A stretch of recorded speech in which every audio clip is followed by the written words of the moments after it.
Nestled on the banks of the Hudson River, Michie Stadium, it will play host to some of the nation's finest today and another thrilling edition of Army football. We believe we've got a great one in store today, and when you've got a team that makes it into the top 25, now when you go on the road, that's when you prove you belong.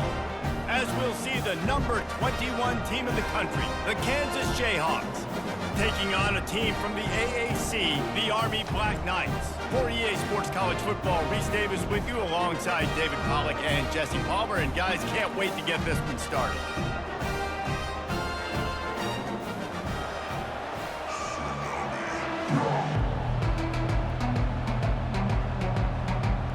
And the Jayhawks will kick it away to start.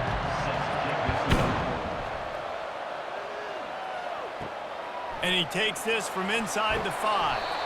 And they'll get him on the ground as the offense comes out to start the next drive. So the Army Black Knights return team didn't help matters out much with that one. And this guy feels like a throwback. Back in the day, the running backs were always the stars. This guy fits that mold. And he can do a lot of different things, too. He's not a one-trick pony. This guy can tote the rock.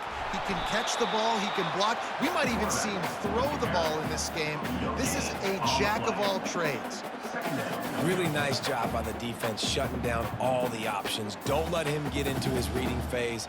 Go get him right now, play sound, and more importantly, tackle him and get him on the ground. Offense gets set for second down. On the run, it's Stewart.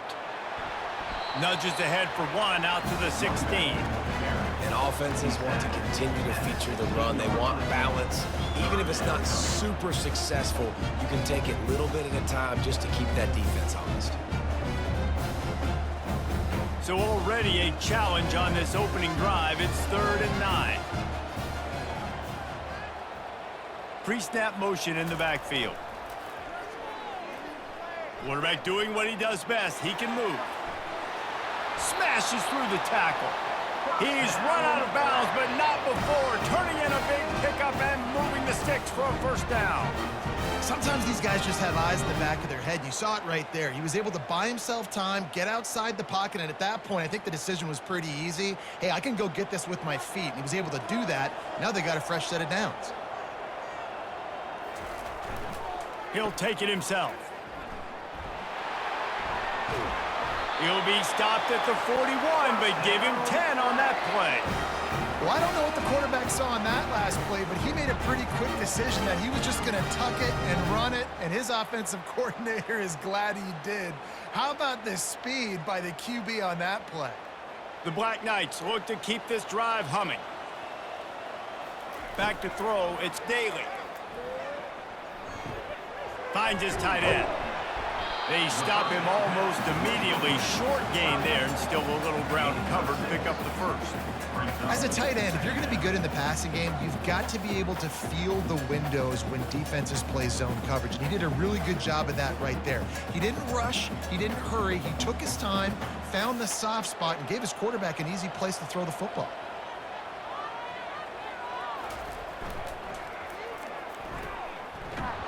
He's dropped behind the line of scrimmage. That'll be a loss of 3.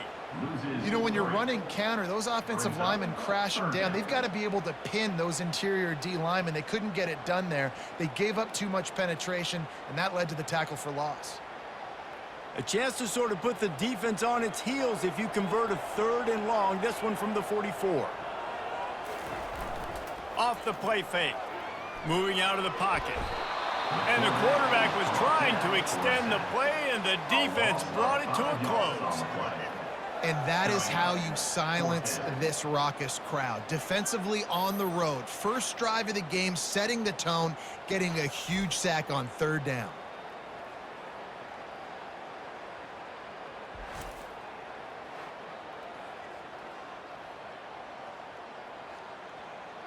And the Black Knights will call on their punt team. Let's see if he can help the coverage team out with this one.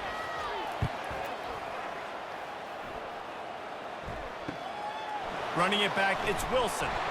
They'll get down and put a stop on this return. They'll mark it at the 32. So the Kansas Jayhawks offense has its first opportunity of the day. As we take a look at our impact players for this one, what are you looking for, Jesse, for a guy to make an impact? Well, these are simply put the leaders of this football team, and generally games go how these guys play. If they make plays, then they've got a shot to win this one. No doubt, they got to show up. These are the team leaders. These guys have to play well if they're going to win the football game. Man down on the play as the officials take a break to let him be checked out. Here on 2nd and short.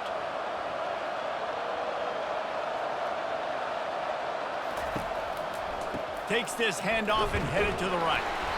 One step wrap, two step squeeze. This junior knows how to get him on the ground.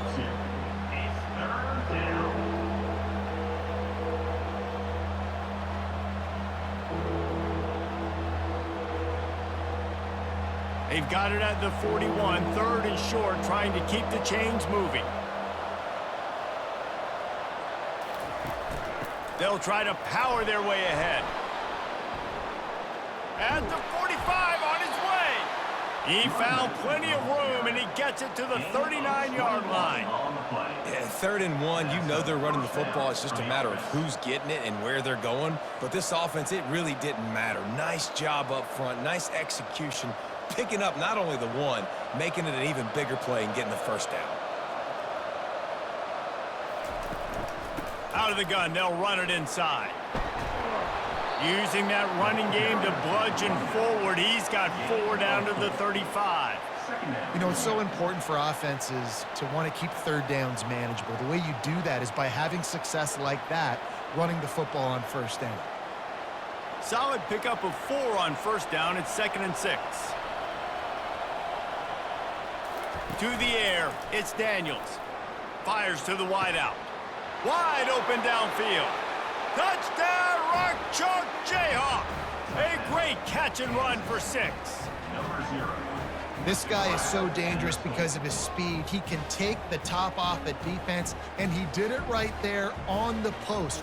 Great arm talent, getting the throw out in front of him. It didn't matter how many DBs they had deep on that one. I don't think they could have stopped.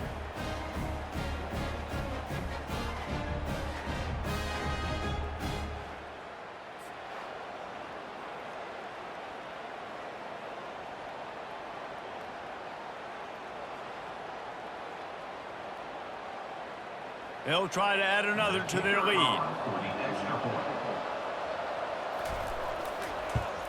And he's got the extra point, and it's 7-0 to start this one. A very efficient 5-play scoring drive. And the score comes on a 35-yard pass for 6. About to kick it off after punching it in for the touchdown. From inside his own 10, he'll try to help out their field position. Finds just enough space to cross the 25. Let's mark it at the 27-yard line. First play of this drive comes from the 27. The option look. Quick toss. Still running at the 40. And a big play there on the option. The pitch was executed perfectly.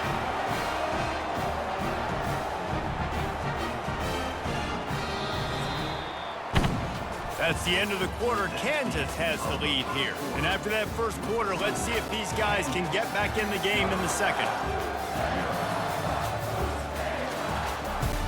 That's the way to open a drive. Now they'll put it in play just shy of midfield.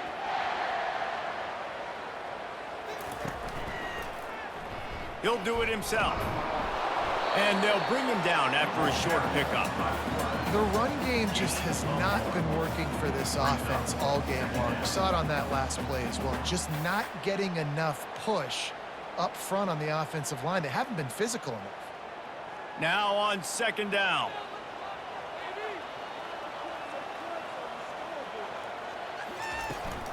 They'll leave it with him. A solid pickup there before the defense is able to make the stop.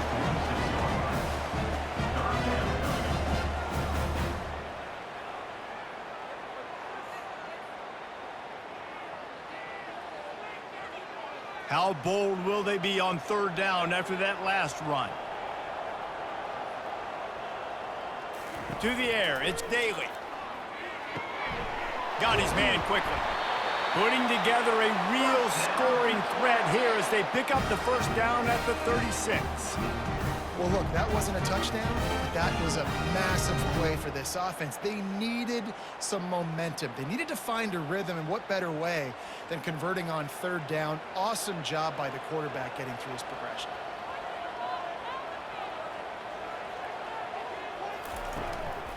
Looking for room, it's Robinson. They bring him down, and he's going to lose a yard on that one. And defense nowadays, they don't look at stats of what is the yards per rush. They look at how many negative plays they can create. Because why?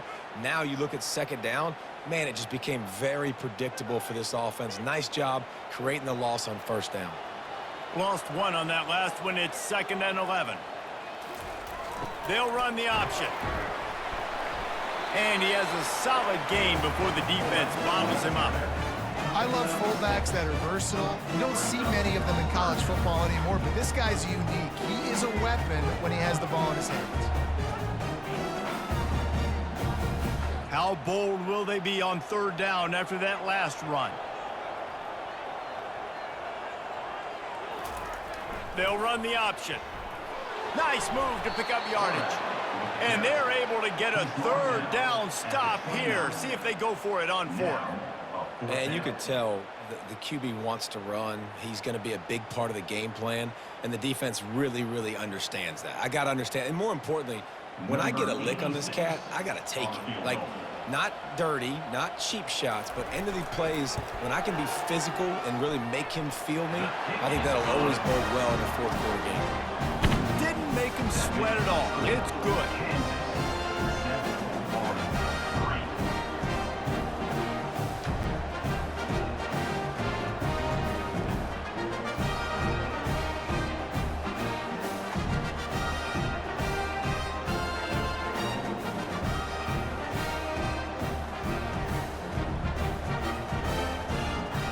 They'll kick it away after putting up a field goal on that last drive.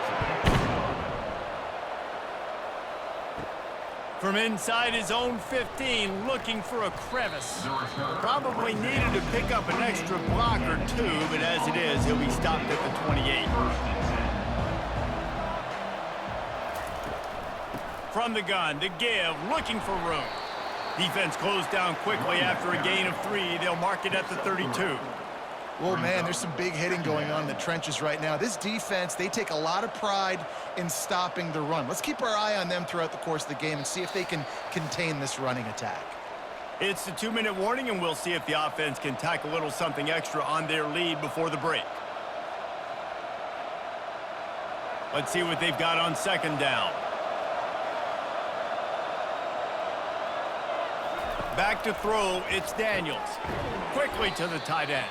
And good coverage by the defense, just a short gain. I think that time offensively, we're just trying to take what the defense is giving you, right? They're playing zone coverage. You got your big fella just working right over the ball. It's an easy pitch and catch. Just take the profit, and let's keep going. Here on third down. From the gun, wants to pass. Makes the grab on the left. And he's down at the 41. That's a first down.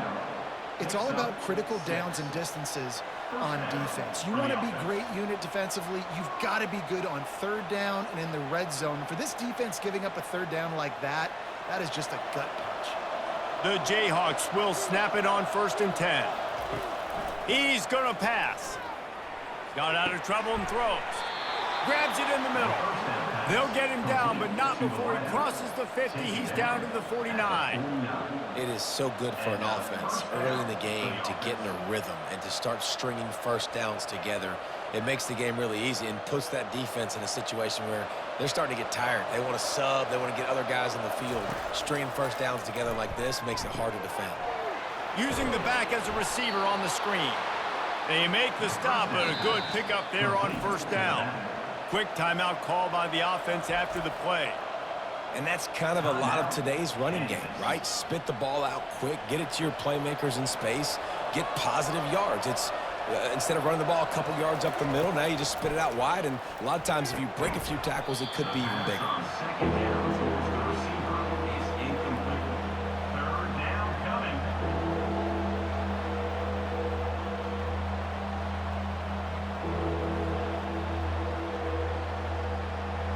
We'll see if they go back to the air after the incompletion. It's 3rd and 5. Looking for a man. It's Daniels. Working that left side now. He's run out of bounds, but a big play on that one, and it'll be a first down. Well, that's a great job working through his progression. The first guy he wanted to throw to wasn't open. He was able to kind of get through it. And lo and behold, there's a guy wide open. Nobody near him. It's a big play for the offense. Now on first down from the 28. He wants to throw. Got it in the middle. It's Casey. I'll tell you, I love the play call on first down here. You're just trying to find an easy completion, and the shortest throw on the field for the quarterback is finding your biggest target, and that's the tight end. Nice job. Still some work to do after that last completion at 2nd down. He's looking to throw. Complete with conviction on the crosser. The offense will stop the clock and use one of its timeouts. Stop me when you've heard this before. First down, first down, first down. Just continuing to put first downs together. So far, this defense just can't find any answers. He makes a grab. Good throw and catch. Takes it down to the 5 as the offense tries to cash in. When receivers are running slant routes against man coverage, sometimes you get open using speed, but sometimes it's pure physicality. This receiver does a great job using his hands, and then he's able to fight his way to the inside. At the end of the day, he just wanted that football more. We've got a timeout in the waning seconds of the half. Maybe a chance to get off a couple more plays. And here on 2nd down, they'll send out the field goal unit to try to get 3 before the break. From the right hash, and this distance makes that angle not quite so severe. Oh, he missed it. No good. After the miss, the lead is still 4. Well, that's one the kicker would like to have back. That's a kick he should be making in his sleep.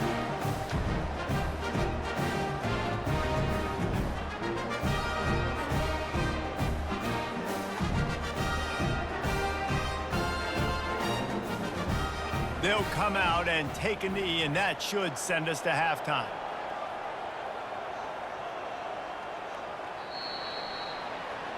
We played 2 quarters here. Time to go to Kevin Connors in our halftime update. Guys, who's had a better seat there in West Point for an entertaining first half than you? And it's been said football is a game of inches. And guess what?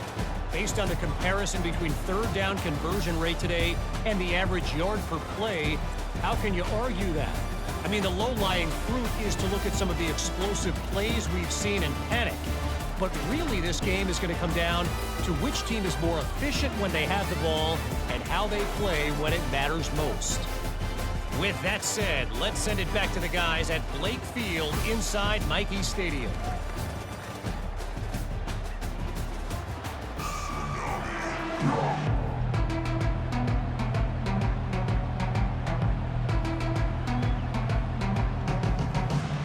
The Black Knights will boot it away to start the second half. Here's the return from inside his 10. Finds just enough space to cross the 25. Let's mark it at the 27-yard line. Cantus gets the ball back, and the Jayhawk offense is ready to go to work. Trying to set the tone on the ground in the second half. Just working and poking and prodding and finding his way up to the 36. Keep pounding away at this defense and make them play the run. If you can get this many a chunk, they're going to have to commit more guys to the box, more guys to the run. Then you open it up for the passing game. 9-yard pickup on first down, and now they can take a shot on 2nd and short. They'll go to the counter. Able to work it to the 39-yard line, and that'll be a first down. You got to have short area quickness. That running back there doing what it takes to make sure he got that first down.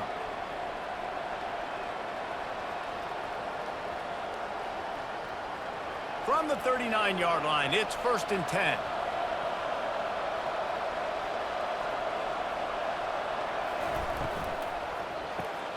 Pulls it and fires to the left. Still on his feet at the 45. The expressway is wide open. And he motors into the end zone. Touchdown, Kansas. Did not take long to get into the end zone. Now let's see if this gets this offense to hit overdrive. And we may have a situation here. We might have points, more points, and more points. You keep putting drives together like that quickly, chewing up that much yardage, defenses are going to have to get something figured out.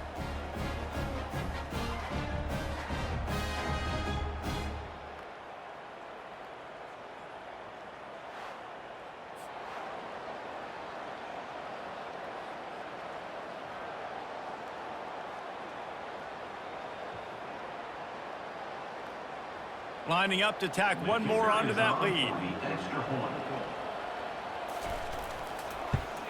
And the extra point is good, and they have an 11-point lead. Quick strike offense on that three-play scoring drive. And the scoring play came on a 61-yard touchdown run. The kickoff team takes the field to boot this one away.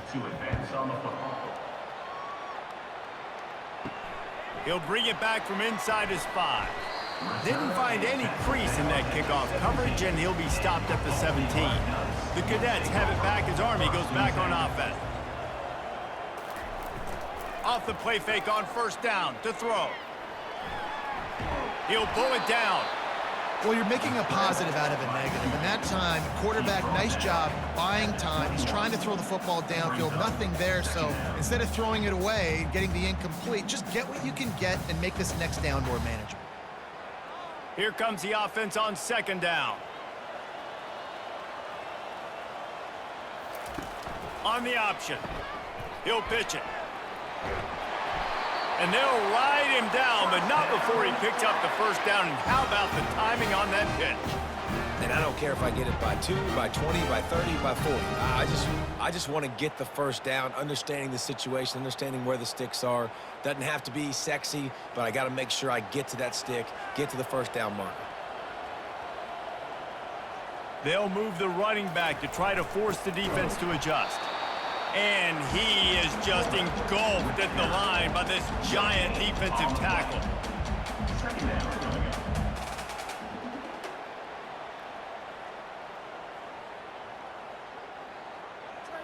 And now on second down for this offense.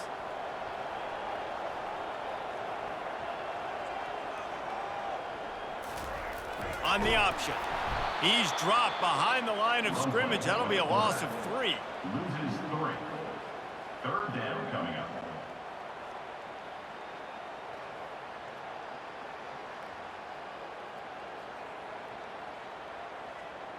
And this offense just can't afford not to get the first down here. Already trailing big, and the clock is not their friend. Unloads to the wideout. And he intercepts it. Bringing it back. He's at the 10. Touchdown, Jayhawks. How about that D coming up with a play like that? Number 3. And this is exactly what you dream about for a defense. Forcing the big turnover, making the pick, and then putting points on the board yourself. Great play by the defense.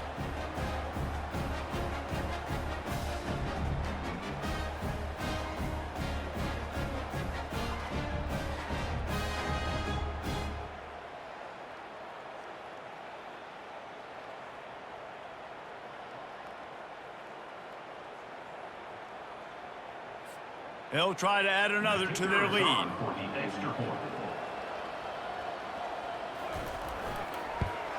And with the extra point, they're on top by 18. That makes the score Kansas 21, Army 3. They're lining up to kick it off after the pick 6, and that defense will come out feeling it. Looks as if the returner will try and field this one. He was looking for some running room, but not much to be found as he stopped at the 18. Army has it back in the offense, ready to go. Give to the fullback. They needed to find enough space and get it moving forward, and they're up to the 22. At the 22. Brings up second down.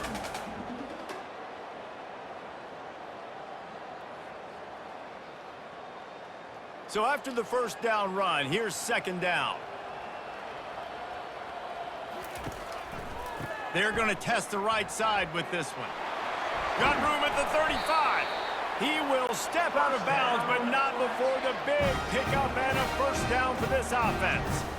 You know, you start day one of training camp running your base runs. You need a few yards, you run these plays. You need a first down, you run these plays. You rep them over and over and over again. They're not sexy, they're not pretty, but in the end, they're effective, and they get you that new set of downs when you need them. Goes to the option, and he's able to bounce off one tackle, but still not a whole lot of running room. Second down.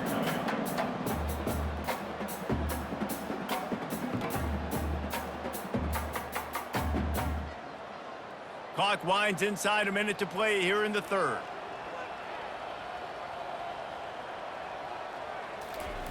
On the option. They bring him down, and he's going to lose a yard on that one. The defense really gets it. They understand what's going on. The quarterback is a threat to run the football. I have to understand that. It changes the way I play defense. Am I going to have more speed on the field? Whatever I do, I got to make sure I do what they did right there. Focus in on the QB, lock in, and make sure he doesn't beat me. On third and long, try to convert through the air. The quarterback scrambled around, but the defense able to scramble him and turn it into a sack. Well, this defense has a 3-possession lead at this point. You're seeing how dominant they are up front. They have done such a good job recruiting D-linemen, linebackers, guys that can blitz. They've got speed. They've found guys in the portal. They've recruited guys out of high school, and they are just eating right now.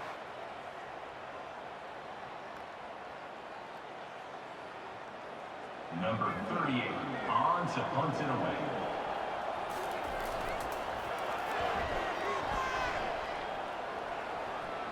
Fair catch, called for and made. That's the end of the quarter. Kansas has the lead here. They built a comfortable lead after 3 quarters of play. Let's take a look at how we got here.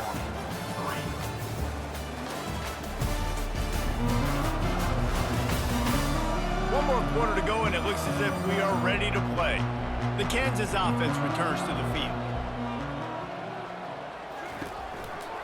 Going to the ground. At the 45, on his way. Finally run out of bounds, but he has this offense rolling with a first down. This is when an offense really makes their money. Like when you can be a team that they know you're running the football, you know you're running the football, but you can still get little chunk plays right here. And most importantly, with the lead, keep that clock ticking.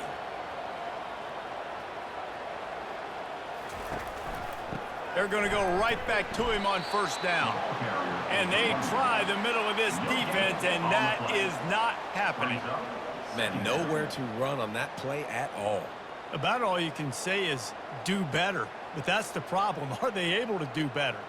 And that's why you keep trying things, right? Keep trying to get on the perimeter, running up the middle, try different things to see what you do well. They think there's room to run to the right here. And there's a coachable moment for that young man right there. It's a nice run. Your team's got the lead late, but because of that, you cannot go out of bounds before you get to 2 minutes. If you go out, the clock's going to stop, and that's a coachable moment, something he'll learn from moving forward. Third down conversions are a huge stat, and this one would be a doozy if they can pull it off. The receiver was doubled, and they picked it off. Going the other way, and he's got room. Past the 20. They make the tackle after the turnover, but hang on just a second. There's a flag on the field. Let's see if it stands. And the offense didn't need to accept the penalty thanks to that big play. They are so close to a score, they can smell it on the first. Into the end zone he goes. Touchdown, Black Knights! First and goal, you know what's coming, they know what's coming. Can you stop it? And you can't. Pound the football straight ahead, get in for 6. Nice job by the big fella.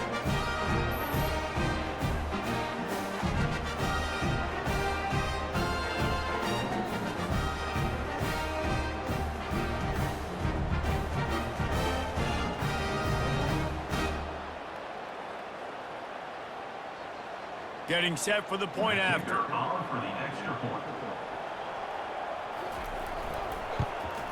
And with the extra point, they draw closer. It's 21-10. That's taking advantage of a golden opportunity set up with great field position, and they struck quickly for the touchdown. They've cut into this lead. It's down to 11 as they're set to kick it away. From inside the 10-yard line, he'll bring it back. Nice job executing all of the assignments as they put a stop to that return at the 22. Kansas gets the ball back, and the Jayhawk offense is ready to go to work. They go to the ground. Really nice job to squirt his way up to the 31-yard line. And I think if you're the head coach, defensively now, obviously, you've got 3 timeouts in your back pocket. You're trailing at this point, and the offense is going to be running the football, trying to bleed the clock. They're going to take as much time off the game clock as they can before snapping it. You've got to start thinking about using some of those timeouts. Wide out in motion. The handoff, keep working on that clock. And they'll get it to the 39-yard line, and they'll move the chains. It's hard to stop great runners. It really is. That's why you run the football consistently. You got a big offensive line, a big physical unit. You run the football like this, man, it will take a toll later. But you got to tackle this guy over and over again who has this ability to make people miss and make big plays.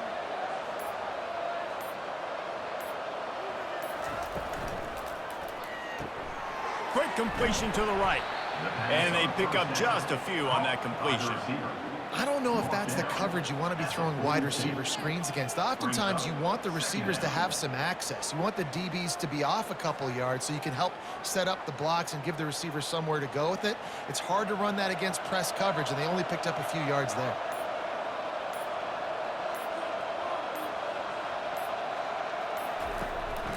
From the gun, they'll give it on the inside. Creating some space, getting just enough good blocking, and they've got it up to the 47-yard line. Big third down for this defense. Listen, you've got to get the ball back. You know what they're doing. They're trying to run the football, but we need the clock to be on our side so our offense has some time. We've got to make a stand right here on third down. This is a big third down. If they can move the chains, they can just about salt this game away. They'll try to run for it. And the defense knew exactly where that first down line was, and they stopped him short. Defense uses a timeout quickly, trying to get that ball back and preserve time for their offense. And the Jayhawks decide to punt it away.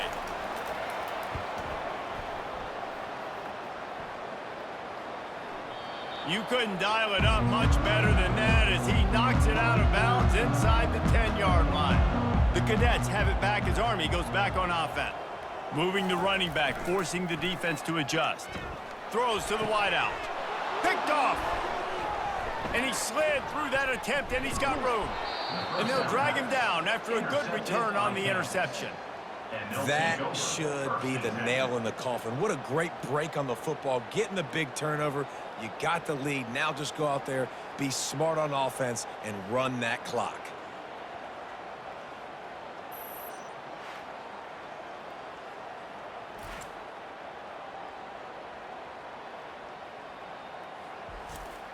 Couldn't ask for better field position for this offense.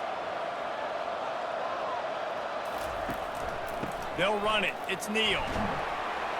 He pushes his way down to the 4 as they get closer and closer. Timeout called there by the defense, desperate to get the ball back and save as much time as possible. Wouldn't be surprised to see them go right back to the run on second down and maybe put this thing away. One running back in the backfield, and he has it. They make the tackle just outside the end zone, but it'll be first and goal from the 1.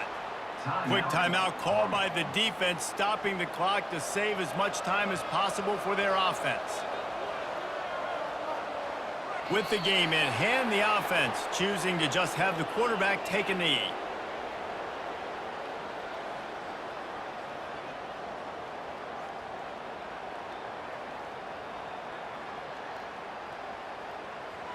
Can the D deny them on second and goal?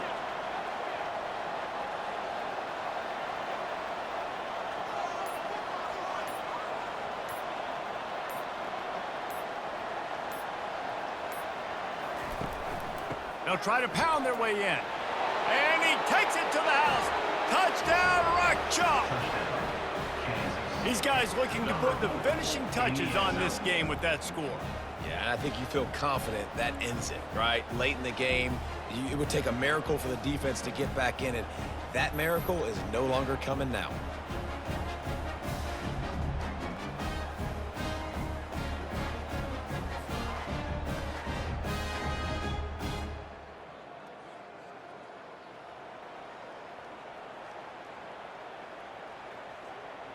Lining up for the PAT.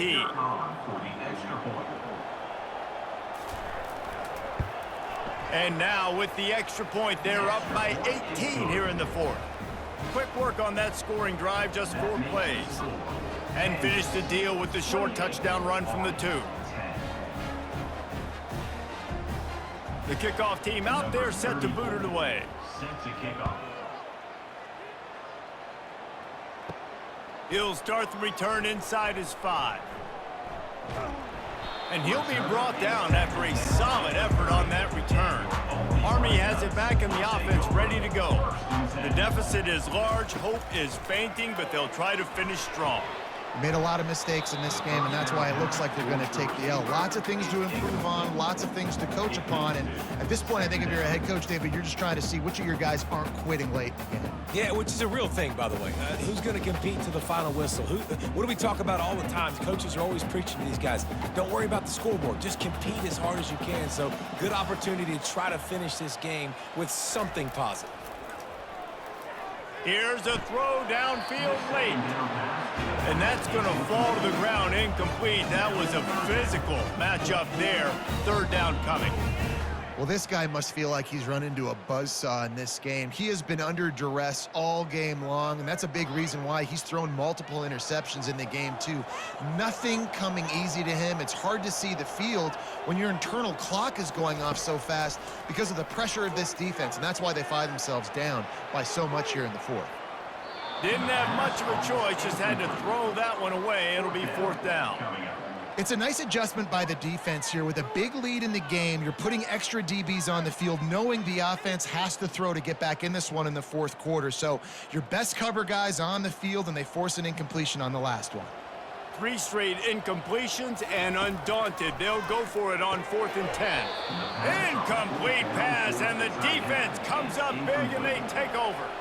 Running out the clock, a mere formality between them and a victory as we have victory formation coming.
Hi, everybody, and welcome. We are surrounded today by pageantry and tradition. Check out this scene. We've got high hopes for another exciting college football game. We've got a really compelling contest here. A team that's earned a top 25 ranking heading on the road for a serious test of their poise and their mettle. As we'll see the number 19 team in the country, the Kansas State Wildcats, taking on the UConn Huskies. For EA Sports College Football, I'm Chris Fowler, here in the booth with Kirk Herbstreit. I think we've talked long enough, Kirk. Let's get this game going.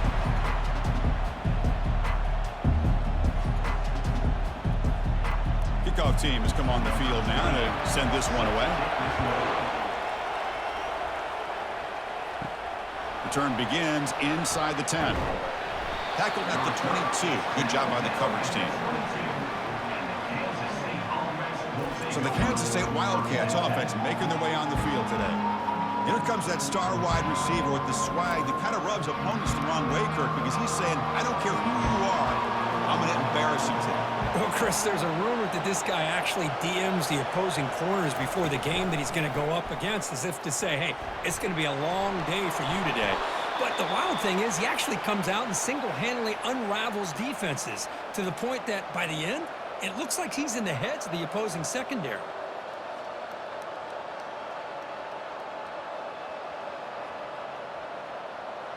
This line getting set up. It's a first down play.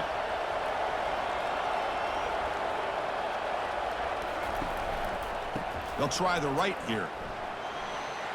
He's found some room at the 45. A big play moves the ball across midfield, the opponent's 43. How about setting the edge there on the right side of that offensive line? I wouldn't be surprised if they keep going back to the well, pounding it behind that right guard and right tackle and tight end, seeing what additional damage they can do. The Wildcats looking to run some tempo here.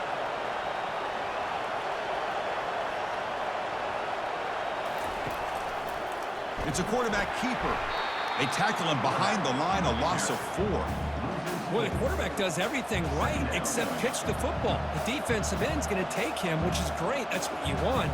But you got to get that ball out quicker to not allow that defensive end to make that play. Offense getting set. It's second down. Dropping back. It's Johnson. Caught quickly. Tackle made after the completion. They're able to get a short gain to make this third down a little bit more manageable.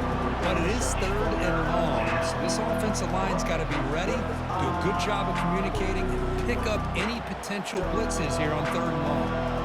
We come to the line, a long way to go for the first down, but needing this crucial conversion right now. And he'll drop back here on third down, and he's got it. And he takes it all the way to the end zone. Touchdown, Kansas State.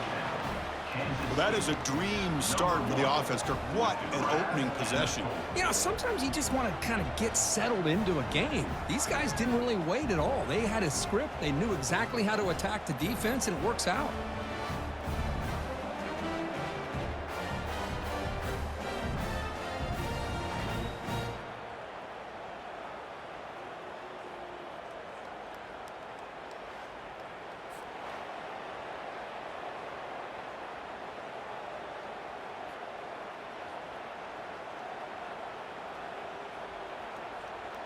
So they'll try to add to the lead now with the PAT.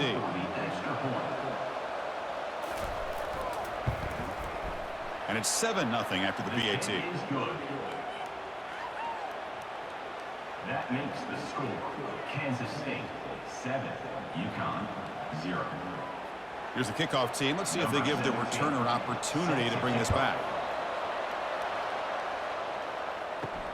Returner trying to create good field position. And the coverage team pins him in and brings him down.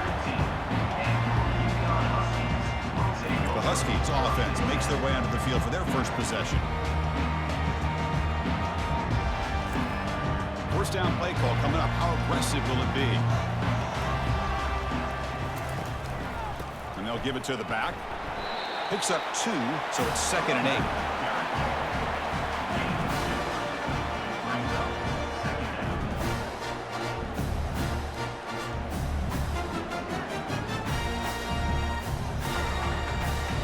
Quarterback operating an empty set.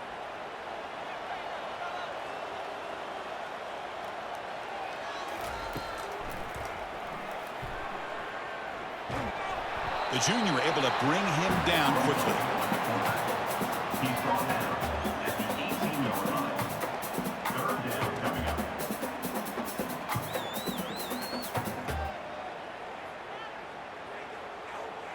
That gain sets up a third down play. Dropping back, they're going to throw for the first down.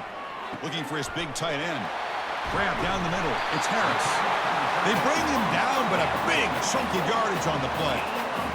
One of the areas that separates good offensive coordinators from great ones is how efficient their offense is on third down passing plays. And that was a perfect call and really well executed.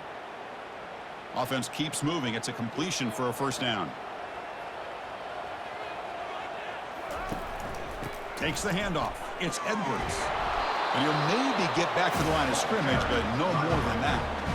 But that's an excellent effort here by this defense, staying in their run fits. They're holding their own at the line and making the tackle. The offense just couldn't get enough of a push to get anything going there. What's the play call here on second down for this offense? Quarterback sets up, looking for an open man. Makes the grab. It's Edwards. Wow, they get positive yards here. I have a sense that they wanted a little bit more with that pitch and catch.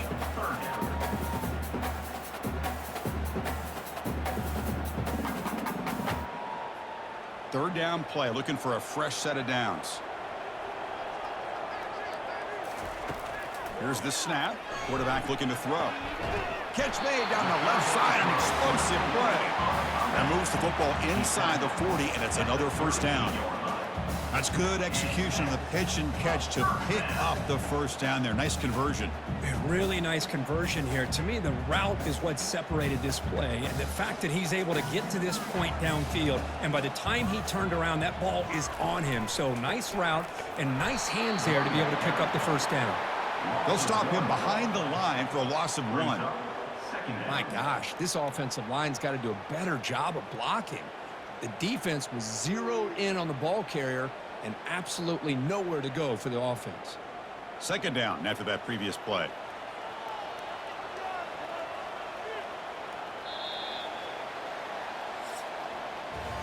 And it's Kansas State on top now, Kirk. And at the end of the first quarter, let's check out the stats so far.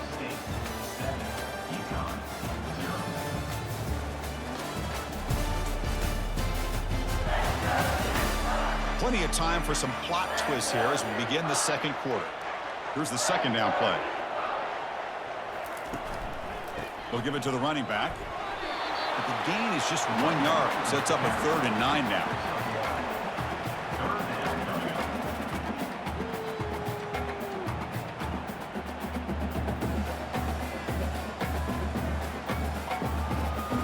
Not going to be easy here. Backed up a long way to go for a first down. On third down, he drops to throw. He pulls it in for a big gain. Gain moves it to the 24. That's a fresh set of downs. Well, you wonder if the receiver adjusted his route to get closer to that first down line. Whatever he did, it works. Move the sticks. First down here for this offense.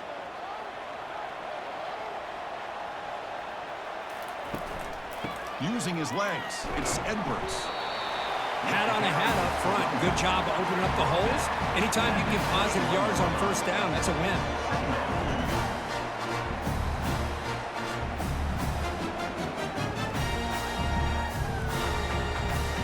Second down after that run on the previous play.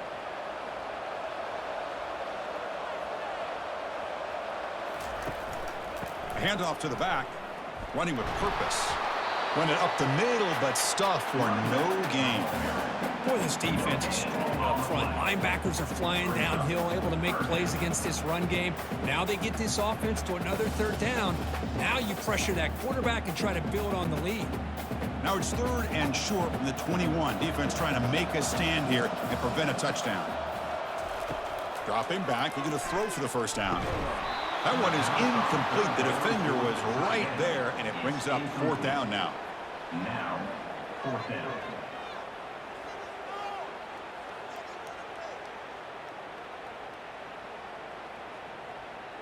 And here comes the field goal unit onto the field. On the field goal.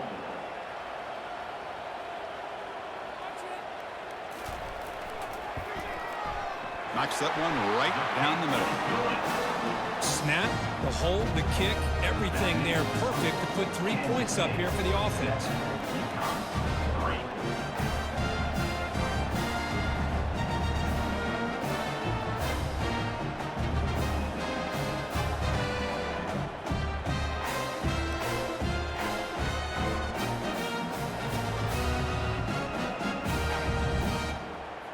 Following the field goal, the kickoff team is out there now. And here's the return from inside the 5. And he stopped at the 20, tried to make something happen, but that's good coverage there. Okay, the K-State offense is back out on the field now.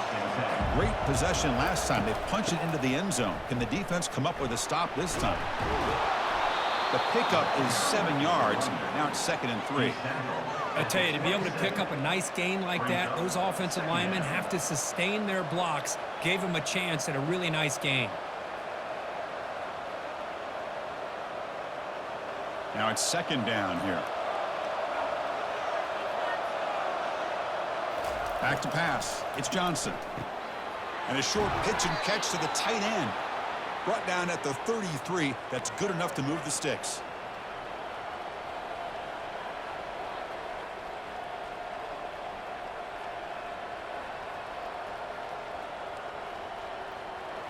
Fresh set of downs for the offense. 1st down.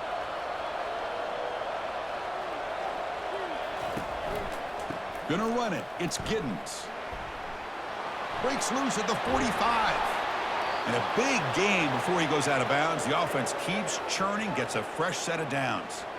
Well, the big fella's Kirk flowing to the right there. The defense just has no answer. It's a huge gain.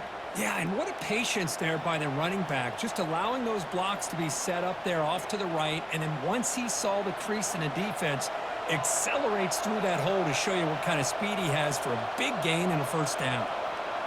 We've reached the 2-minute warning. We'll have to see if the offense can build on this lead before the break.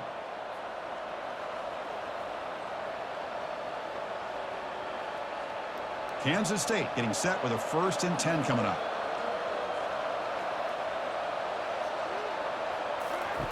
From the shotgun, drops back looking for an open man. But they can't make the connection. Ball's incomplete. It's 2nd down.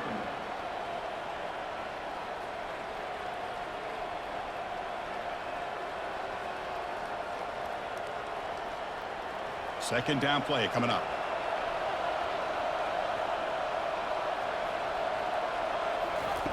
Fakes the handoff here, looking to throw it. Fires it to the wideout. Caught over the middle. It's Johnson.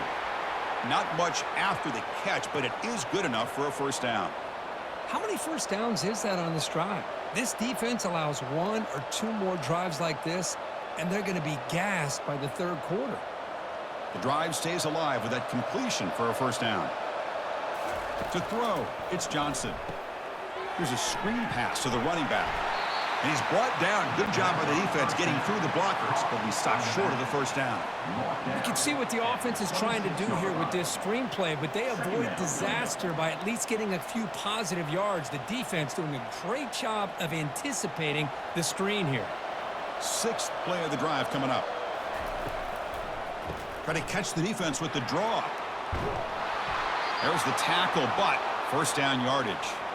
I like how the offensive coordinator here is getting pretty creative. Defense is obviously expecting a pass, so he decides to catch him off guard and goes with the draw play. Going to have to be more aware of that going forward. And the Wildcats looking to take advantage of this red zone trip. Looking to throw it from the red zone. It's an out route, the catch made. And he takes it in for the score. Touchdown, Wildcats. No surprise there, Kirk. It's a red zone touchdown to the big tight end. Well, the tight ends are usually much more involved down in the red zone because of their size, and their skill set allows them to be more effective down in this area. Now, they may not hurt you on the big, long throw, but they can use their bodies to provide the quarterback a nice target when the defense is so condensed.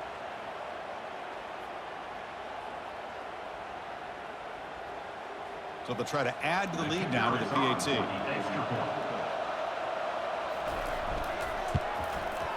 No problem with the PAT. The lead 14-3. That makes the score Kansas State 14, UConn 3. So the offense getting some momentum before halftime with the touchdown. Now they kick off in hopes the defense can get a quick stop.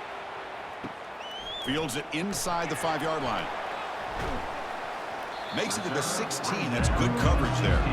And UConn's offense is back out there. They've got a choice here in the final minute. Do they get aggressive, try to cut into this lead, or play it safe and point toward the second half? Grab down the middle. It's Harris. They bring him down, but a solid game there in first down. Looks to be just inches short of the marker. And a timeout is called. Important stage late here in the second quarter. Second down, we're going to throw it. Snags the quick throw. The offense will call a timeout. That's their second of the half. Well, a lot of times when a quarterback sees man defense, he wants to get the ball out of his hands as quickly as possible. Put the ball in the hands of one of their best playmakers and hope that he can break a tackle or two on the outside and get a big play. Makes the catch. It's Sheffield. And a quick timeout call by the offense after the play. That's an excellent throw by the quarterback, finding that window between the zones and delivering the ball on time. On 1st and 10, looking to throw. And he's going to stretch the defense, taking a deep shot here. They bring him down, but not before an explosive play through this offense through the air. This is what's so dangerous about this offense, Chris. They have the ability to put the ball in the air downfield and really stretch those safeties back. This time they hit it for a big gain. Fresh set of downs. It's 1st and 10. Offense looking to throw the ball. And with nobody open, he chooses to just throw it away.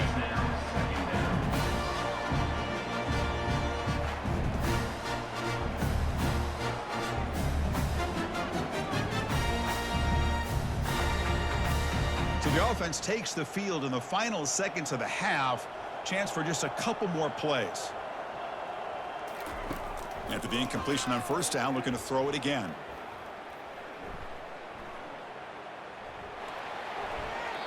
Chris, on this play, he has nobody open. It's better than taking a sack. He doesn't get intentional grounding because where he threw it, there was an intended receiver. I think there's no harm, no foul here. So it's 3rd down, but out comes the field goal unit. They'll try to add 3 points before halftime. He was successful last time out. This attempt is from 42 yards away. And that one's straight down the middle. And that field goal, the final play of this opening half. Kansas State 14, UConn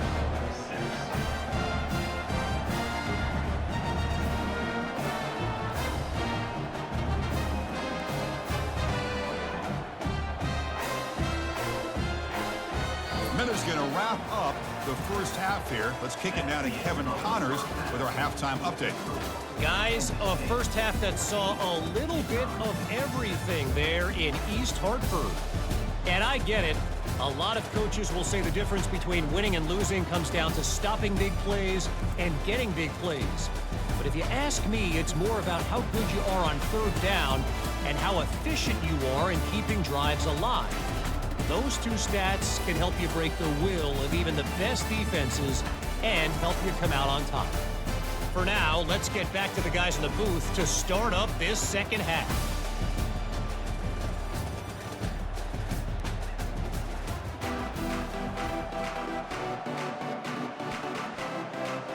The Wildcats will kick it away to get us going in the second half. Return starts from inside the 5.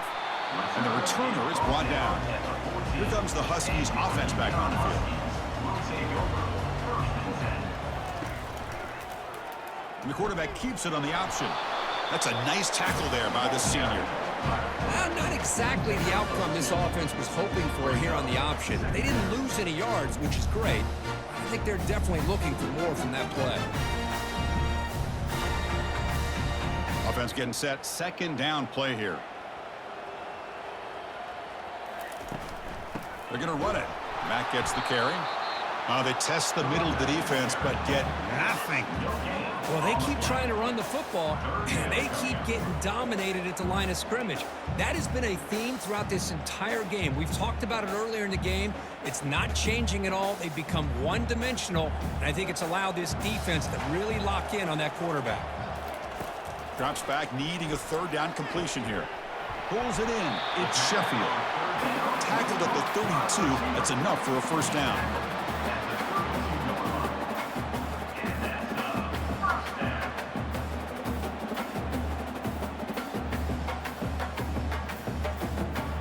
A new set of downs after that completion.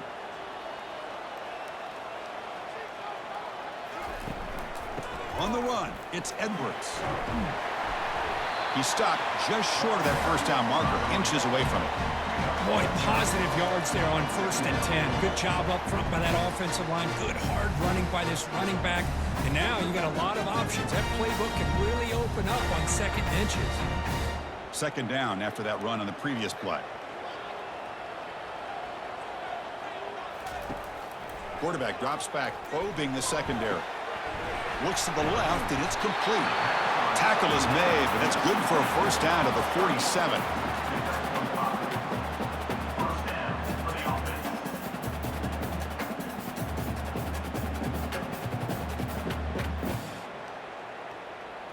A new set of downs after that completion.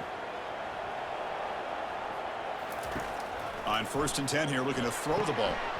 Receiver makes the catch, and he'll run out of bounds after picking up a few yards on the play. Brings up second down.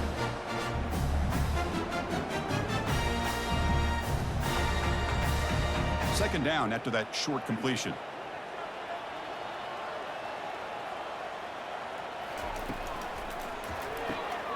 A quick throw out left, complete.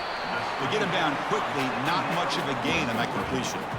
Boy, wide receiver screen can be hit or miss. Either receiver finds a nice crease and picks up big yards, or the defense completely negates that. The team speed from the defense here wins that play.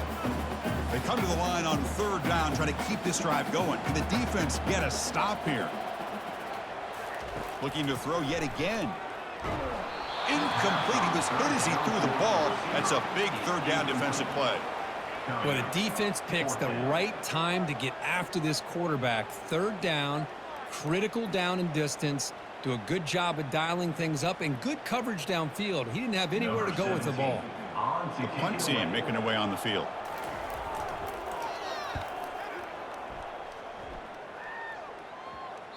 The punt bounces and goes out of bounds right near the 10-yard line.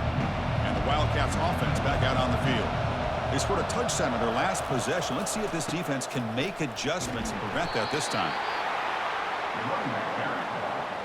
Picks up 1. Second down coming up.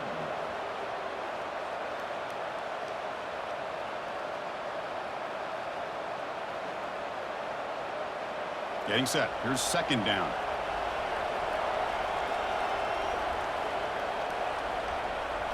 Looking to pass. It's Johnson. Looking to set up a screen pass here. They're finally able to stop him, but the defense is fooled a bit on that screen play. It's a solid gain for a first down. Well, it's so easy to get caught up in the receivers and the quarterback, and your eyes get lost. You forget about the running back. Nice catch and a first down for this offense. There's a 1st and 10 play.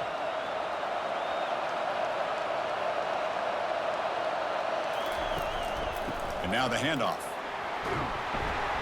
Picks up 3 yards, so 2nd and 7. Hey, listen, you don't always have to have big plays to be successful. It's a nice, solid gain here. Keeps you on schedule, and you get ready for that next play. Important 2nd down play coming up.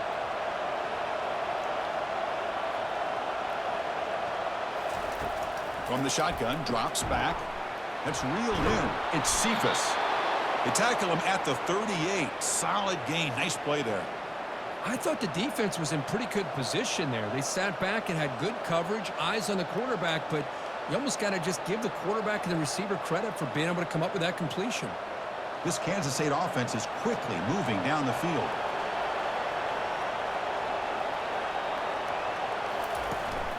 And they'll keep it on the ground. Running back has the handoff.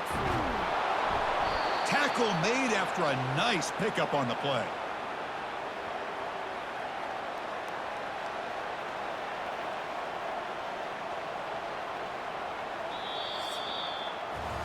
And it's Kansas State on top now, Kirk. Sitting in pretty good position as we wrap up the third quarter. Let's check out the game stats so far.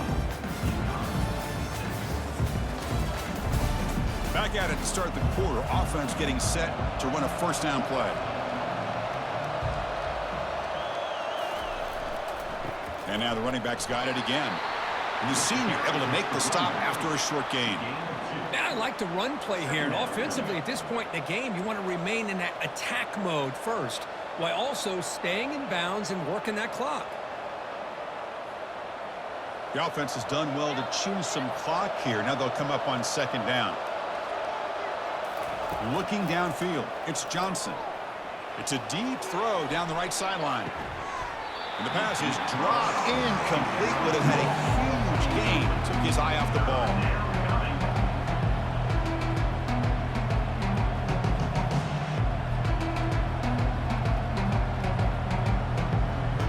So the offense getting set. This is not where you want to be against this defense. Third and long. Dropping back. We're going to throw for the first down. Here's a wide open receiver, complete. They bring him down, but an explosive play by this offense. Big gain. Oh, big hookup here. They're forced to throw the ball on third down, and the connection's going to keep this drive alive, and also, more importantly, just keep that clock moving. Kansas State getting set with a 1st and 10 coming up.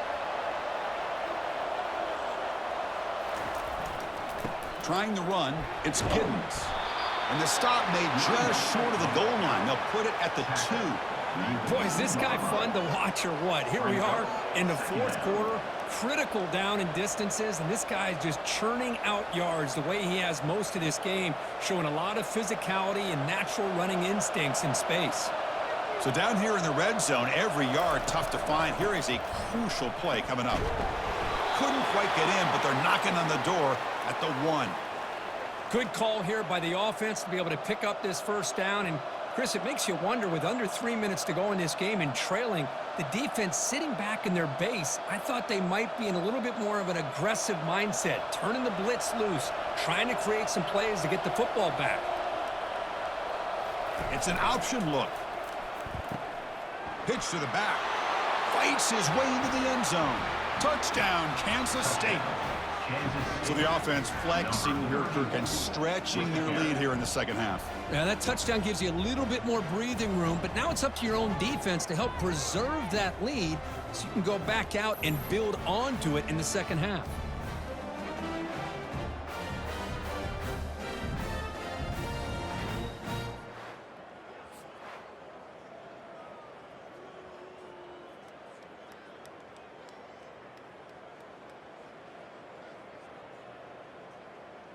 Kicking team on now for the extra point.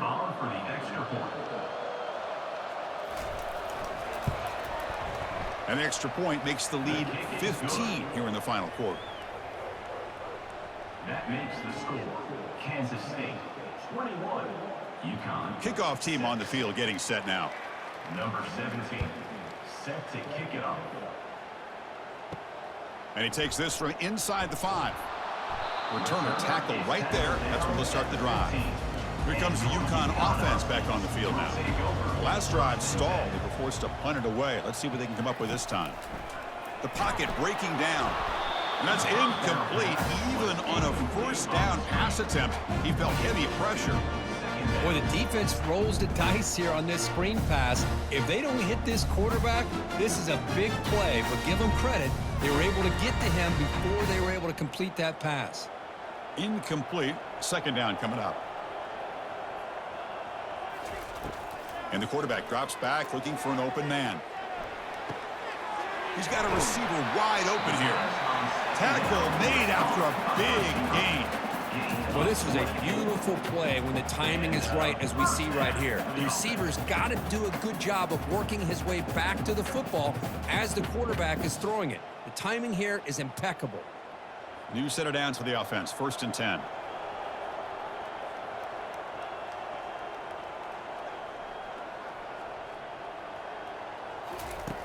Drops back from the shotgun, looking for an open man. Pass is caught right near the sideline. What a catch. Does get the foot down. Now the offense is taking advantage of the defense kind of sitting back with this lead. That's back-to-back plays of big yards. You know, it's a bend but don't break mentality from this defense, but they might want to reevaluate because this offense is moving the ball too quickly down the field. 1st down and 10 now.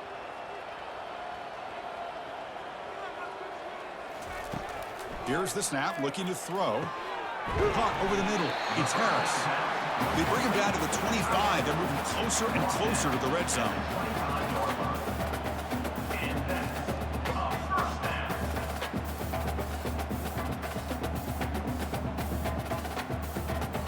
Fresh set of downs for the offense after that 1st down completion. And we've reached the 2-minute warning here. This offense needing to score and then get the football back.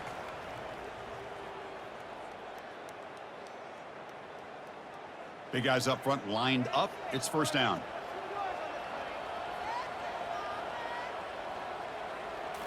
Looking to throw it again. Makes a quick catch. Defense surrounds him. Just a short gain on that completion. Well, we just continue to see this defense make great plays, especially with their tackling. And the awareness to understand we're in the 4th quarter, you're trying to keep this offense in bounds so they keep that clock moving. They'll have to hurry now. 2nd down with the clock ticking.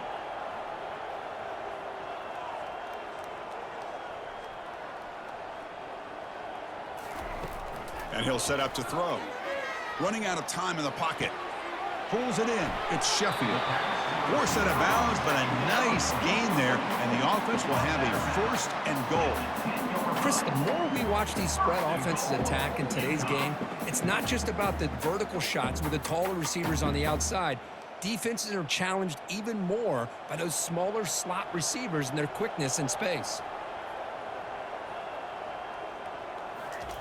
1st down, looking to throw the ball. He's running out of... Here's a fumble way behind the line of scrimmage. Looks like the offense able to recover it there. Well, it's a good job by the defense to force the fumble, but you have to have the collective awareness for someone to get on top of it. It's a lucky break for the offense. Now they've got to hustle to the line and get set.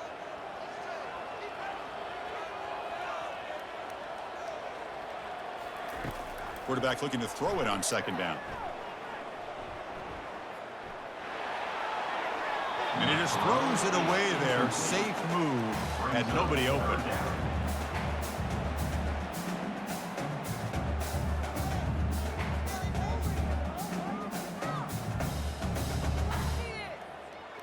Offense moving backwards here, a long way from the goal line now. Drops back, looking to throw for it on 3rd down. Pass complete on a crossing route. And the defense wraps him up. Well, they're going to come up short of the end zone, and now they've got an interesting dilemma on their hands. Down by a couple possessions, do they go for a field goal and hope to get the ball back with a chance potentially to win the game? Or this close, do they pull the trigger and take a chance to get the 6 points now? A field goal here doesn't help the cause. They're going to go for the touchdown here on 4th down. There's the snap. They'll set up to throw. And it's broken up nicely. A defensive stop and a turnover on downs. So it's 1st and 10 inside the 5. How does the coaching staff play this? So they run the ball to get some breathing room, or will they trust the QB and be more aggressive here? And the defense signals time here with just 13 seconds left on the clock. Boy, I'm a big fan of that jet sweep motion like that. It really forces the defense to stretch them out horizontally and can create some vertical seams for this offense. They got some positive yards, didn't quite get the 1st down, but I'll tell you what they've done. Planted a seed on this defense, and they better defend this style of play moving forward. And a timeout stops the clock with 8 seconds remaining. Offense been in reverse here. Now a long way to go to convert this third down. The shotgun handoff here. They'll stop him behind the line for a loss of 1. Now a late timeout is taken. 6 seconds showing on the clock. And the Wildcats will send the punt team onto the field. Trying to kick it away, helping his team with field position. So from his own end zone, he gets the kick away. He'll call for the fair catch here.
Welcome, folks, to the 8th oldest stadium in the country, Vaught-Hemingway, home of the Ole Miss Rebels, where folks have been shouting "Hotty Toddy" since the very early hours today.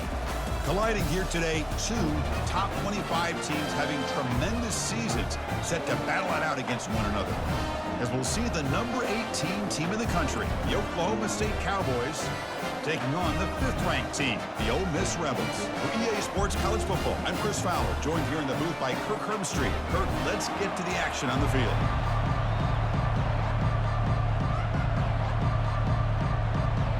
The Rebels will kick this away to start us off.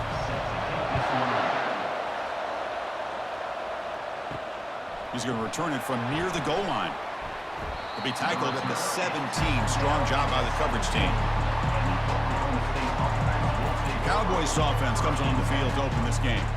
And there comes the star running back onto the field. He is a special talent. You talk to opponents, he's always the focal point when they face this offense. Boy, Chris, this guy is special. It's almost like he floats across the field. I mean, I don't think anyone can take him down in the open field. He's the guy that teams try to key on, but sometimes it feels as though no one can contain him. I test the middle and get stuffed. That is just not open for business today.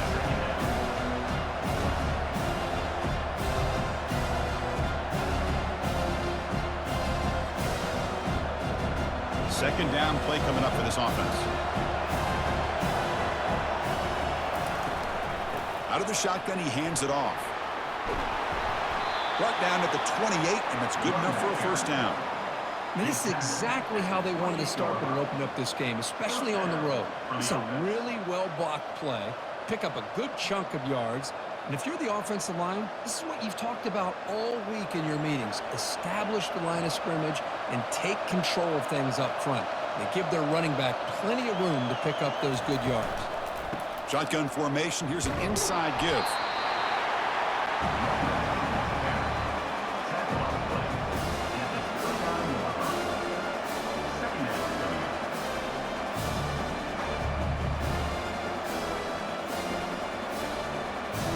Second down after that run on the previous play.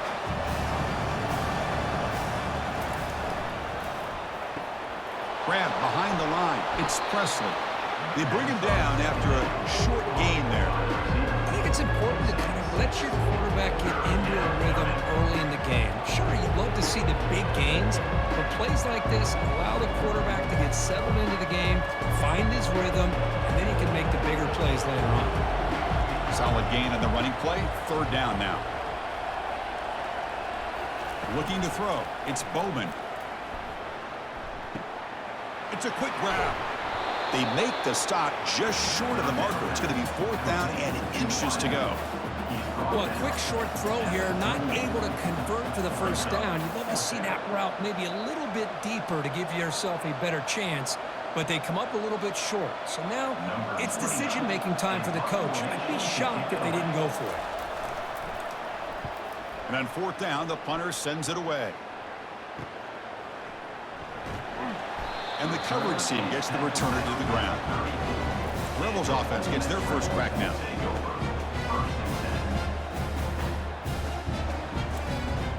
First down play call. How aggressive will it be? On the shotgun, it's a handoff. Brought down after a 7-yard gain, so it's 2nd and 3. Just love watching this back run. Gets behind that offensive line, lowers his pads, and it's a nice, solid game.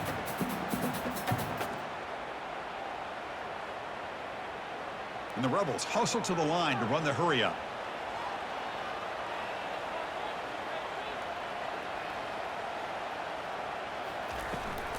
Using the ground game here. Tailback has the handoff.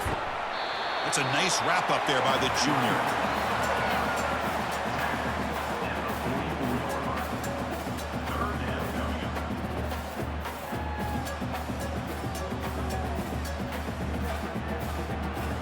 Offense looking to keep the drive going here. 3rd and short now from the 44.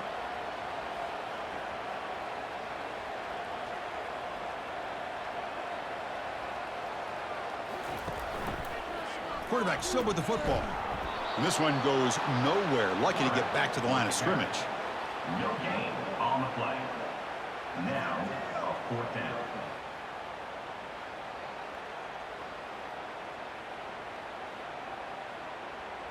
And the Rebels will have to kick this away. On to kick it away.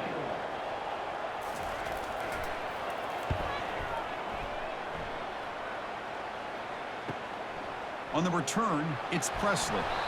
The coverage team able to bring the returner to the ground. And the Oklahoma State offense is back out on the field. The last possession, they were forced to kick it away. Can they finally get things going this time? Keep it on the ground. There's the handoff.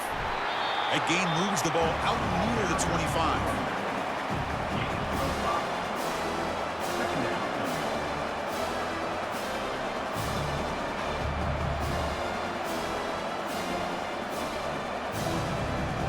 Second down after that run on the previous play.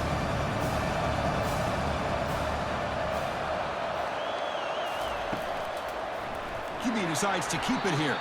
They tackle him behind the line, a loss of 4. And it's a nice job by this defense. They saw option, actually forced the quarterback to pull the ball on the read, and then they corral him for a loss. You can tell they worked hard on that in practice. They're backed up here trying to make something happen on 3rd and long. Handing off on the draw play. They bring him down. They tried to run for it on 3rd and long. A cautious play call. Doesn't work.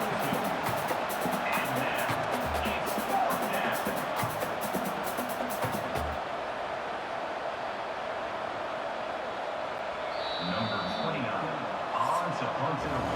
So, Kirk, we reached the end of one. So far, a defensive stalemate here in the early stats illustrating the story.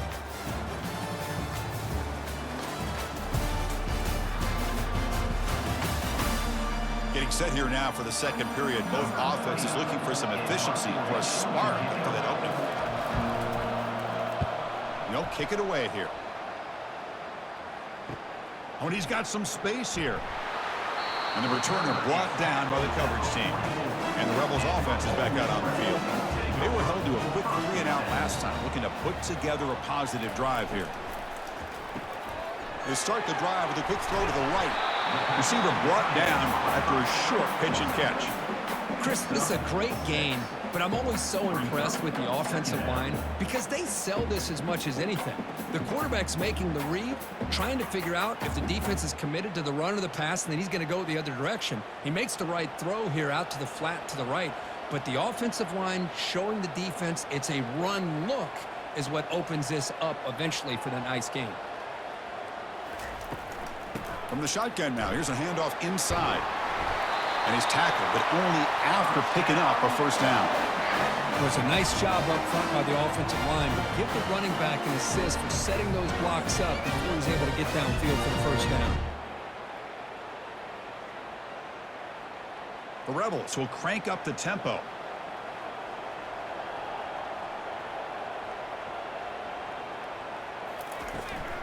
It's a run.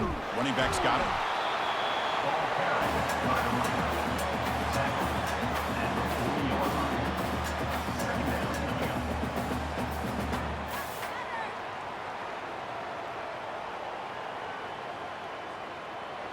Offense getting set up. Here's second down.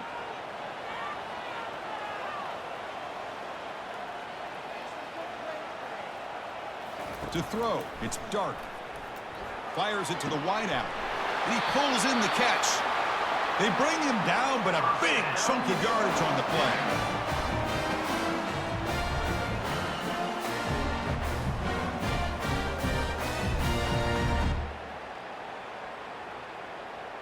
And the Rebels look to keep this drive moving.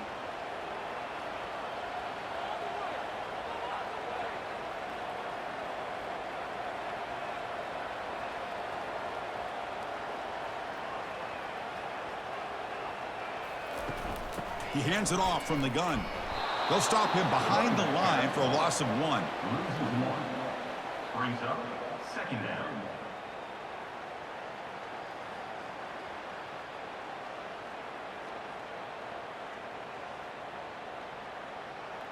Offense getting set. It's second down.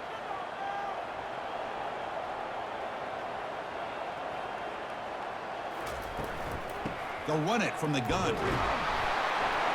And that run produces a decent gain.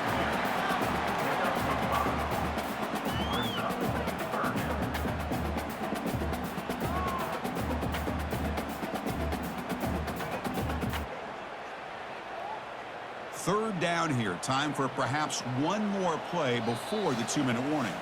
We'll take a quick pause before the half as we reach the 2-minute warning.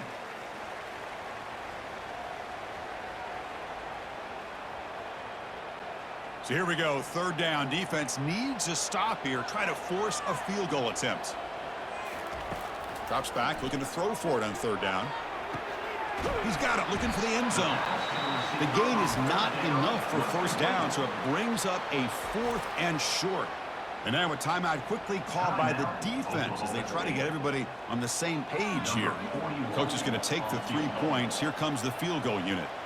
So it'll be a chip shot from the right hash marker. He knocks this one right through. So we have our first points on the board. That makes it 3-0. I was watching this guy in pregame. He's got a strong leg. Not surprised here he's able to put 3 points up here for the offense.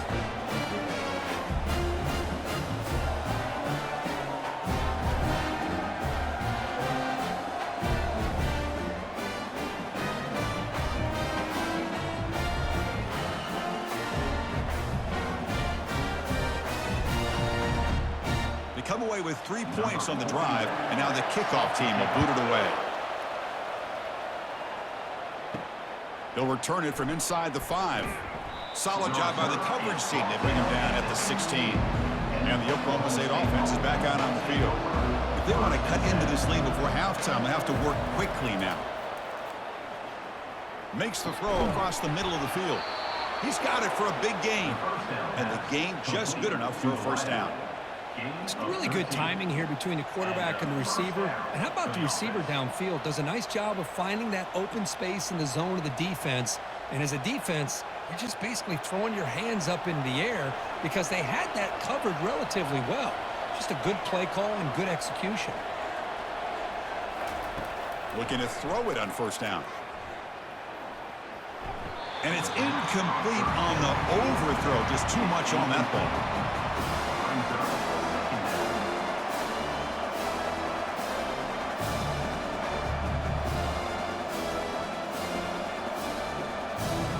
What's the play call here on second down for this offense? To the air, it's Bowman. Running back has it on a screen now.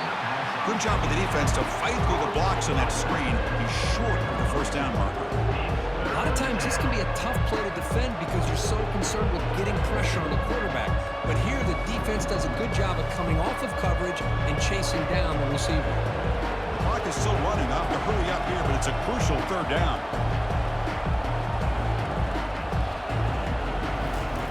Dropping back, looking to throw for the first down. Grab down the middle. It's Presley. And they'll bring him down, but this offense creates a huge chunk play. Boy, huge play by this offense. A good throw, a nice accurate throw. But I think it's the run after the catch that really impresses me. And early in this game, you got to think they're going to continue to go back to him until this defense shows that they can slow him down.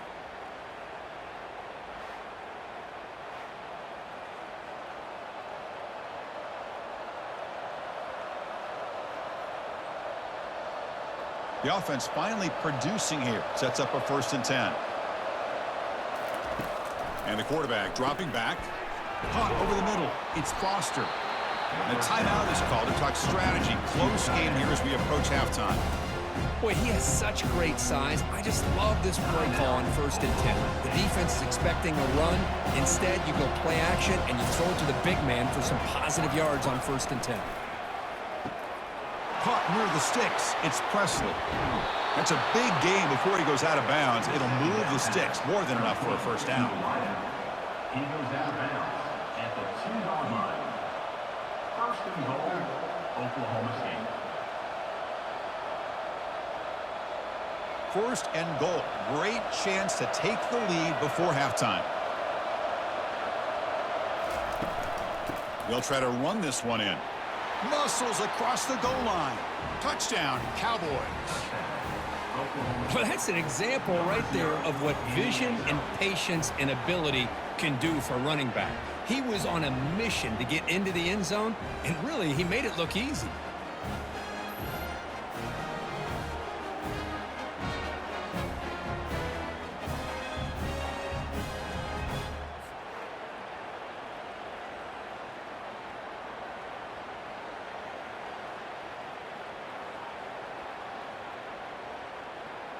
They're set now to try the PAT. You're on for the extra point. PAT makes the score 7-3. Is good. That makes the score Oklahoma State 7, Ole Miss 3. So after the touchdown, here's the kickoff, and we'll see if the opposing offense has time to answer before halftime. Fields it just outside the goal line. And he stopped at the 20, trying to make something happen, but that's good coverage there. And the Rebels offense back out on the field. We'd expect a prudent decision here, backed up near their own end zone, just run the clock out and get to halftime. It's incomplete. He was hit as he threw. Good pass rush there on first down.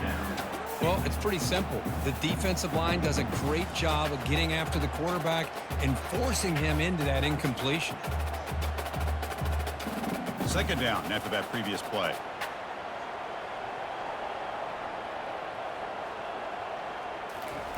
And he's back to throw again after that incompletion on first down.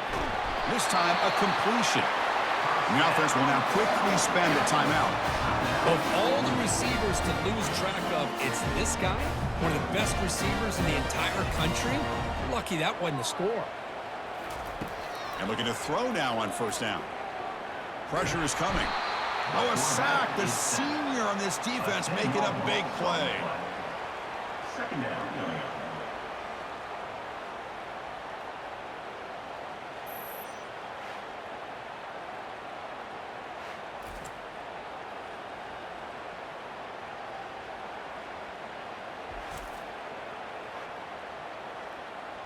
And that will do it for the first half here. Kevin Connors now has our halftime update. All right, thanks, guys. You've had yourselves a superb broadcast so far in Oxford today. And it's been said football is a game of inches. And guess what? Based on the comparison between third down conversion rate today and the average yard per play, how can you argue that? I mean, the low-lying fruit is to look at some of the explosive plays we've seen in panic. But really, this game is going to come down to which team is more efficient when they have the ball and how they play when it matters most. That said, let's get back to the field and our guys in the booth to start the second half.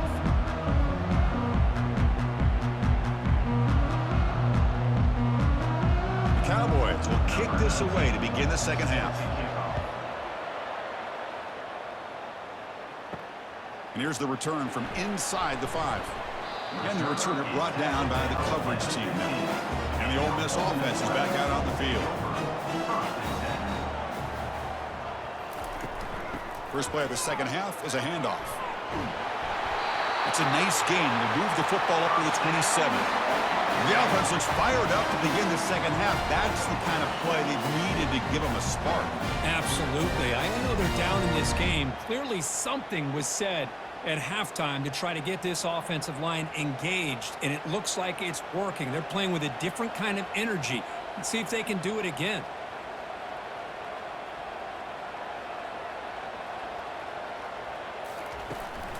On first down, they'll keep their running game churning. That one takes it across the 30-yard line. Nice job here of controlling the line of scrimmage by this offensive line. The back does what he needs to do to get positive yards on the first down.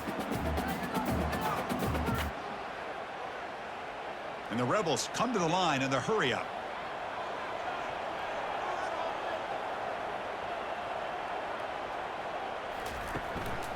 Handoff to the back. Tackle behind the line. It's a loss of 2. Loss of 2. Third down coming up.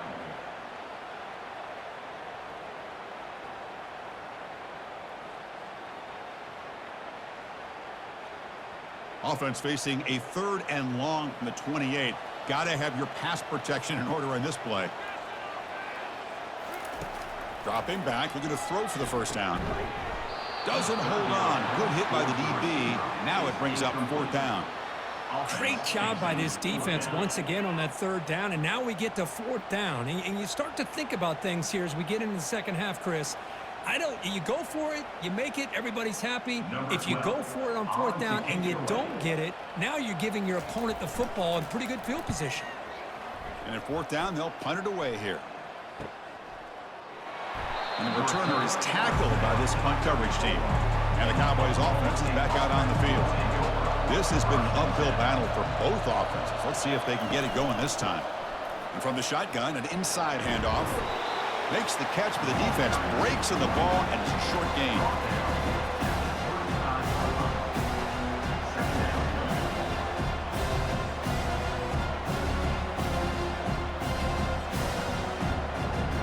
Here's the second down play.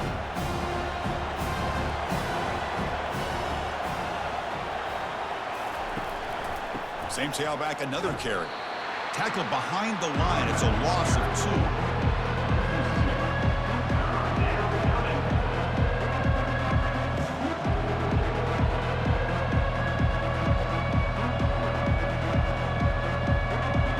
We come to the line. A long way to go for the first down, but needing this crucial conversion right now. Dropping back. It's Bowman. Quick throw over the middle. This one's going to fall incomplete. Brings up 4th down. Well, it looked like the quarterback had everything that he needed there. Had great protection. The receiver ran a nice route. Just not able to convert there on that 3rd down. Let's see what their decision is on 4th down coming up. And the Cowboys bring their punt team onto the field. Looking to flip the field here.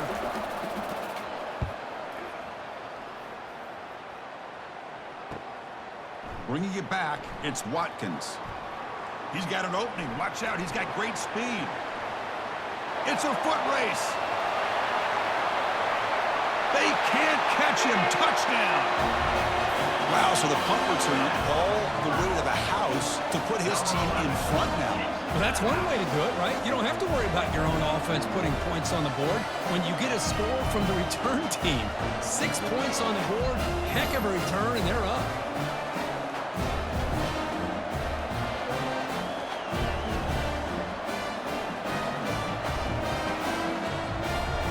Try to add the lead now with the PAT.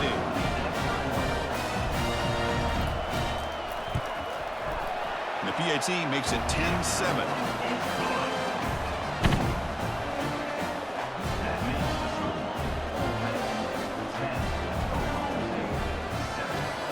Now the kickoff team is out on the field.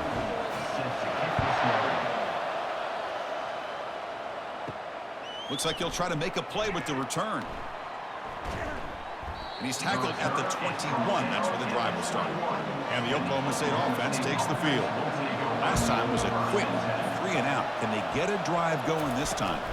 Out of the shotgun, he'll hand it off. Tackled behind the line. It's a loss of 2.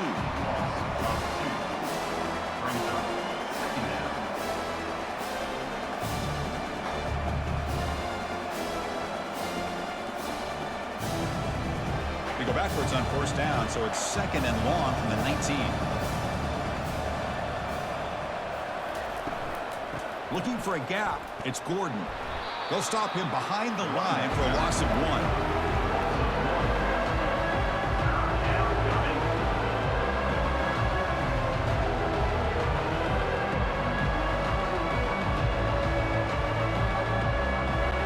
Well, a serious challenge for this offense. You don't want to be in 3rd and long inside your own 20. How much of a risk will they take to try to pick up this 1st down? Defense is coming after him. They've got him. It's a sack for the defense.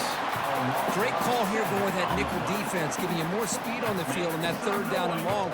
Nowhere to go. Gave the defensive line plenty of time to come up with that sack. And now it's 4th down and long.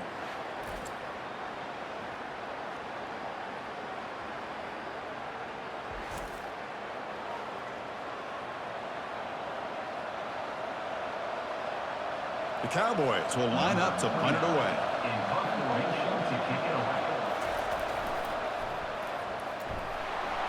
And the returner brought down by that coverage team. The offense set up in great position after that punt return. 1st and goal. On the ground, trying to muscle it across the line. And he runs it into the end zone. Touchdown, Rebels. Well, they began with great field position, and that didn't take long at all, Kurt. Well, that's how you take advantage of an opportunity. Your defense sets you up in great field position. You're not looking for a field goal. You're looking for a touchdown. Give the credit to this offense for being aggressive and punching it in.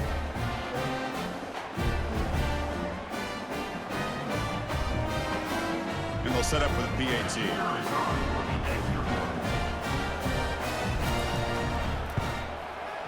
PAT is good, and they go up 17-7.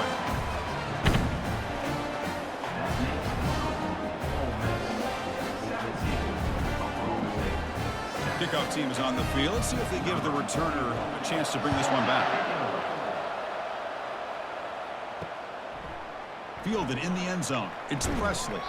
Solid coverage there. They get it at the 15. That's where the offense will take over. And the Oklahoma State offense is back out on the field. They're coming off a 3-and-out, looking to produce a positive drive here.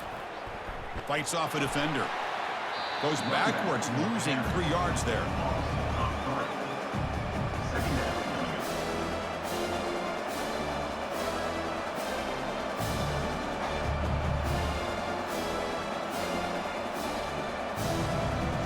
They're behind the sticks on 2nd and long here from the 12. Looking for some space. It's Gordon. With the carry, it's the running back. Loss of 6. It's 3rd down.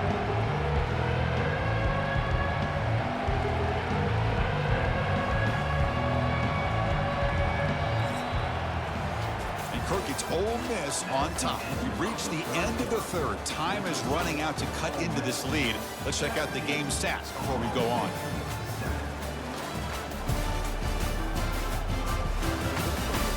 We're set now for the 4th quarter. Who is going to make the crucial plays to take home this W? Grab behind the line. It's Presley. The pass on 3rd down. Complete via the screen. Goes out of bounds at the 13-yard line. All right, fans, let's make some noise. It's 4th down. The offense stays on the field down multiple possessions. Easy choice. 4th down, looking to throw for it. Tries to beat the pressure with a deep shot. Oh, and it's incomplete, and the drive ends right there. The offense now has great field position to start the drive. Looking to throw. It's Dart. Catch hauled in here over the middle. Tackle at the 8 after the completion. Brings up 2nd down.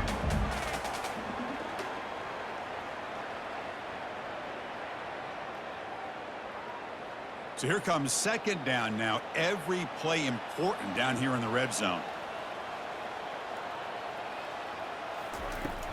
Offense will keep it on the ground here.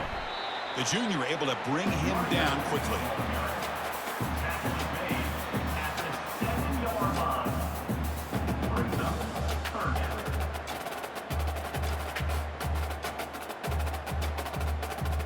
And they convert here on 3rd down in the red zone. This is a 4-point type of play, touchdown or field goal. Shotgun formation here on 3rd down. Grab near the sticks. It's Prescorn. Touchdown, Ole Miss. Still no answer for the passing game. So the offense flexing, Kirk, and stretching the lead here now in the 2nd half. Well, you can catch your breath here a little bit if you're this offense. That touchdown can help you out. But now your own defense can help you preserve the lead so you can go back out and continue to build upon that to the finish.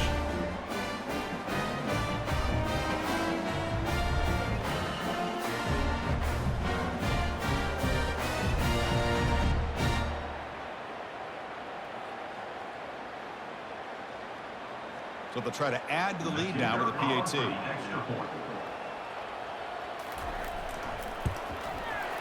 And the extra point up and good makes it a 3-score game, up 17 here in the 4th.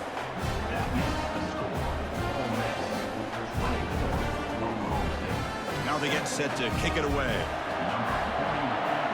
Set to advance on the foot. Bringing it out, it's Presley. To be tackled at the 17. Strong job by the coverage team. And the Oklahoma State offense is back out on the field. The last time they went forward on 4th down, didn't get it, and it ended up costing them 6 points. And they bounce back here. Looks downfield and connects with a wide-open wide receiver. They bring him down, but an explosive play by this offense. Big gain. Hey, listen, this game isn't over yet. The defense can't get too comfortable with this lead.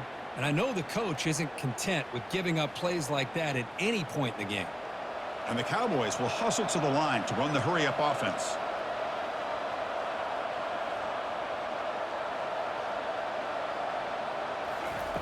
Here comes a first down pass attempt.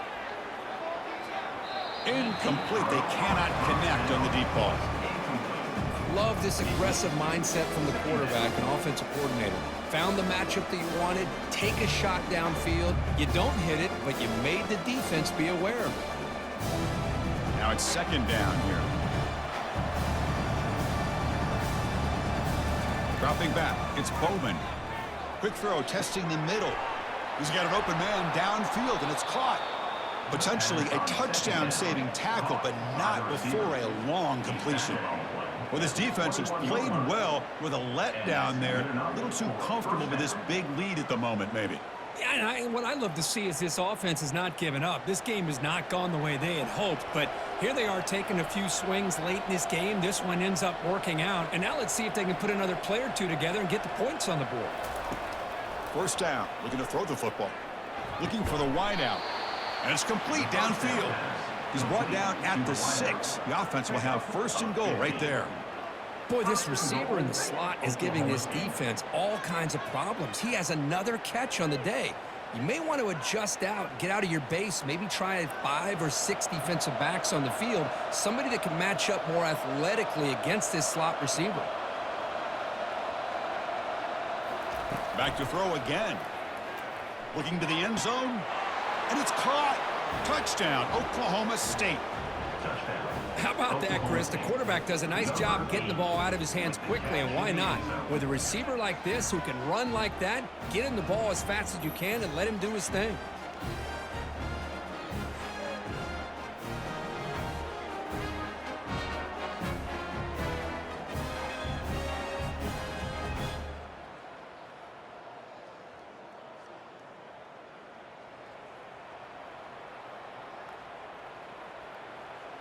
Lining up to try the extra point.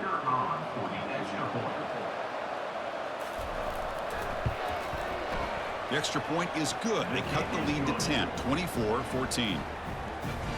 That makes the score Ole Miss 24, Oklahoma State 14. Formation would indicate they're going to try the onside kick here.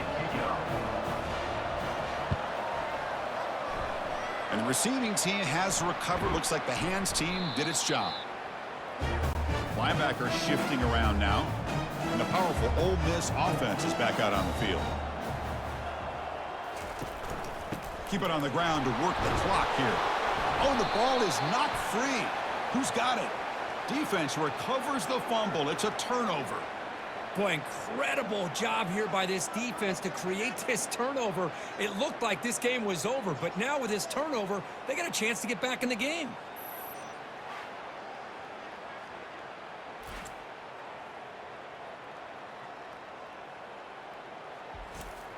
First down here. Time for one more play before the clock stops for the 2-minute warning. They'll come out throwing here to start the drive. Grab down the middle. It's Andrews. And he's brought down after a big first down gain. It's second and short. Maybe an opportunity, Kirk, to take a shot here. Boy, nice drag route here, and I thought the patience by the quarterback was the key. Puts it in front of his receiver, gives him a chance to make the catch, and picks up a little bonus. Nice yards after the catch. Back to throw. It's Bowman. Finds a man to the left. Big catch downfield. They bring him down, but that's a solid gain on the play. Chris, that's a great example of his arm strength. He just fired the ball in there much quicker than the defense could even react. First down, clock stops for a moment, but no huddle here. They've got to hurry.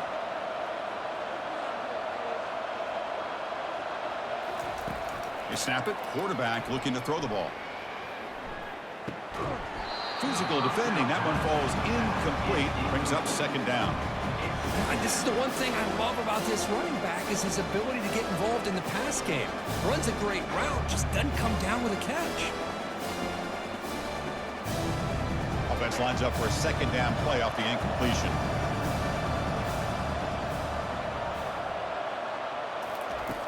And he drops back in the gun. Lets it fly to the wideout. But they don't make the connection. That one is incomplete. We know it's not an easy job to go out and catch passes when people are trying to tackle you and knock the ball away. But the bottom line is that's a pass you gotta have to come up with and make a catch. The offense eager to keep this drive going. They're facing a 3rd and long from the 20 now. Dropping back, looking to throw for the first down. Here's a shot toward the end zone. Touchdown, Cowboys. This air attack is still unstoppable. Well, hold on now, Chris. We're under 2 minutes to go, and these guys will not go away. They hit this extra point. You cover an onside kick. You never know.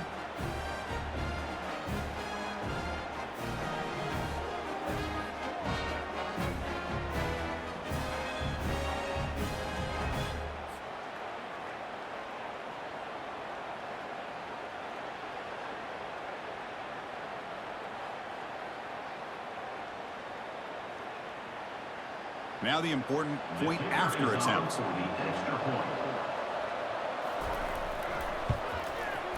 Piety is good. They draw within 3, 24-21.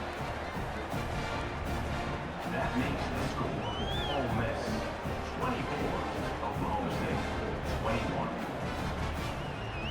I believe they're lining up to attempt an onside kick.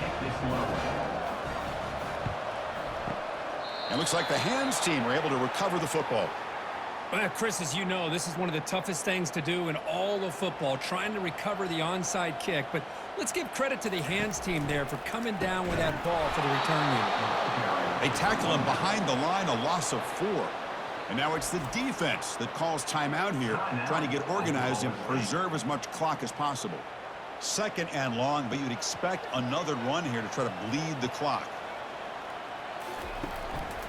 And he's got it again. Defense stops him, but that's a solid gain.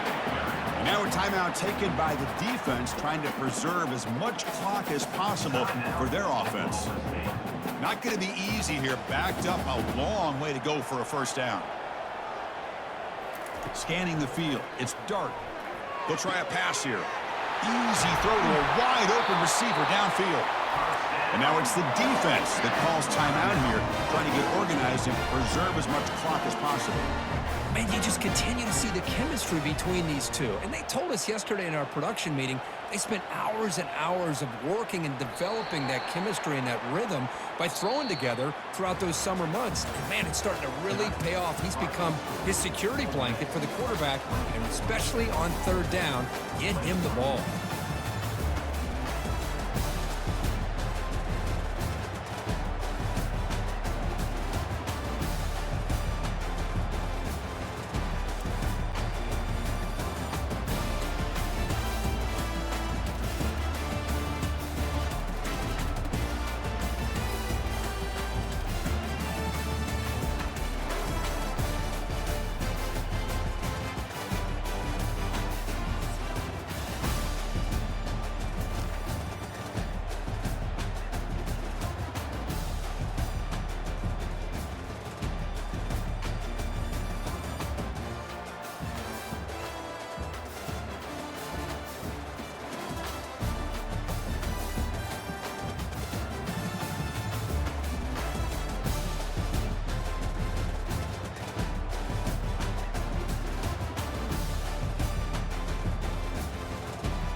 Welcome to Kid Brewer Stadium, home to the Giant Killers, the Appalachian State Mountaineers. And Boone, North Carolina has really been excited for this matchup that we have in store.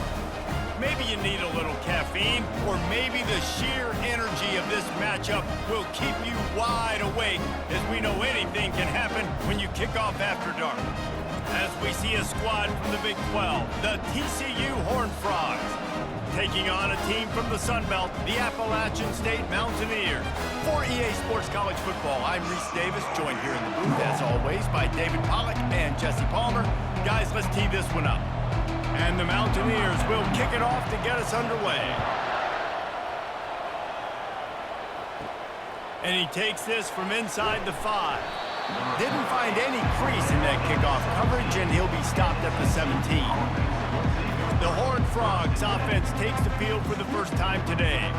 Here he comes, and obviously defense is always going to be aware of a quarterback, but boy, he finds a way to put defenses on their heels all the time, David. I mean, what can't he do? He's got the weapons, he's got the confidence, he's got the experience. Jesse, these kind of guys are so hard to defend. You're right. They better be able to find a way to get pressure on him, because if they don't, this is going to be a long day. Yeah, and way to be creative, way to get the ball in the perimeter really quickly, get some speed outside. All you got to do is secure that edge, and you're just trying to get that first down. Nice job, nice play call by the offense. And the Horned Frogs will hustle to the line.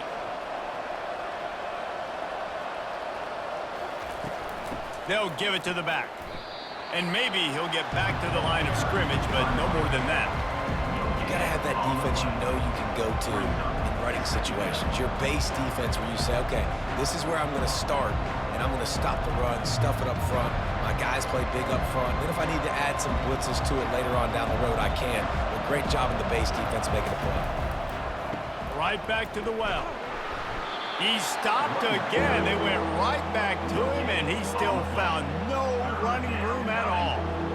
Great job at contained by this defense. And in order to do that, the end man on the line of scrimmage defensively has got to be able to set the point and force the football back into traffic. And that's exactly what happened. The last 2 runs went headlong into a brick wall. Now 3rd and 10.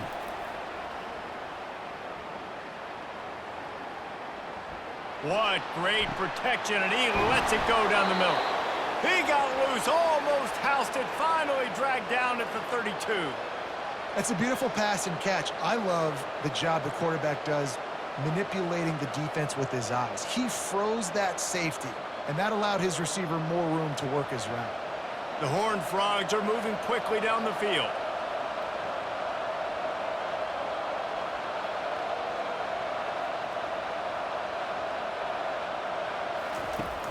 Wants to throw on first down off the play fake. And it slips through his fingers, incomplete. That would have been a huge gain if he could have squeezed it. Hey, listen, the quarterback didn't get the completion on that throw, but that doesn't mean you can't try again. Trust in your playmakers outside to push the field and stretch it vertically and make a play for you. I won't surprise me to see this QB take more shots as this game goes on. Give to the running back. They'll give him 4 on that one. It's 3rd and 6. Gain of 4. 3rd down coming.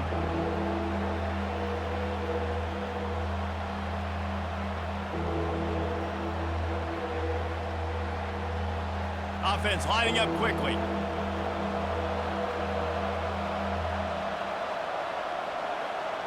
Looking for a man. It's Hoover. Going to try to pop one on the screen. They finally get him stopped, but what a good job by that front wall to set up the screen and create some lanes for their running back. Well, they pick up the first down there on the screen. I love the offensive line there, allowing the pass rush to get way up the field. They completely baited their guys, made them think that they got beaten, that they were going to get the sack, and then they sneak the running back screen right in behind them and pick up the first. From the gun, running back gets to give. And he's able to find a little bit of running room before they get him down.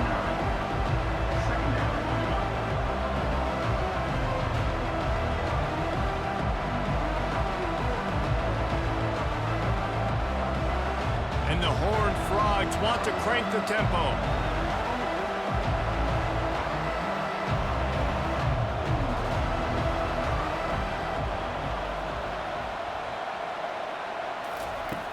on second down, just keeps firing. He's got it into the end zone. Touchdown, Horned Frogs! TCU. You want to talk about a great way to start the game and set the tone early. It's so nice to have a quarterback just get himself into the game and get himself established. You make a couple throws, you lead your offense down the field, you score right off the bat. Could not have been a better start for that QB.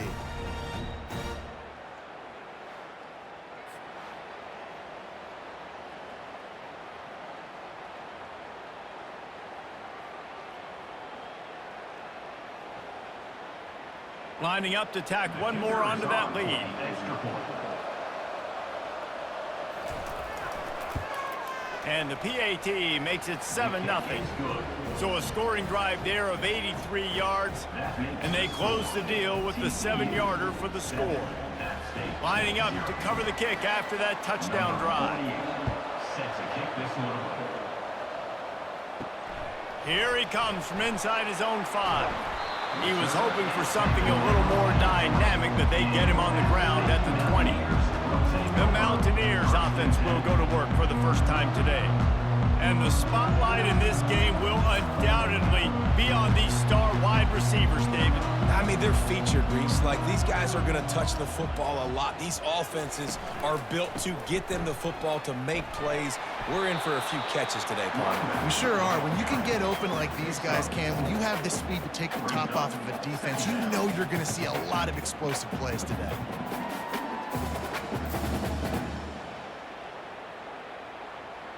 Solid pickup of 4 on first down. It's 2nd and 6.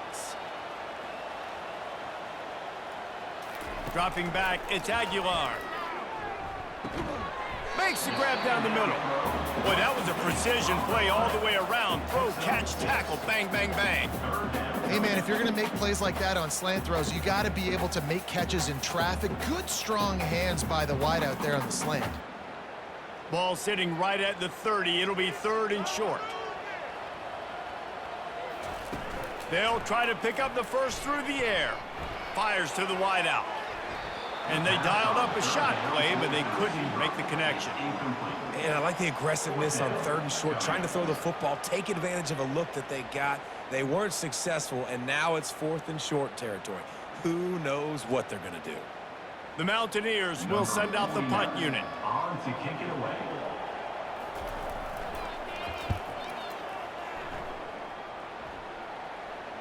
Not going to risk a return here. He'll make the fair catch. TCU will send its offense back onto the field. David, they'd love to do what they did last time and put this one in the end zone. You ain't lying. They did a great job. The offense was clicking. Everything went well, Palmer. They executed and got the touchdown. And they were in a nice rhythm as well. And I'd love to see that here on the next drive, too. Just keep doing what you're doing. Everything seems to be working, and you seem to have this defense on their heels. That's the end of the quarter, and TCU has the lead. We've played one. Before we move on, let's have a look at the stats.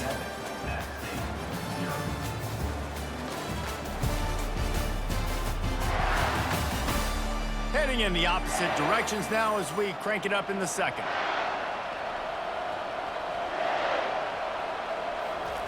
He's looking to throw.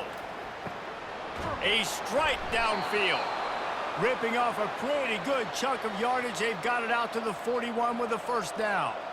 This receiver is so dangerous out in space, and it's a nice job by the QB getting him the ball early on the curl route. And you see, once he has it, he's got some wiggle, he's got some shake, makes some defenders miss, and gets up the field.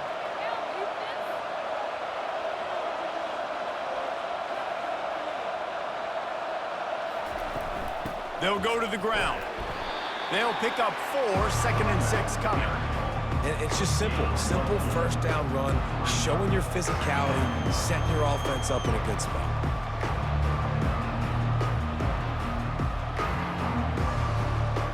The Horned Frogs want to move quickly.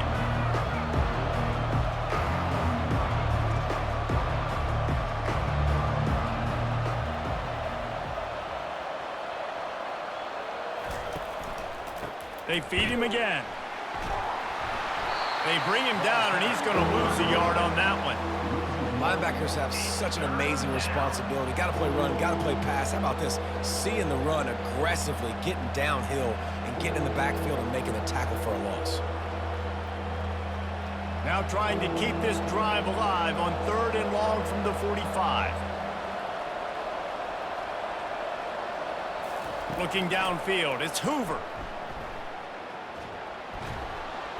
Couldn't find a man and just had to throw it away to avoid a negative play.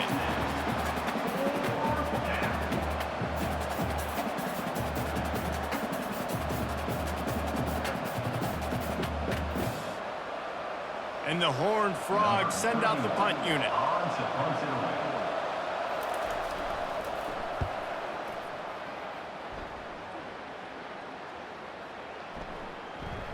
And it'll be down right there.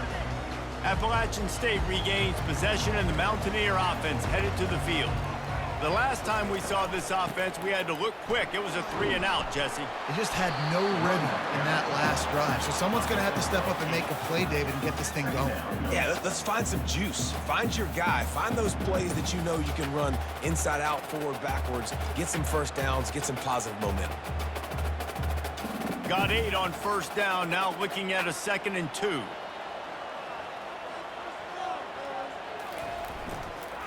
Right back to the well. Nudges ahead for 1 out to the 16.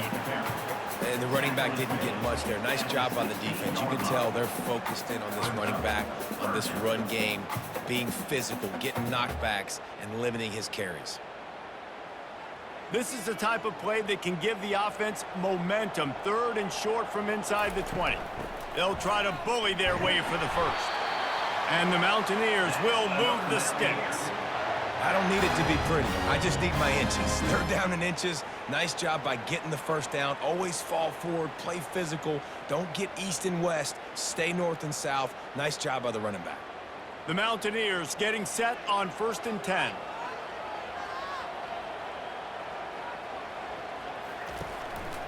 The give to the back. The clock has reached the 2-minute mark, and they have a chance to at least cut into this lead before the break.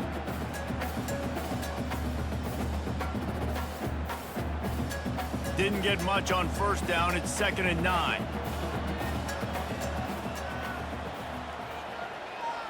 To the air. It's Aguilar. Unloads to the wideout.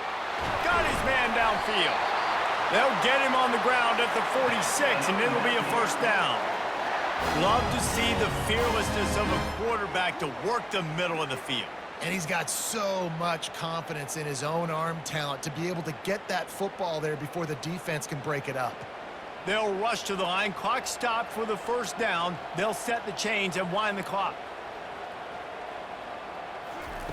He's looking to throw it. He lofts one down the sideline. And that one falls incomplete, trying to get a chunk play on that one. There's an example of what happens when the quarterback doesn't have a chance to set his feet. The pressure just forced him to have to work off schedule a little bit. And I think because of that, he wasn't able to be as accurate as he wanted to be. 2nd down coming up. After the incompletion, they go back up top. Pressure's there, and he lets it go. That pass is incomplete, and they're probably fortunate that it wasn't knocked free for a fumble. Well, the offensive line has got to give him at least a little bit of time to survey the field. He had no chance that time, getting hit almost immediately after he got the ball. They punted on their 1st drive of the game, and now they have to convert on 3rd down to avoid doing it again. Got him downfield. He gets it to the 31-yard line. A big play for this offense. 3rd down, a lot of times it comes down to not necessarily who's the most open, who do you trust the most? No, it's not about the X's and the O's. It's about the Jimmys and the Joes. And when my guy's better than you and I get you matched up out wide and I know I trust you, I'm finding you. Unleashes one deep. And that one's incomplete. We're taking a shot there, but couldn't hook up. You know, it's a good decision by the QB because his intended target wasn't open, so throw it out of bounds, and you can live to play another day here on this drive. Now 2nd and 10.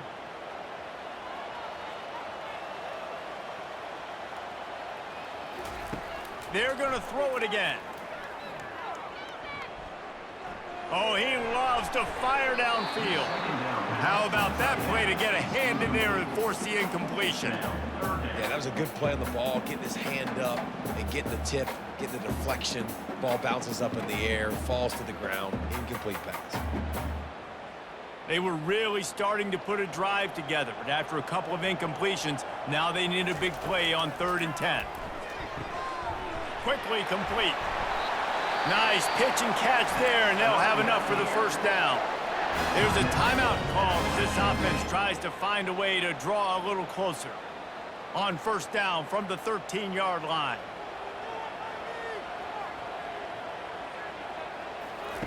From the red zone, looking for a man. Get it out on the screen. That completion has them right on the doorstep. They'll mark it at the 1. We got a timeout here late in the first half, and they'll try to get more points on the board before the break. And this offense will have to feel pretty good about itself if it can tie the game before halftime. 1st and goal. Use the play fake, now to throw. Pulls it in the end zone. Touchdown, App State. And what a nice play call and nice execution. Play action, you're thinking run. Quarterback pulls it out, throws the football right behind those guys, and gets the touchdown. Yeah, it was a nice job there by the quarterback, too, on the ball handling. He just froze the defense just long enough to help those wide receivers and targets get some separation in the end zone, and at that point, it was just an easy pitch and catch.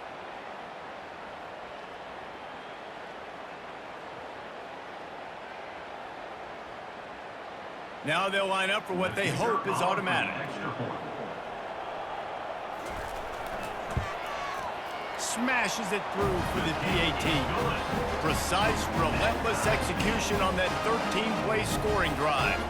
It was capped off by a 1-yard touchdown pass. All tied up and just about set to kick it away. On the move from inside his 5.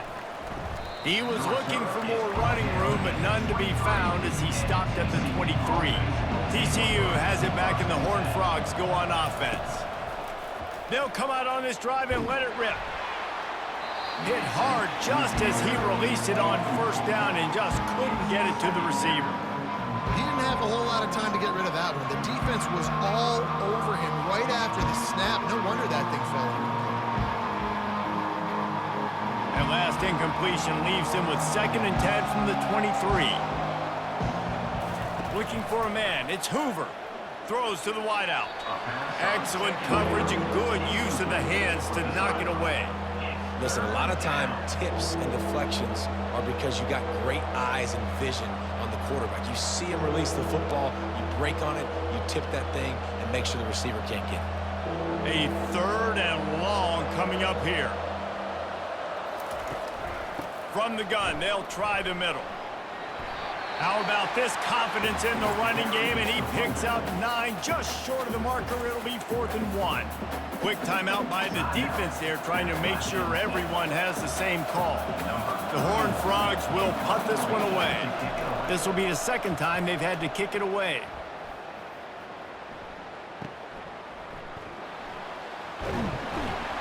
Returns like that are why you don't settle for the fair catch if you don't have to. Picks up just a little bit of yards to help out the Oak. They'll throw it on 1st down. Not much of a chance there. He just had to get rid of it to avoid the sack.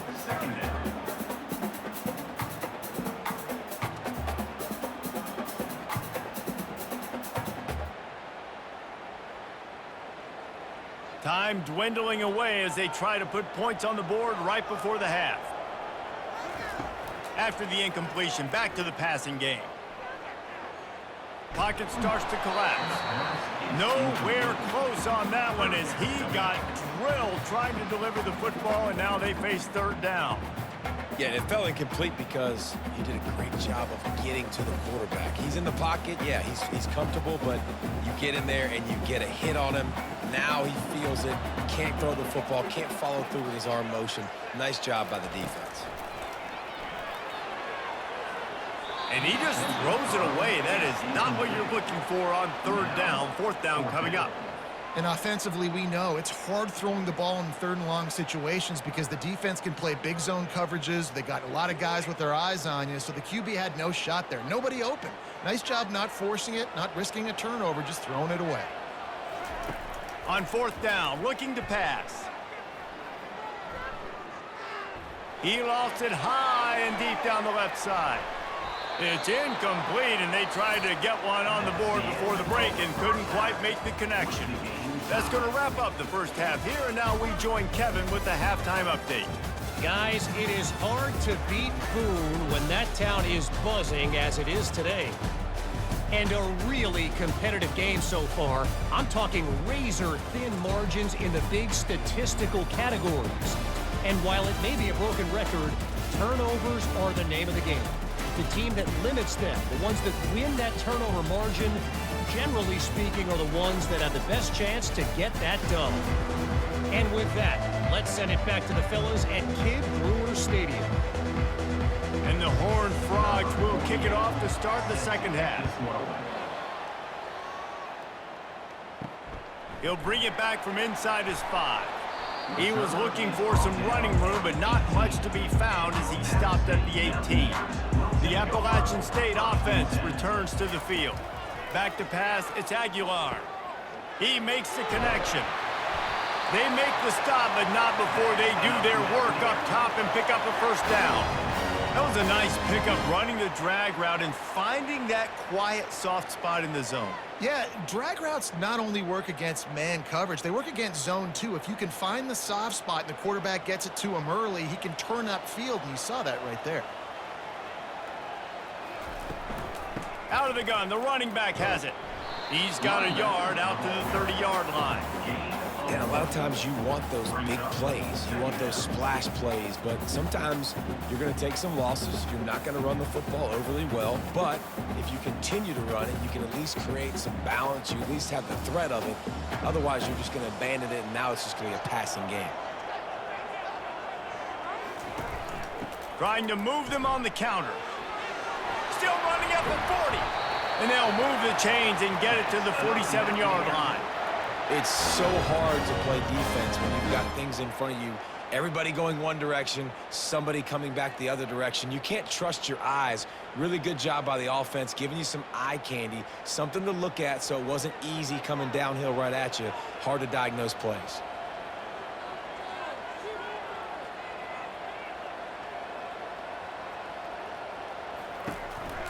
To the ground with the back. Not much working there. It'll be 2nd and 9. Second down coming up.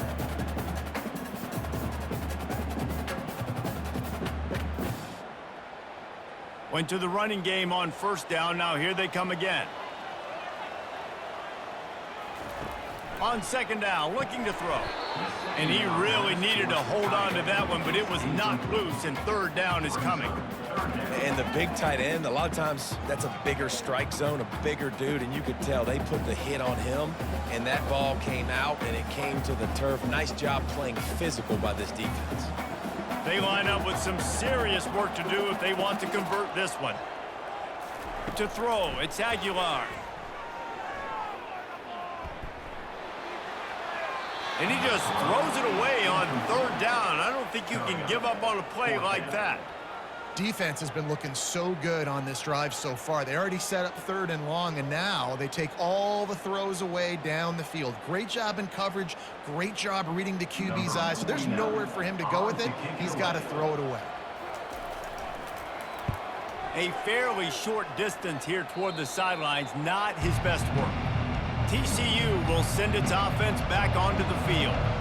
It has been a complete uphill struggle for both of these offenses, Jesse. It sure has. At this point, David, someone's just going to have to step up and make a play. Someone's got to break a tackle, make an incredible catch, and just give some life to this offense. And whatever you can, whatever it takes. Don't worry about looking pretty. That's out the window. We've already looked really, really ugly. We got to find something that works to put some points on it. The Horned Frogs in the hurry-up. Quick pass on the fly motion. The defense wouldn't let him loose, and even though it's a completion, they lost yardage. Got to give the defense credit. Watching film, anticipating. They knew that this offense had this play in their back pocket. They knew about the speed of this wide receiver in different ways they were going to try to get him involved. Everybody on defense on the same page, playing together. I love it.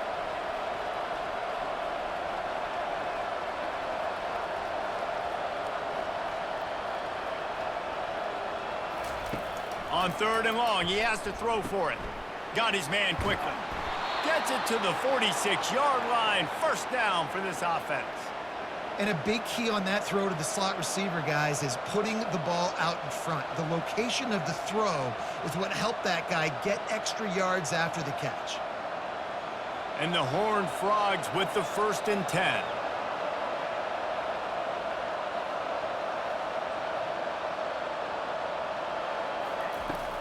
Use the play fake, now to throw. Looking to the big tight end. He's got an open man. And he almost ran away from everybody on that one. A huge pickup on that play. Yeah, and the quarterback knew exactly where he wanted to go with the football, had time, spins the ball deep. Nice job by this offense, understanding what the defense is giving them and creating the explosive play. The Horned Frogs had this offense rolling.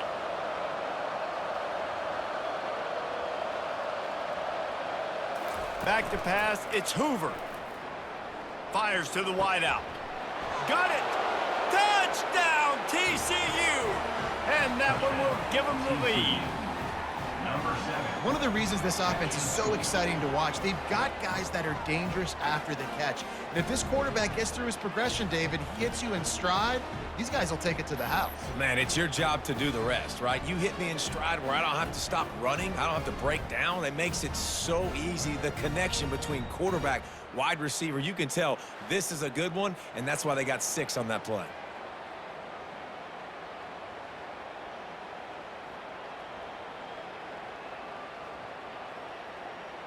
PAT unit on the field.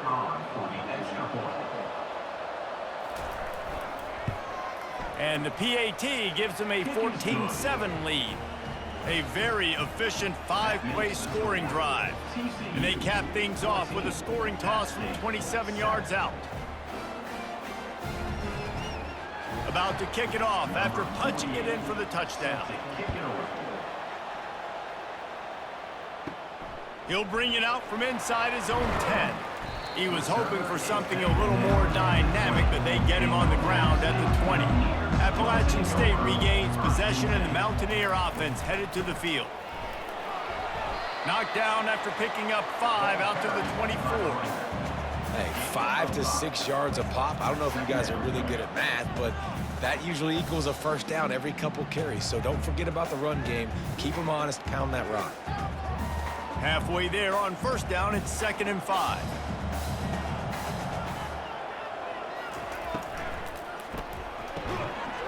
And the pass is incomplete, jarred loose by the hip. In football, you hear the term quick, but don't hurry. And you can tell when you run these RPOs, the QBs want to make that decision quick. And I think he hurried it a little bit too much, got the ball out quick, but obviously was inaccurate with his pass. We'll see if they go back to the air after the incompletion. It's 3rd and 5. Looking down the middle. He's got it. And he was loose and in the open field and on his way. A tremendous pickup on that one. That's the end of the quarter, and TCU has the lead. They've built a cushion. They've got a nice lead. Now the task is finish the deal as you take a look at the 3rd quarter stats. One more period to go to see who can make the winning plays and come home with the victory. The offense getting set for a first down from the 45. Looking to move it through the air. That pass is incomplete. I know one thing, the play didn't result in a good outcome, but I'm very impressed with the offensive line. Unbelievable job. Gave the quarterback plenty of time. Now let's see if they can adjust with the receivers running routes and maybe get somebody open. Ball still at the 45 after the incompletion. They'll snap it 2nd and 10. They'll leave it with him. Nice move to keep running. Running back carry. Pickup of 5. Third down coming up.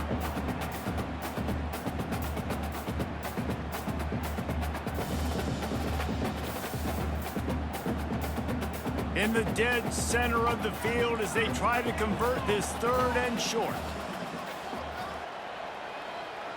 Dropping back, it's Aguilar. Takes a shot.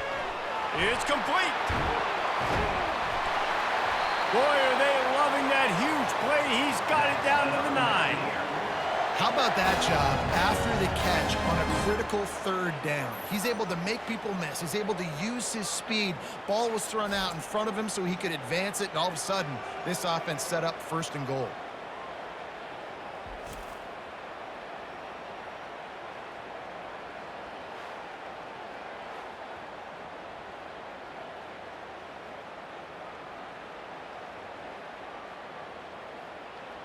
And that big gainer on the last one has them threatening from inside the 10. A 1st down run on the doorstep.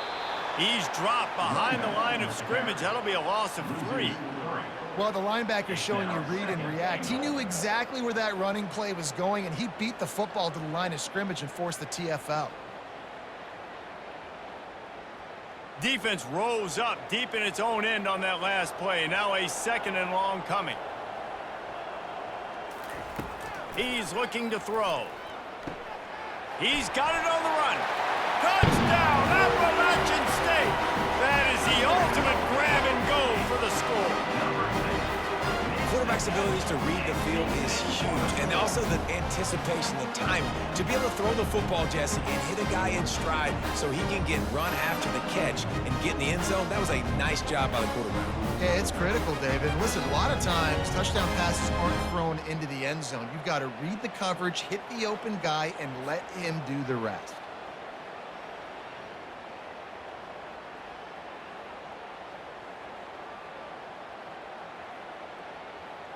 On to attempt the try. The kicker is on for the extra point. And that extra point was good, and we are deadlocked here in the 4th. So it's an 80-yard drive, and they finish it with an 11-yard touchdown dart.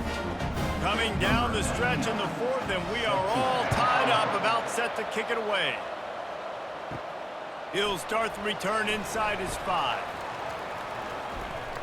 He gets a block. This guy is so dangerous. The excellent vision to find a lane and get it out and set up the offense with good field position. Wants to throw on 1st down. With the catch, it's Richardson. Stopped at the 47-yard line, a 10-yard gain, and they'll move the markers. Well, the defense did a nice job taking everything away down the field, but once the drag route was caught, they just couldn't rally to the ball carrier in time to make a tackle, and as a result, new set of downs. And the Horned Frogs headed quickly to the line. From the gun, give on the inside.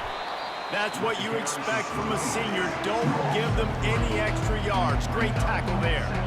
How about the job by this defense today? They knew what they were getting into. A really good running back. We talked to him this week. It was the main focus point of this offense. Stopping the run game, stopping the run game. Boy, have they showed up and showed out and answered that challenge. Looking to throw, it's Hoover. Finds the tight end. He's run out of bounds, but a big play on that one, and it'll be a 1st down. Love the way he didn't just run to a spot. He found the cushion in the zone and got himself open for the 1st down. Yeah, and you're taught to find that space. You know, don't run right into a zone defender who's sitting there looking at the quarterback and looking at you. So much creativity with routes now and being able to just have subtle moves one way, come back the other way. Nice job by the tight end finding that hole in the zone. Not much room to run. Let's give him 1 to the 33. Got to give this defense credit because they have bottled this guy up all game long. He's one of the best running backs in all of college football. Everybody was expecting him to have a big one today. Don't tell that to this defense, though. They played with great effort. They've gotten hats to the football, and they have been able to shut him down. The clock stops as we have reached the final 2 minutes of the game. Offense gets set for 2nd down. He's looking to throw. And the pressure will get there. The sack. Down he goes in the waning moments. That could be a costly play. And I love playing man coverage on the back end. Get in those receivers' faces. Don't let them feel comfortable and run zone where they can find all these holes in the zone and my rush can't get home. Pressure them, pressure them, pressure them. On 3rd and long, a check down would be the last resort. And the incomplete pass will bring up 4th down. Really nice job there by the safety back in the middle of the field. You see his range and the speed. He's able to close on the ball and then knock it away. Nice play. The Horned Frogs will punt it away on 4th down. He's going to try to flip the field with this one. And that punt will sail out of bounds. Let's see where the official spot it. The Appalachian State offense returns to the field. There's enough time to get the ball down the field here, David, but you've got to make sure you're efficient and avoid mistakes. Yeah, and those 2-minute drills, you always talk about the first down, Jesse. Get that first down, stop the clock, get some momentum going on offense. Yeah, and good decision-making by the quarterback, too, right? You don't have to be greedy in this situation. Just take what the defense gives you and get yourself in position to win. That completion leaves us with 2nd and medium. Looking to pass. It's Aguilar. Fires to the big fella. And he was able to get away from one tackle, but plenty of help was on the way. Decent pickup on that play. Timeout on the field, and we've got a dandy all tied up late in the 4th. 3rd and short, they've got them backed up inside the 20, and the D can get the ball back here. Trying to pick it up on the ground. They were all over him, nowhere to go as that 3rd down play turned into a disaster. Timeout called here by the defense. It's the first one they've used this half. 4th down, and the punt team sends it the other way. He'll call for the fair catch here. Biggest drive of the game right now as the clock is winding down, a chance to win it before overtime. Can't hold on. He had it right down the middle, and he flat dropped it. Love the physicality of this secondary on defense. That defender got to the football, was able to separate the receiver from the ball, and did it legally. Beautiful job. They'll spread the defense out, going 5 wide on 2nd and 10. He's looking to throw. Didn't have much of a choice there, but to get rid of it.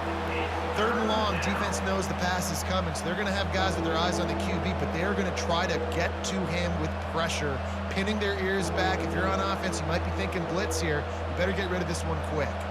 The D thinking bring some heat on 3rd and long from the 44. From the gun, wants to pass. Gonna take a shot. Hits him inside the 20, still going. Touchdown, Horned Frogs! And they've got the lead in the final minute. And they're able to score on a drive where they had to have it this late in the game, and they look to their playmaker on the outside to win that one-on-one matchup. Big-time moments. Who do you trust as a quarterback? You could tell this was a big moment. He threw it to his big play wide receiver. He knew he would come down to it, and now the big play in the 4th quarter for the touchdown.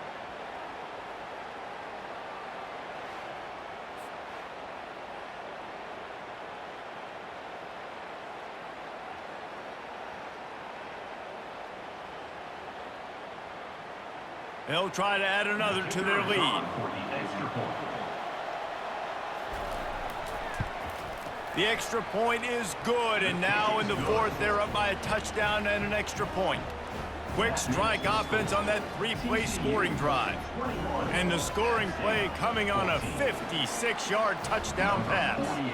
They'll need to be very sound here, limit this return, and put this game in the hands of their defense to salt it away. Really disciplined job by the coverage unit to get down there and make the stop at the 19. They'll crank up this drive with the pass. Chunk it away just as he was hit. Can't find his man as he took a shot trying to deliver that football, and it'll be 2nd down. great job of timing the blitz and calling it at a perfect moment when the offense was going to drop back and throw. They're able to get to him, hit him. They don't get the sack, but they do affect his accuracy, and it falls incomplete. To the air, it's Aguilar. Wide open downfield. He'll move it up to the 37-yard line, and it'll be a first down.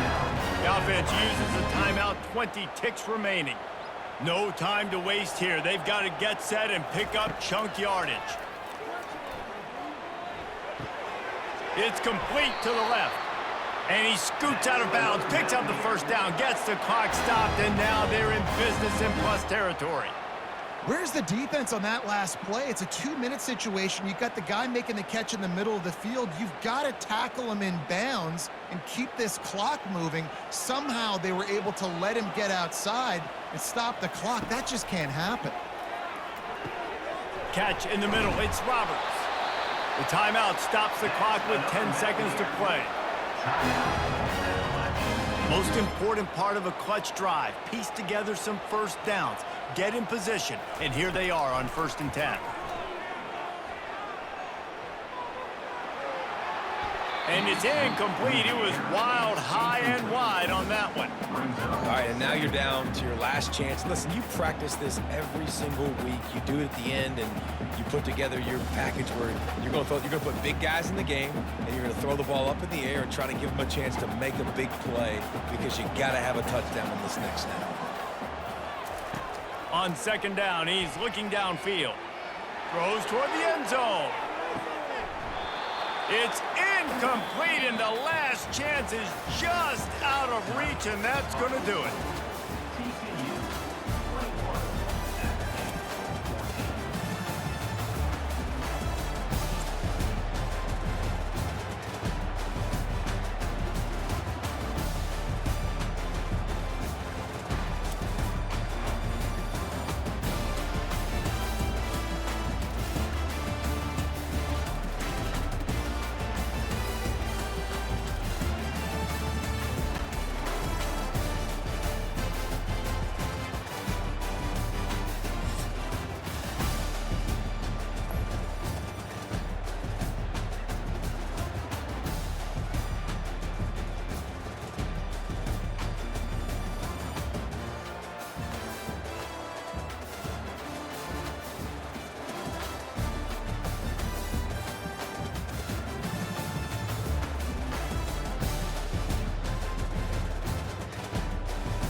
Welcome, everyone, to Lubbock, Texas, Jones AT&T Stadium, where their tortillas will be flying in celebration and in support of their beloved Texas Tech Red Raiders.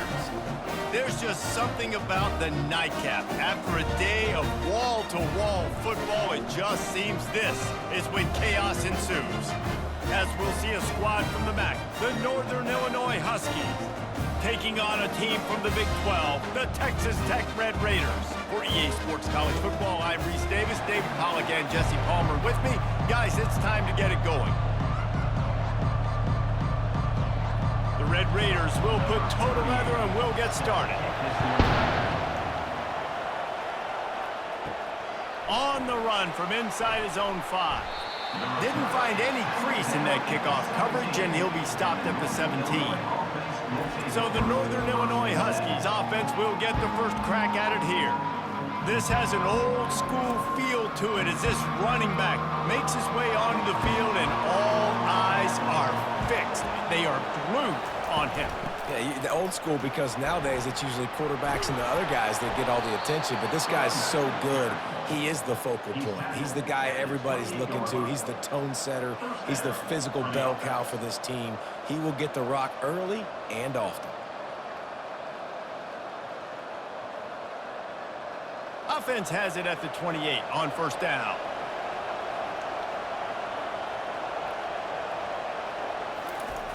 They'll try to get outside.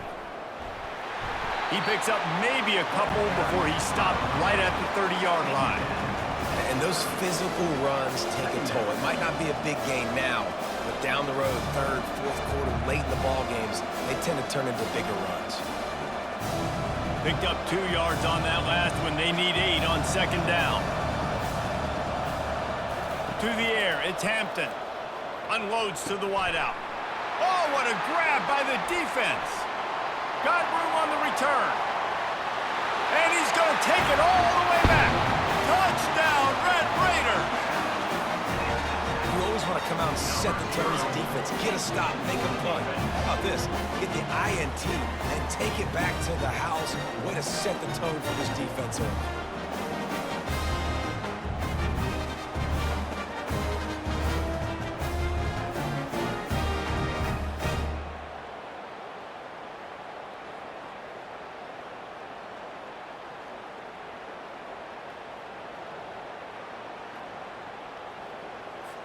Lining up to tack one more onto that lead. And the extra point is good, and it's 7-0.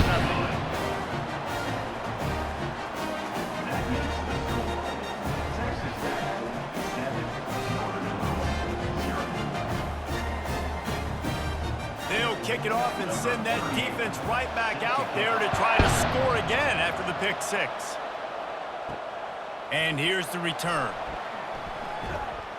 And the return man has no place to run, no place to hide, and a place to be tackled. Guys, we'll see what the plan is for this Northern Illinois offense. Give to Brown. Just a pickup of a couple out to the 15-yard line. That's a really good job by the defense, wrapping them up, getting them on the ground. Take away that run game. Make them one-dimensional, put them in passing situations. Really good job by the defense. After picking up a couple at 2nd and 8.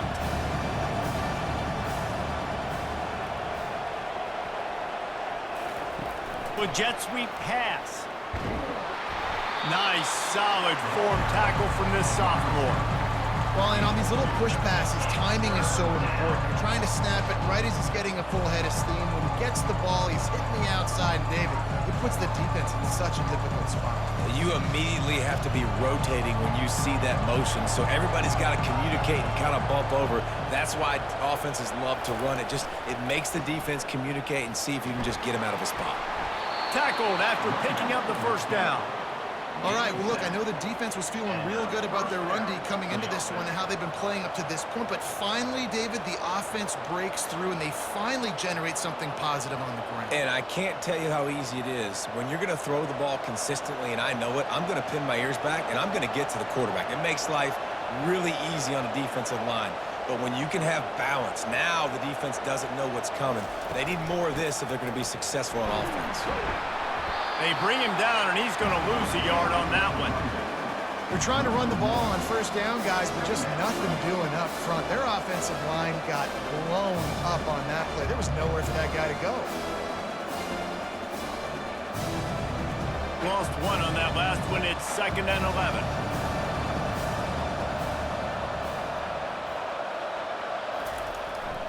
The hand to the running back. He is going nowhere. Stop at the line of scrimmage. Great job by the defense. Everybody firing off the ball, hitting their guys, holding their gaps, running to the football, nowhere to go. Now facing a 3rd and long.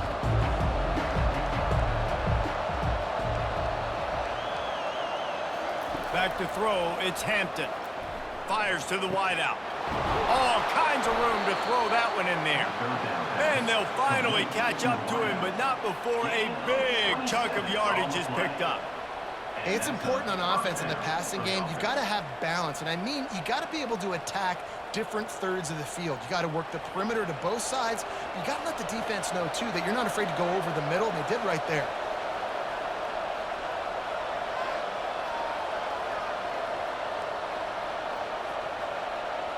Wide receiver coming across in motion.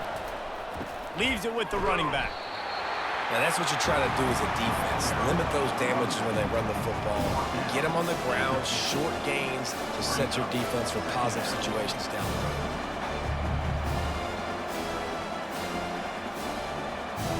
Didn't get much on first down. It's 2nd and 9. Movement here from the tight end. He'll run it again. At the 40, there he goes.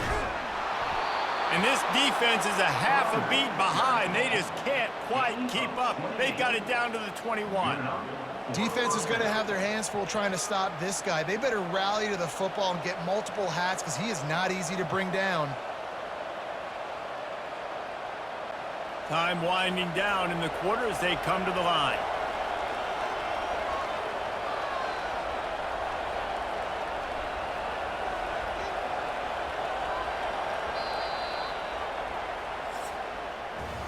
That's the end of the quarter, and Texas Tech is on top. And we've come to the end of the first as we take a moment to check out the stats so far. They'll break the seal on this quarter here on first down. He wants to throw. That's caught. It's Lewis. They bring him down, but he's got a 1st and goal from the 10.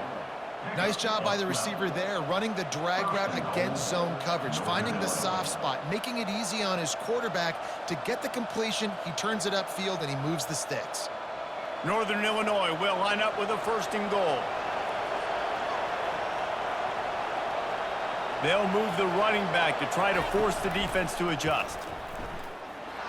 Nowhere to run on that one. He loses 4 on the carry.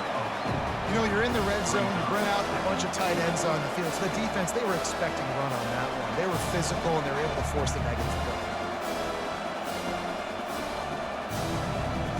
Defense rose up deep in its own end on that last play. Now a 2nd and long coming. The run up the middle here, looking for a path to the end zone. They're just trying to bash it forward. He got a couple. It's down at the 11.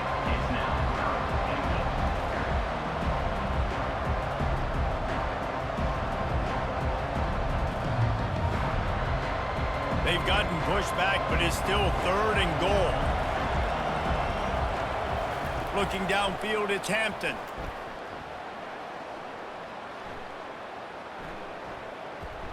They're trying to get to him.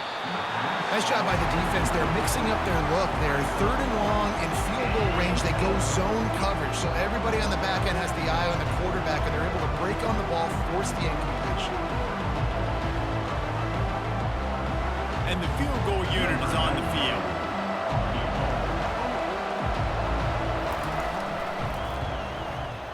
And the kicker delivers the 3 ball to finish off the drive. That makes the score Texas Tech 7, Northern Illinois 3.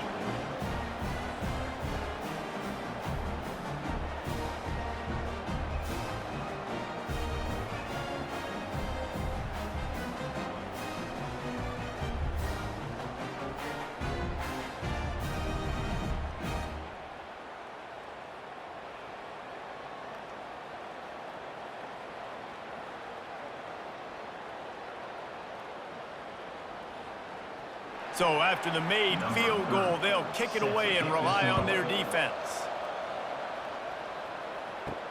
And he takes this from inside the 5.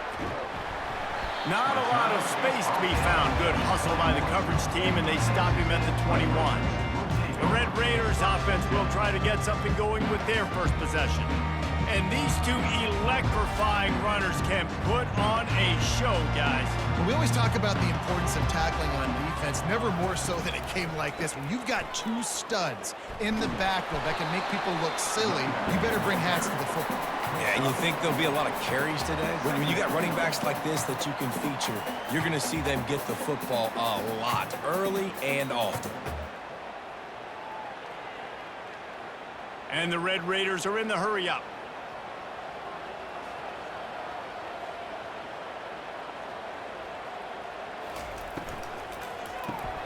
Pulls and fires complete.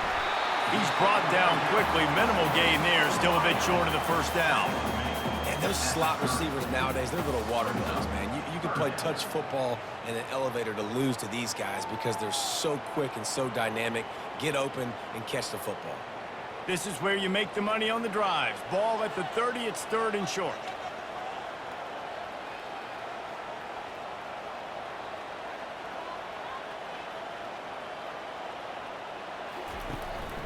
They'll try to power their way ahead.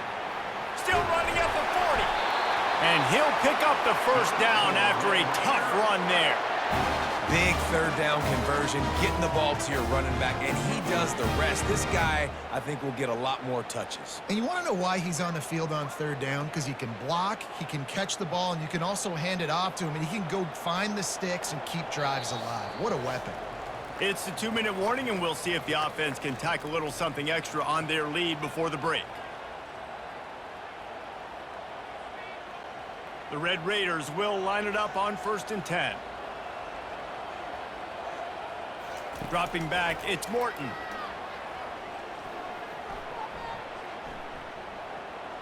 Getting some heat. Just had to get rid of that one. Good job to fight another play. And you cannot blame the big boys up front. The hog mollies get a lot of the blame a lot of the time. But Mr. QB had forever to throw the football, all day to get rid of it. He didn't. He took the shot at the end. And the offensive lineman's literally to himself going, oh, he should have thrown the football. Looking to pass on 2nd down.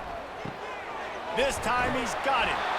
Hey, listen, on offense, just take what the defense gives you. Quarterback looks out wide. He sees the DB way off of the receiver. Throw him the easy hitch pass. You'll take that completion.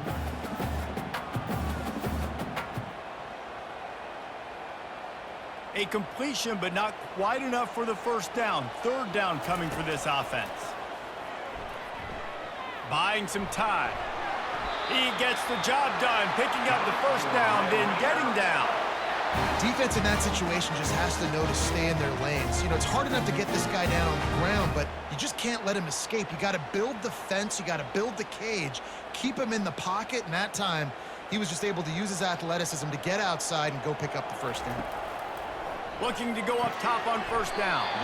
Caught near the sidelines. He'll pick up a few before going out of bounds.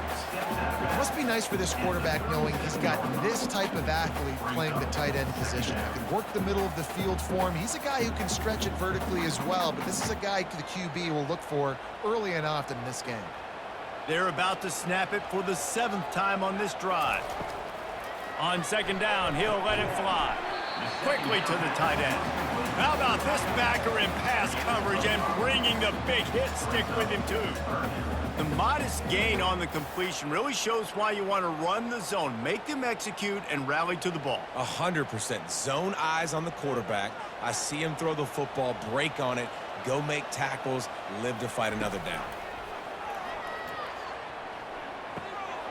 Got it in the middle. It's Brooks. They've got it just outside the red zone. They'll move the chains. It's at the 21. The offense quickly calls timeout to stop the clock. Just on the edge of the red zone. 1st and 10 from the 21. Looking to throw, it's Morton. Setting up the screen. Smashes through. They make the stop, but a good pickup there on 1st down. The clock will stop with this timeout from the offense. They'll get a chance to regroup on the sideline. And the Red Raiders have taken it inside the 20. He wants to pass it on second down. Makes the grab outside. It's Brooks. He steps out of bounds, but not before he has enough to set him up first and goal. All right, defense. It ain't working, right? They're stringing together several first downs here. We're going to need to change this up, find... And it looks as if they've buzzed down. Replay wants to have another peek at that last play. And they take another look at the play, but the officials on the field were right, and the play will stand.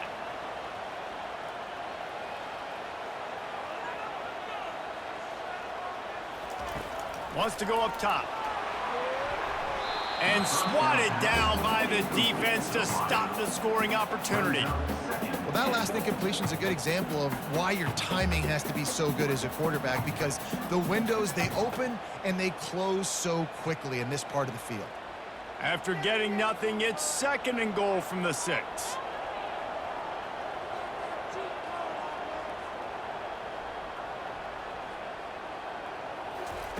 He's looking to throw.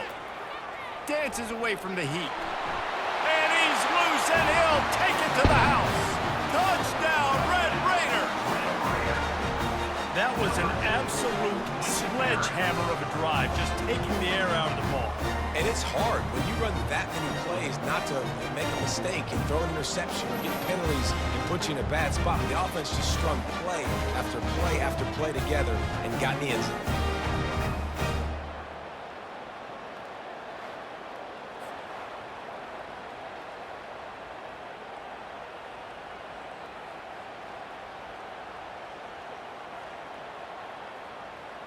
They'll try to add another to their lead.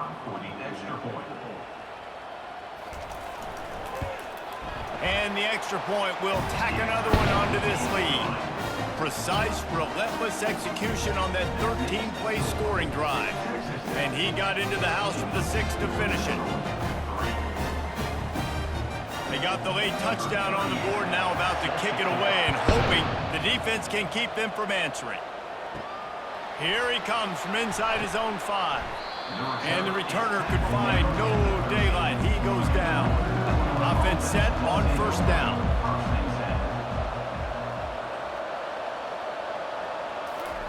Touch pass on the right.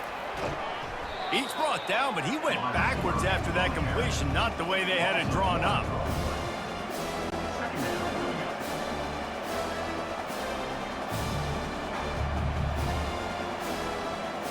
That's the end of the second quarter. That means it's time to join Kevin in our halftime update. Guys, looks like we've got a terrific atmosphere there today in Lubbock.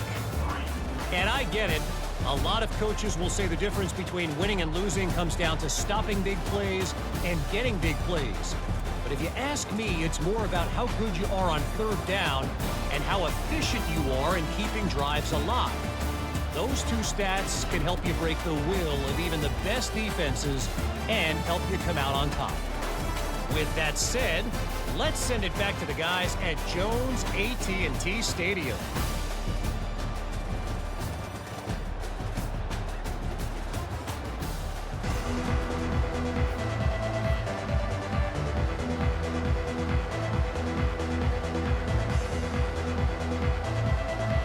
Northern Illinois will kick it away to start the second half. On the move from inside his 5. Nice job executing all of the assignments as they put a stop to that return at the 22. Texas Tech ready to send the offense back onto the field. Hold and fire complete.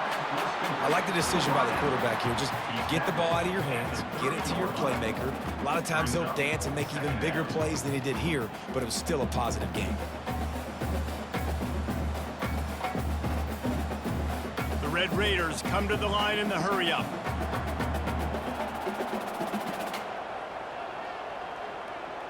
Scanning the field, it's Morton. Finds his tight end. He's got enough for the first down. They'll spot it at the 37. I don't know who on defense is going to cover this guy. Honestly, he could be a problem for this defense over the middle of the field in the passing game.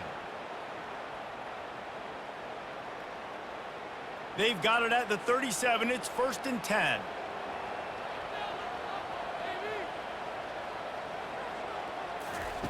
He's going to pass. Now adjusting. Able to get just a few before sliding to avoid the hits. You know, QBs want to make those big plays. They want to put up the big stats. But when nothing's there, sometimes you just tuck the ball, get a minimal gain. I like the slide, by the way, too. Get down and don't take a big hit. Moving quickly, trying to rattle the D.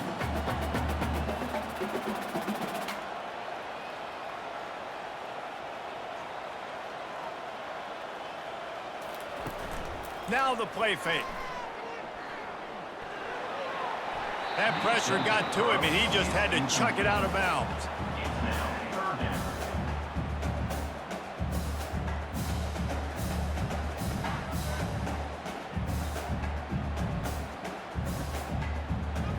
Third and short from the 44, and we might know if they plan to go for it on 4th down by what they call here.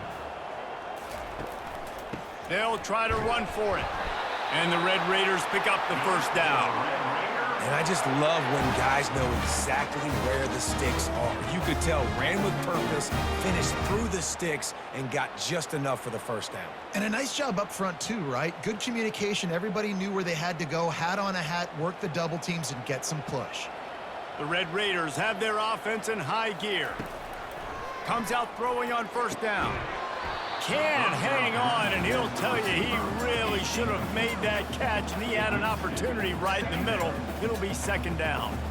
Unfortunate with that incompletion. The quarterback and his intended target not on the same page. After the misfire, it's 2nd down.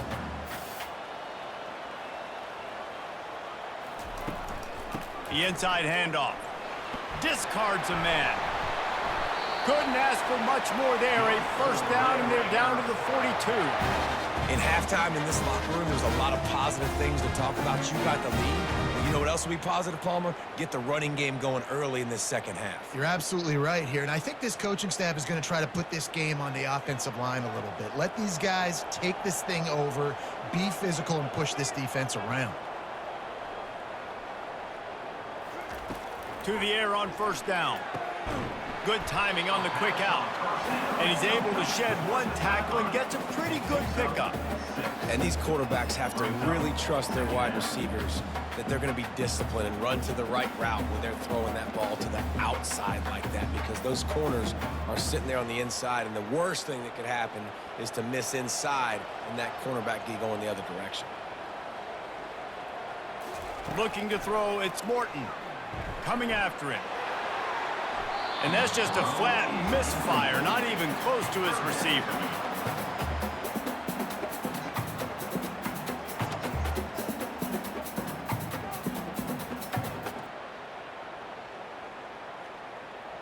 Couldn't find his man last time. Now they'll have to convert 3rd and 4.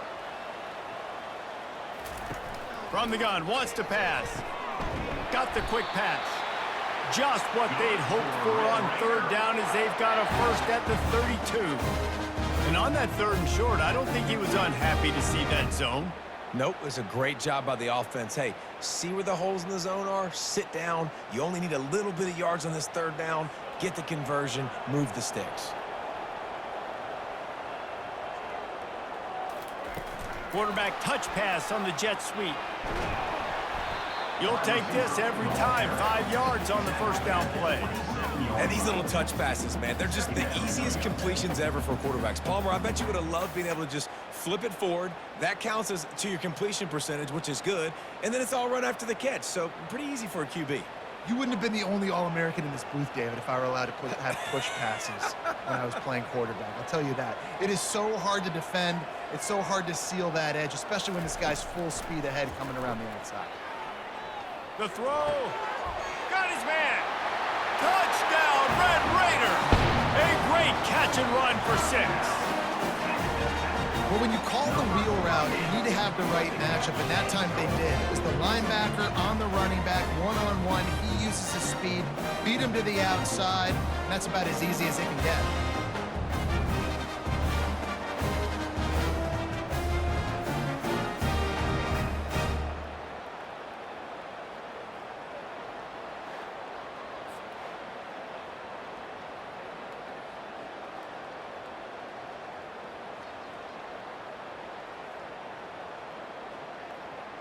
Lining up to add another. Kicker is on for the extra point. And the extra point makes it a 21-3 lead. They put it in the end zone with a 12-play scoring drive. And they cap things off with a scoring toss from 27 yards out. Lining up to cover the kick after that touchdown drive. He'll bring it out. It's Mitchell. That gamble did not pay off as they bring him down at the 12-yard line.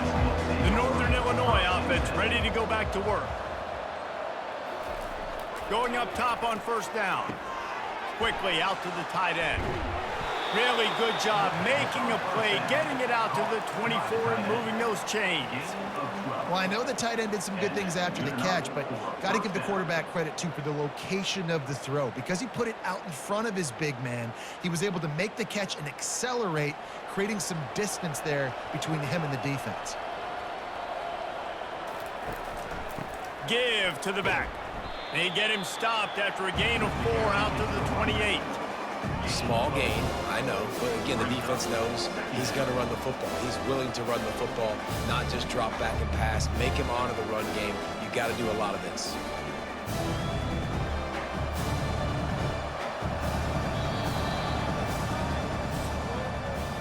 That's the end of the quarter, and Texas Tech is on top. This has been utter domination through 3 quarters, and the stats will back that up.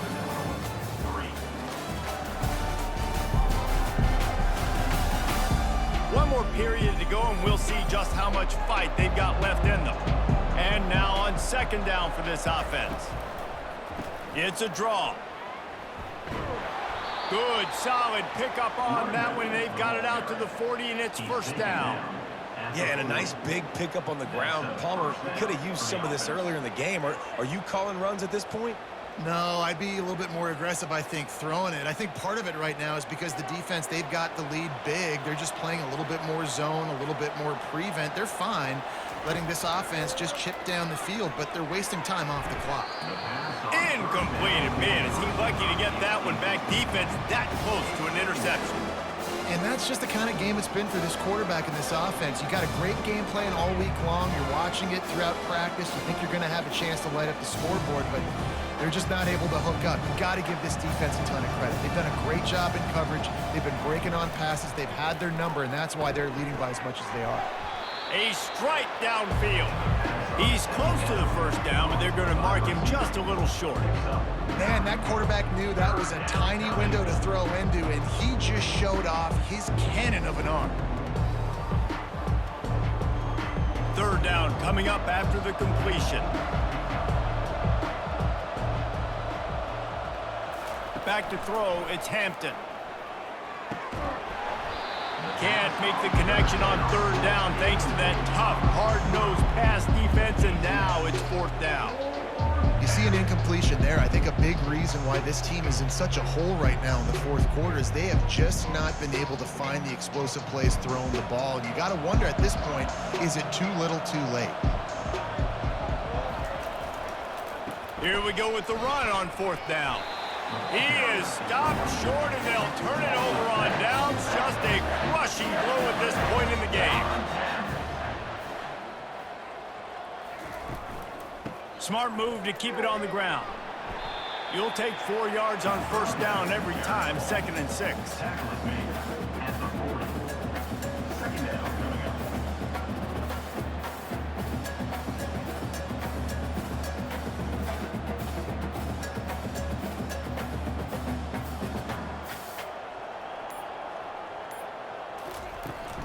Give to the running back.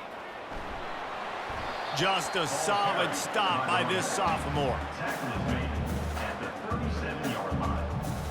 Third down coming up.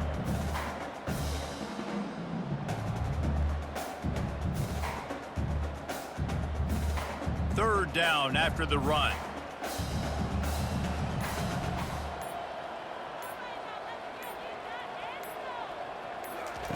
They'll try to get it through the air. Got it in the middle. It's Douglas. They'll pick up enough yardage for the first down. They've got it at the 30.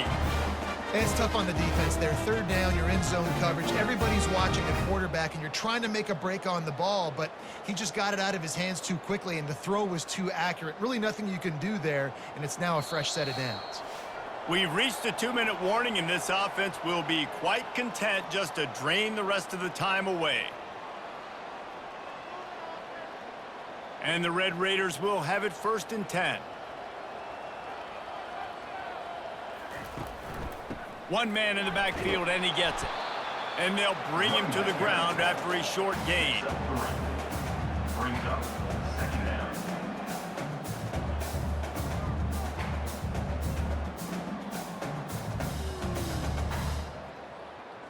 Got 3 on 1st down. It's 2nd and 7.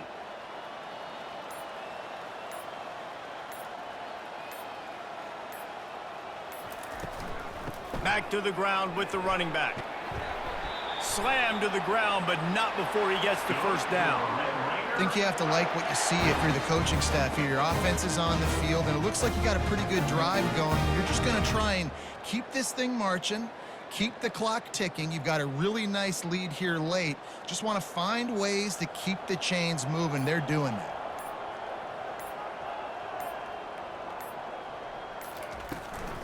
They'll run it from the gun. We'll give him a couple on that one. 2nd and 8 coming up. Gain 2. 2nd down coming up.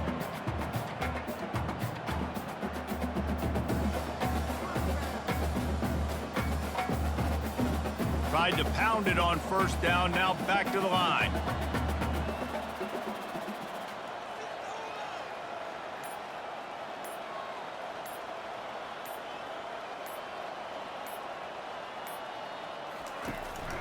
They'll run it out of the shotgun.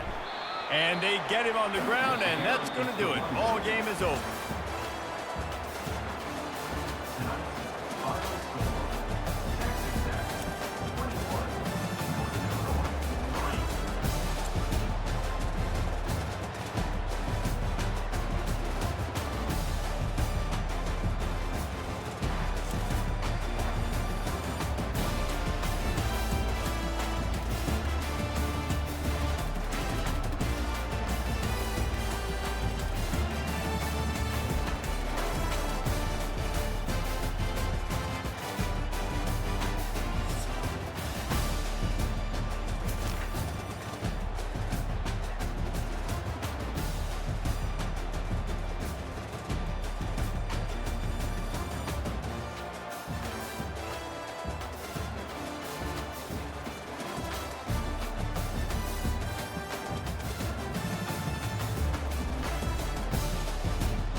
The Bounce House, and it's easy to see why they call it that.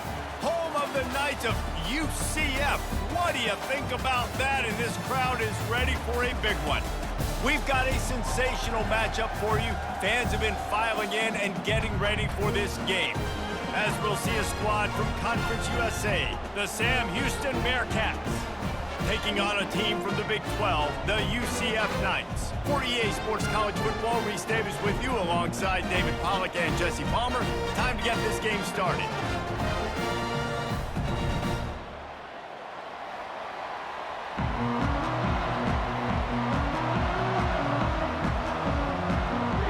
The Knights will get us underway with the opening kickoff. He'll bring it back from inside his 5. Nice job by the kickoff team. Everybody stayed in their lanes, and they'll stop him at the 16. So the Sam Houston Bearcats offense takes the field. And all eyes on this man as he takes the field. The defense knows they're going to try to throw him the football, and it probably won't matter, guys. Oh, but the defense, Reese, will be locked in. He will see double coverage. They will know where he's at on every single snap, Jesse, or else you will get beat quick, fast, and in a hurry. He's one of the few receivers in the country, guys, where if it's man coverage, he's open, zone coverage, he's open. If he's double covered, he's open. Throw that guy the ball. Didn't get much on first down. It's 2nd and 9. To the air, it's Bauer. Moving away from pressure. And the defense makes a play, sacking him back at the 10. And the offense sprung a big-time leak, and the quarterback went down. And when you're throwing the football, you're trying to stop the best athletes in the world from getting to your quarterback. They're going to get there, they're pinning their ears back, get to the QB, get the sack.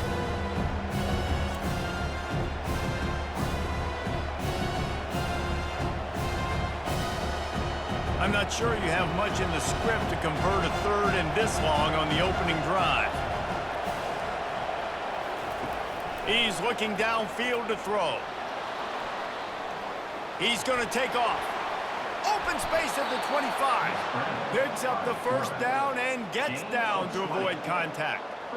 Hey, listen, it's important at that position to be able to be good off schedule. Everything's easy when it's on time. You can get the ball out. But when things break down and they get off schedule, you've got to have a guy back there that can make the right decisions. He did exactly that. The Bearcats moving quickly to the line. Trying to find his man on first down. Gets it out quickly. And the defense had that one well covered. Just a short gain there. Hey, I'll tell you what, that slot receiver, he may not be the biggest receiver in the world, but he is shifty, and he runs really good routes. You saw it on that play. Let's see what they've got on 2nd down. The give to the back. Still on his feet at the 45. What a good run there. He has enough for the first down. When you go on the road, man, oh man, do you love hearing the crowd. But more importantly, you love shutting the crowd up. There's no better feeling than coming out, getting that juice going, getting that confidence going, and getting that running game going right at them and gashing them right out the gates. They'll ride the hot hand. Not a whole lot of room there. 3 yards maybe, 2nd and 7. I like feeding my guy. I like getting my running back touches, feeding him the ball so he can break some of those big runs. But I'm also okay with these little ones. Set the tone, stay balanced. After the 3-yard pickup, they come to the line, 2nd and 7. Quarterback flips it ahead quickly to the receiver. And he has a solid gain before the defense bottles him up. How many ways can I make you think, right? First drive, out the gates, get into my playmaker, going full speed across the formation with a touch pass. You better be able to adjust to it. And then when you adjust to it, I'm going to have an adjustment to your adjustment because I'm always right. I'm an offensive man. On 3rd and short, just trying to get enough for the first down. And he's brought down after a nice gain. I think it's really important for this offense. They get this guy going early in the game, and they're doing a nice job of that right now. Remember, he's the kind of running back who gets better as the game goes on. That's a really good omen for this offense, considering his success now early. And the Bearcats come to the line with a new set of downs. Might as well run him until they stop him. He's got it again. Running back error. Brought down on the play at the 19-yard line. Second down.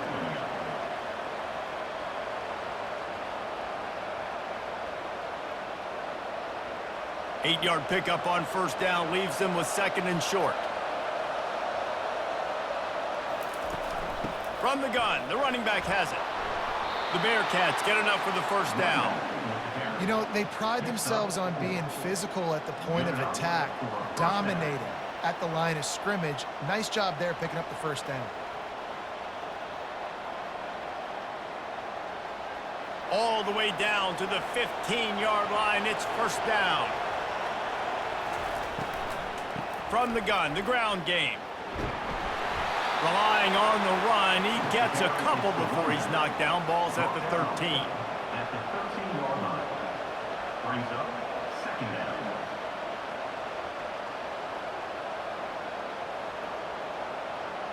As they get set to snap it, time winding down here in the quarter.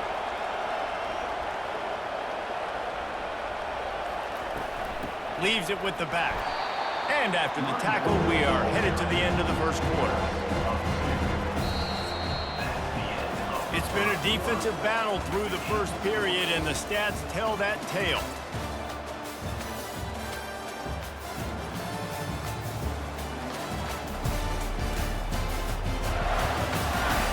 Let's see if the offenses can find a little rhythm as we start the second quarter. They'd love to pick up this third down and get a fresh set with first and goal. Back to throw, it's Bauer. Got it! And he won't be able to push his way in. He's stopped at the 1. Those third downs are hard to execute, and when you get in the red zone, it gets even harder. But this offense did a great job. Now, forget the 3. We're leaving that behind. Now set up first and goal. And the Bearcats will try to punch it in on first and goal. Trying to pound it in. A run up the middle is stuffed for no gain. Boy, there wasn't much room to wiggle for that running back there. None at all. Great job by the defense getting in the backfield quickly, closing up all the holes, nowhere to run. Can the defense stop them again on second and goal?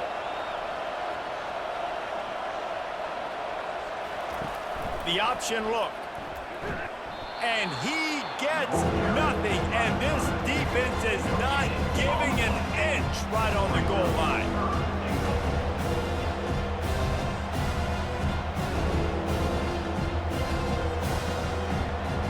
Two straight times they've been denied. Do they go to the ground again on third and goal? Trying to power it in. And he was fortunate not to lose yardage on that play, able to wedge it back to the line of scrimmage. Second quarter might not be gamble time, but inside the 3, Palmer, I've got the green light. I'm going for this. I am too, and you're essentially running a 2-point play here, right? You've got a play you practice all week long. That's the play you dial up right here. They've decided to try to go for the field goal here. No good. After the miss, no change in the score. You can't miss opportunities like that. You're playing on the road in a hostile environment. You're trying to seize momentum right out of the gate. You get a nice drive to start the game, and then you miss the field goal. You don't get any points to show for that. If they're going to win this one, guys, they've got to take advantage of those types of opportunities. Offense getting set for first down. The back goes in motion. Try to get the edge with a quick touch pass. They knock him down after a gain of 3 to the 23.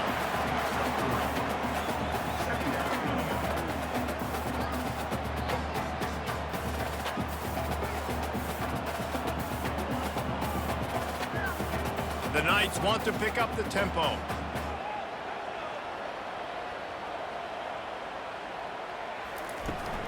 From the gun, he leaves it with the back. Got to be smart, patient, great vision, uses all of that to get to the 29.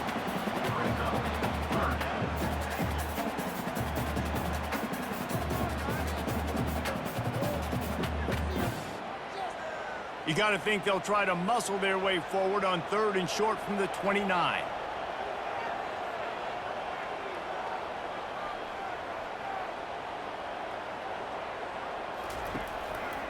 On the ground, going for the first down with the give to the tight end. Brought down to the ground, but he has enough for the first down.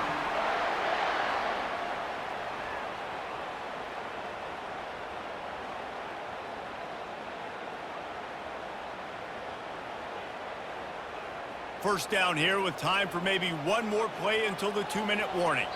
We'll take a quick break as we have reached the final 2 minutes of the first half.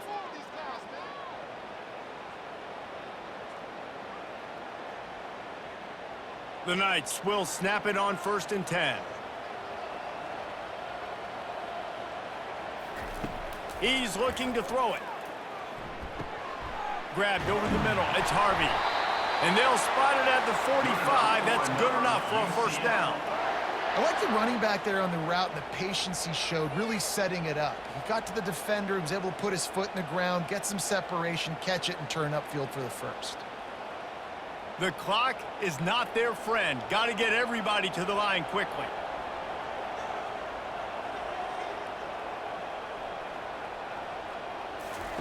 He'll come out throwing on first down. Scrambling away. The quarterback bought as much time as he could, but the defense got to him and sacked him. And nice answer by this defense. You give up a big play, you go take a big play. Sometimes you get down on yourselves and one play turns to two. Nice job by this defense getting a sack, creating some momentum.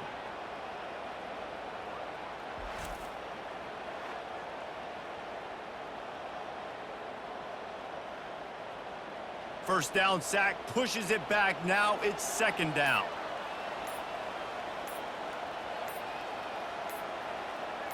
Wants to throw. It's Jefferson. Throws to the wideout. Lost, the defense is wide open. The offense will stop the clock and use one of its timeouts. That's what's so scary about this offense. They've got guys in the perimeter that can change the game in one single play, and you saw it right there. Too much speed on the perimeter to create that explosive play. Got his man downfield. Defense makes a stop, but the chains move, and it's 1st and goal from the 8.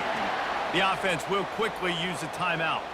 This defense might be reeling after those last two, and now facing 1st and goal. He's looking to throw. Grabbed behind the line. It's Harvey. And they'll shove him out of bounds after the short gain. Guys have the backfield now. It's not just run the ball downhill anymore. You got to be versatile. I got to be able to trust you in the pass game, and I got to be able to throw you the football, and you can do that right there. I know you're going to catch it, and I can depend on you.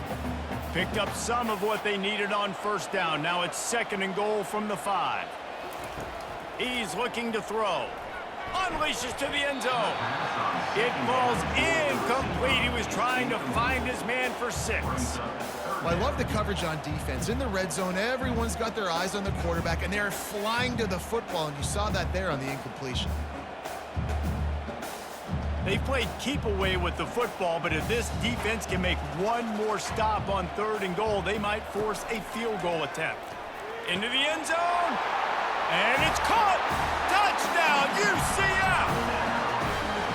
And I just love the execution by this offense. Late in the half, man, you want to take the lead. You want to get that momentum on your side, and they do it. They finish it with the passing game. And I'll tell you what, keep that passing game up. You can keep this lead, keep the momentum, and keep putting up numbers.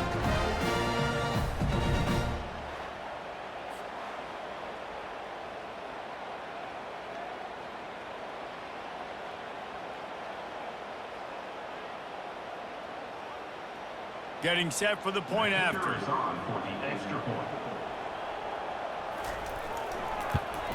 And with the extra point, they get the first 7 of the game.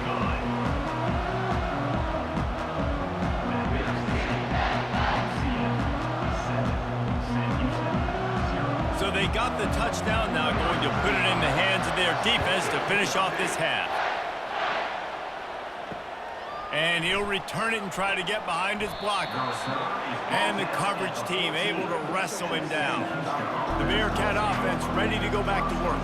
Now they're backed up here, Jesse. Wonder how aggressive they're willing to be. I think it's going to come down to how much confidence they have in this quarterback and his decision-making, because you cannot throw an interception at this part of the field with this little time left. And I think that's conversations you've had with the young fellow on the sidelines, being like, what are you comfortable with right here that we can run? Maybe stay aggressive, but make sure I don't make that mistake.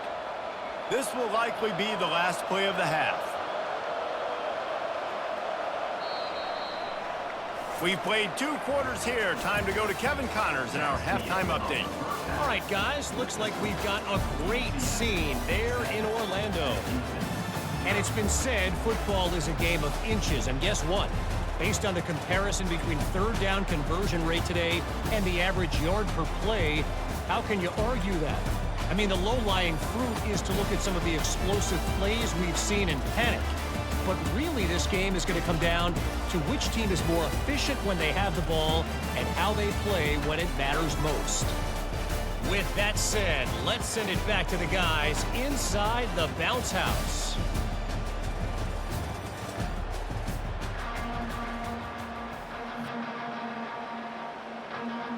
And the Bearcats will boot it away to start the second half.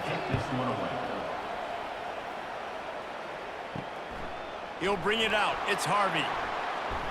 He was looking for some running room, but not much to be found as he stopped at the 18. UCF has it once again. What do you think about that? And they'll finally get him down after a terrific pickup. This is going to be a big key for him, David, with the lead here in the second half, running the football, right? Staying on the field and bleeding the clock. Yeah, run the football. You're ahead. You can be a little bit more conservative. But again, this opens up the pass. This keeps everything in balance for this offense. Off the play fake on first down to throw. Got him downfield. And they'll finally bring him down after he rips off a huge play. When you're going to run a comeback route, you've got to sell like you're going deep, and that was a great job there by the receiver, really making that corner think he was running deep down the field. So he got the corner to turn his hips, turn his shoulders, and then the receiver was able to just pivot around and make it an easy pass and catch.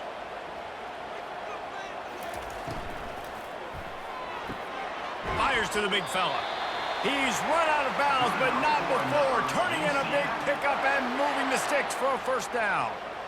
When you run this out route, you know you're starting to get close to the sidelines. I know I got to start slowing down and find a way to drag or get one toe, a pinky toe, a big toe, whatever I can inbounds. Nice effort, nice catch, way to keep something in bounds. Looking for a physical attack from the gun. Productive 4-yard gain there on the ground as he gets it down to the 31.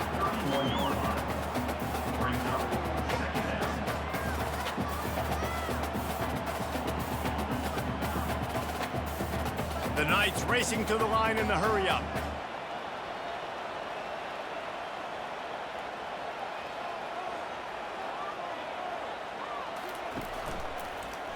Quarterback on the keeper. Hard running there. And look, this guy has some serious moves, and he tried all of them and still didn't get loose. Quarterbacks generally, guys, we know, they're not as big and not as physical runners as running backs, so it is going to be trickier for them to break tackles. I like the idea of getting the design quarterback run game going, but moving forward, let's see if we can get him out to the perimeter.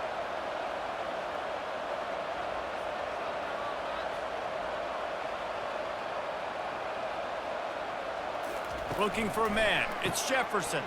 He's got his man. And he couldn't quite get to the marker, and that's going to bring up a fourth down. Hey, really nice job on defense, too. Understanding the situation. It's third down. We're fine giving up completions right there, but we're not giving up the first down. We're keeping the football and the ball carrier in front of us, and we're tackling the catch. Awesome job, and now you've set up fourth down. Moving the running back, forcing the defense to adjust. He's not going to get there. Stopped short on fourth down. Here comes the offense on first down. Hand off from the shotgun. And this one will be stopped for no gain. If you're going to stop the run game, you better be physical up front on the defensive line. They've got some maulers. They've got some dudes with bad intentions. Nice play there. Got stuffed on first down. It's 2nd and 10.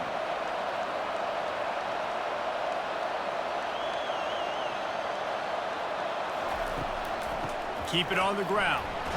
They get him stopped at the 32. That's a gain of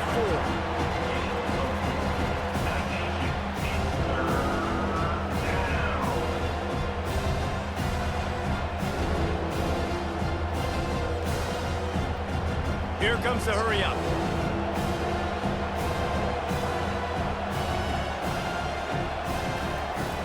Off play action. And he was drilled just as he released the pass. It's incomplete. And that was good defense again, and unfortunately we've been saying that all game long. Really, really good defense. Or, listen, you can spin on the other side. This offense has really been bad. The Bearcats will call on their punt team. Finally sending out a punter in this one. Got to make sure they earn their letter. On the return, it's Townsend. This guy is a daring punt return man. He's not going to settle for the fair catch. A solid return. Gets a little bit of ground for the offense. They'll throw it on first down. He makes the grab. And the defense settled in to stop that one for a short gain. Great job by the defense, seeing it right away, reacting to the screen, going and getting the football, and getting the fast playmaker on the ground. The Knights will hustle to the line.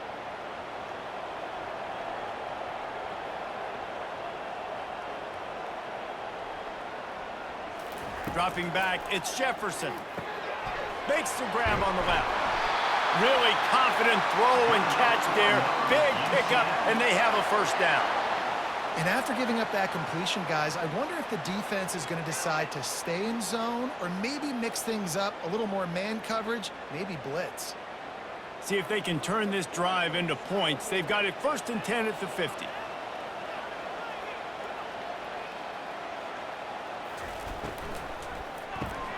Pulls and fires it complete to the right. Defense makes the tackle, and that will probably be the final play of the 3rd quarter. And if we can draw your attention to the sky, what an amazing sight this is. Now, not everyone knows that the 50-yard line of UCF Stadium lines up with the launch pad at Cape Canaveral. And from that view, I think you can see why. One final quarter to play, and we'll have to see if we can get everyone's focus back on the game after that spectacular event. Trying to make that rush think on the draw play here. And oftentimes running backs love draw plays because there's less traffic in front of them. The offensive line is selling pass, the quarterback's selling pass. They don't get the handoff until the very last possible second. So the D-line's rushed way upfield, and now it's so much easier for these backs to find their holes and pick their lanes. After the last run, would you just give it to him again on 3rd down? From the gun, wants to pass. What a job to lay out and make the catch. Let me tell you, this senior quarterback can flat fit it in a tight window. And you just get the feeling that this defense has to find a way to get off the field and get the football back at this juncture of the game, trailing late if they're going to win. The Knights are marching down the field. From the gun, they'll give it on the inside. They make the stop, give him 3 yards on the carry. Ball's at the 24.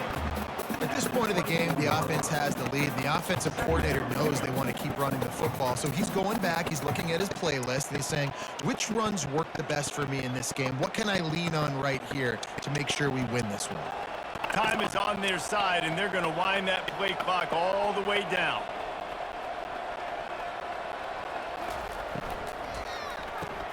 Caught in the backfield, it's Townsend. They make the stop, trying to pick up just a little bit at a time to get to that first down mark. I love an offense that wants to stay aggressive. Even when you've got the lead late in the game like this, right, you still try to find your playmakers and get them the ball in space, and that is exactly what this offense is doing.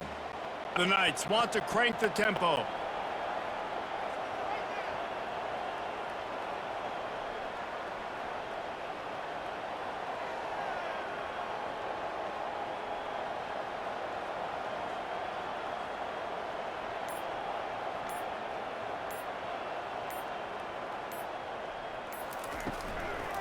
They'll keep it on the ground to keep this clock moving.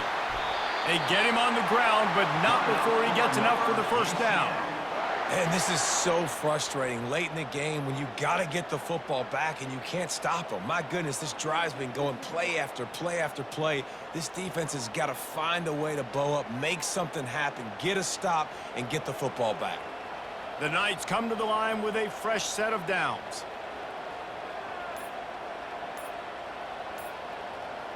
Wide out in motion. Looking downfield, it's Jefferson.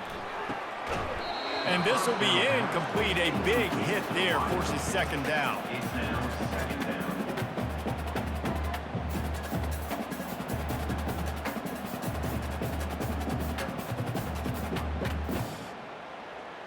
Couldn't make the connection last time. Let's see if they throw it again.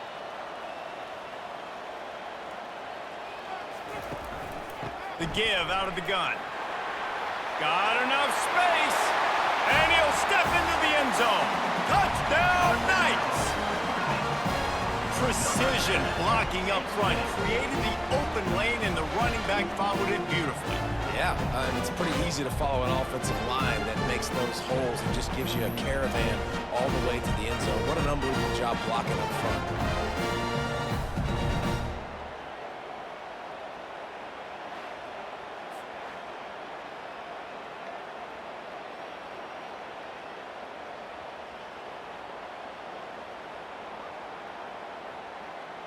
He'll try to tack on one more.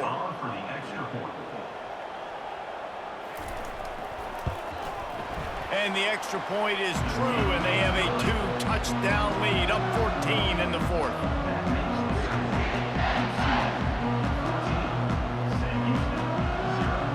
The kickoff team on the field as they'll send this one away. He'll start the return inside his 5. He was looking for some running room, but not much to be found as he stopped at the 18. He wastes no time and comes out throwing. And he got a hand in there, knocks it away, incomplete. I know it wasn't an interception, but a lot of times tips and deflections leads to interceptions. Great job by the defender getting his mitt on the football. And the incompletion brings up a second down. To the air, it's Bauer. Unloads to the wideout. He makes a catch. They immediately call timeout, trying to preserve every second they can to try to rally here late. They'll snap it from the 36. They've got a first down. Looking to move it through the air. Fires to the wideout. They've avoided the interception all day, but they're lucky to get that one back here late. It'll be second down. This defense is flying around. We've seen examples of that throughout this game, and late in a 2-minute drive situation, they almost came away with an interception to ice this one. They'll go back to work after the incompletion. Here's 2nd and 10 from the 36. Back to the air one more time. Throws to the tight end. Little too much juice on that one from the junior. Sometimes a quarterback just needs to turn the ball loose. It was like he tried to guide that one in, and it disrupted the timing. Yeah, and just like in basketball, when you shoot a shot, you start trying to aim it, you really, really miss. You know, quarterbacks, they got to quickly be able to recognize, do I need to fire it? Do I need to put a little air underneath it? And it's just... He hurls one deep down the left side. And trying to put points on the board on 3rd down. Now they're staring at 4th down. After that incompletion, 4th and long now on your own side of the field, you're trailing in the 4th quarter. What's your go-to play call here in the passing game? Where's the matchup that you trust in to come up with a big one to give yourself a chance to stay alive and win this game? On 4th down, looking for the completion. He's taking a deep shot. Incomplete on 4th down, and man, did they need to keep that drive alive. Looking for room, it's Harvey. And he doesn't find much running room, a short gain on the play. Defense uses a timeout quickly, trying to get that ball back and preserve time for their offense. You gotta believe they just want to run it, take care of the football, and keep that clock moving on 2nd and 9. takes the handoff, and he's going right. He's knocked down in the backfield. He'll lose a couple. Timeout called there by the defense, desperate to get the ball back and save as much time as possible. If they can convert here, that type of play can really give you a shot of momentum. The give, and tick, tick, tick, tick, tick, tick, tick. And he's a real nowhere man tackled in this no-gain land. Yeah, and really good third down situational defense. You know it's third and long. You know the pass play's coming. Defense was ready. Nice job forcing the fourth down. So how good you feeling right now if you're on offense in this situation? You want to just play conservative? You want to punt it over and let your defense finish out the game? Or do you trust your quarterback to go make a play and win the game right now? It's good. And that lead grows even bigger. How nice is it as a head coach to have a kicker like this? It makes these decisions on fourth down so much easier. Just strut him out there and let him stroke it through the uprights.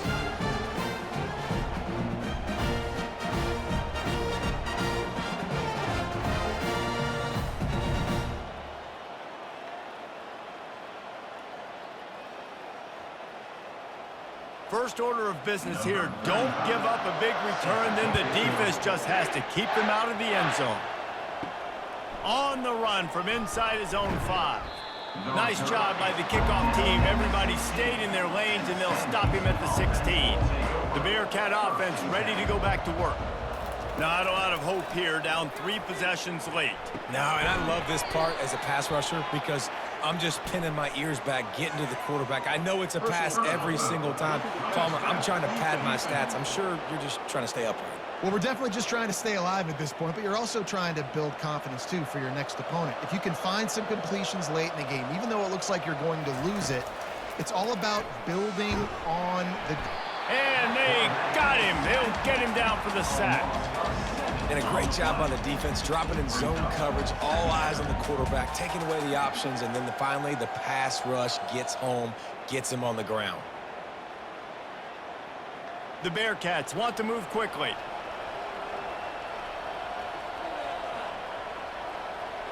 And they'll spike the ball to try to save as much time as they can. Night Nation, it's third down.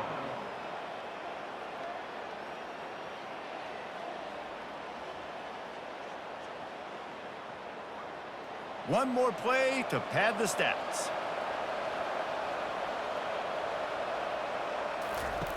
On 3rd and long, he's going to have to turn one loose downfield.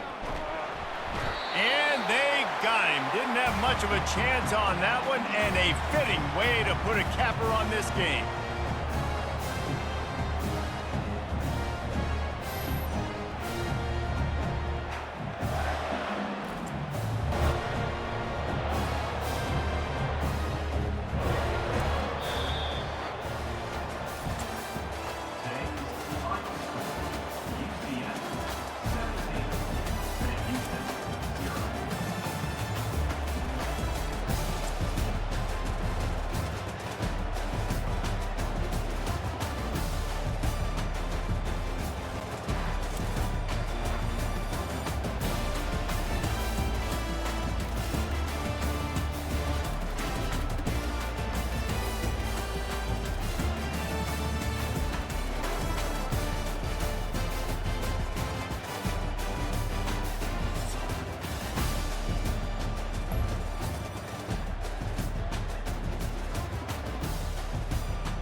Welcome to Salt Lake City, where the mighty Utah student section is ready to turn this place into a cauldron of noise. Rice-Eccles Stadium, home to the Utah Utes. Today, we have one of those games that tests your focus. Top 25 team against an unranked opponent. Can you take care of business?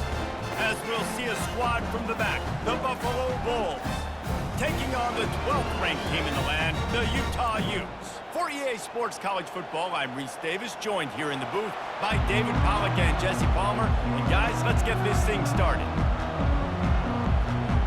The Utes will kick it away to start us off.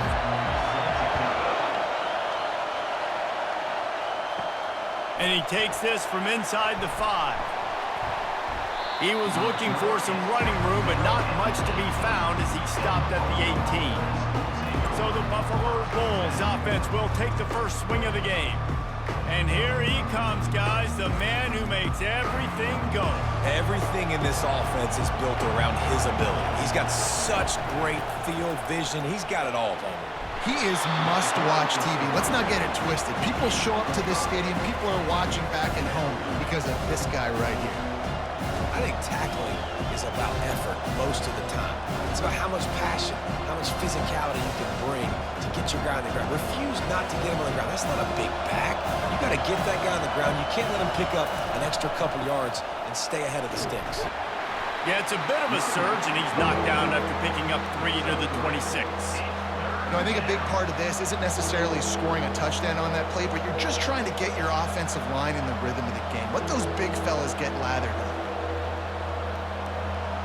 You can barely hear yourself thinking here as they're trying to get this defense off to a good start. They'll go to the air on 3rd and short. Fires to the tight end. Well, they were counting on winning the one-on-one battle. They got the completion, but the yardage didn't work out. Man, a lot of times, man, that's what I do on short yardage situation. 3rd and short, make my guy fall forward for a couple yards, try to get the first down, but it was a good tackle, and the receiver got absolutely nowhere after the catch. The Bulls line up to punt it away. This will be their first punt of the afternoon. Fair catch was called for, but there is a flag on the play, and we'll have to sort it out. Personal foul. Roughing the kicker. Defense. The officials offer the deal, and the coach accepts it. They will take the penalty.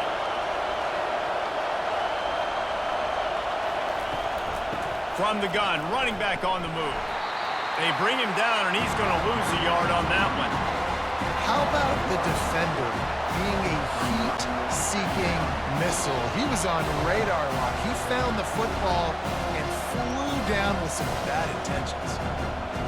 Lost one on that last one. It's 2nd and 11. Keeps it on the bootleg. Throws to the wideout. It's caught downfield. Good pickup there as he gets the first down, and they'll mark him at the 48. And I love the awareness by the wide receiver on that play because I'm not sure that route was supposed to be that deep. You got to wonder if the receiver decided maybe to adjust the route a little bit to make sure that he got the first down.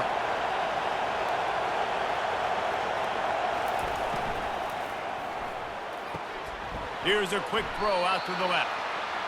My old coach said you'll never go broke taking a profit. Take what's there, take the positive yards, and never complain.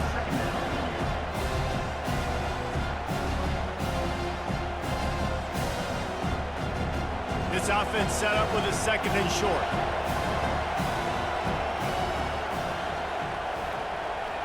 Looking for a man. It's Agbana. Quarterback now breaking the field. He is brought down, but man, what a job to find some running room and move the chains.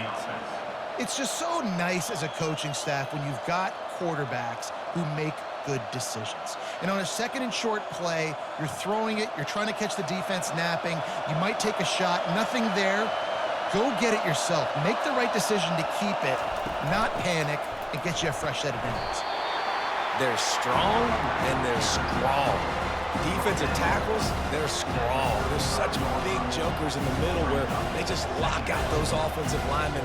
And running backs, listen, they don't have much of a chance. When you got that 300-plus pound guy grabbing you around the shoulder pad, you tend to go to the ground pretty quick. Wide receiver shows motion. He's looking for an open man on second down. Using the back as a receiver on the screen. They finally get him stopped, but what a good job by that front wall to set up the screen and create some lanes for their running back. Plays like that put just a second of hesitation in the defense to make sure, and they're able to take advantage here. And they use the great timing with this call, right? Like, you can't call this play all the time, but you want to catch them when they're a little bit aggressive, not thinking about it. Nice job slipping the screen behind them, making the easy catch, and then getting downfield, picking up some extra yards. And he dropped it, just didn't look the thing all the way in. Just got to finish the play through the wide receiver. You got to look that one in and complete it. It's a bad drop.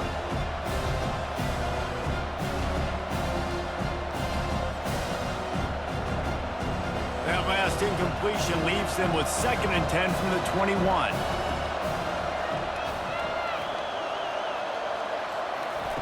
He's looking to throw. Caught behind the line. It's McMillan. The defense wouldn't let him loose there, and it was a completion, but they lost yardage. And offenses keep track of yards after catch consistently. There was none there. Nice job by the defense swarming to the football as soon as he caught it and getting him on the ground. This crowd going to try to make life miserable for these guys. On 3rd and long, trying to have a big completion here. Just threw that one away to avoid disaster. Really nice 3rd down sub defense there that time. It's 3rd and long. They're expecting pass, and they're mixing up their looks. They're trying to change the picture pre-snap to post-snap to confuse the quarterback, now forcing the incompletion, setting up 4th. And on 4th down, they'll try to salvage the drive with a field goal. He needs to make sure those mechanics are pure from the right hash and 40 yards away. And it's no good. He missed it. And the score will stay right where it is after that miss.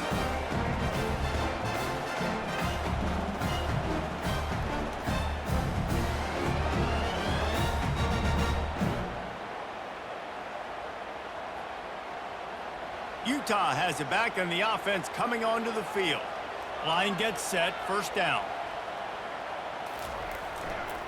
Looking for a gap. It's Bernard. And the runner is down, and so is a flag. Hold it.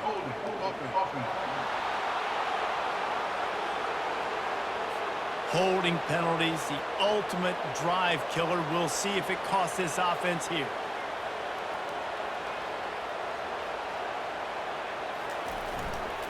The give. Oh, it gives him the tough stiff arm. And after the stop, that is going to put a bow on this 1st quarter. It has been all defense all the time in the early going as we wrap up the 1st quarter, and the stats certainly reflect that.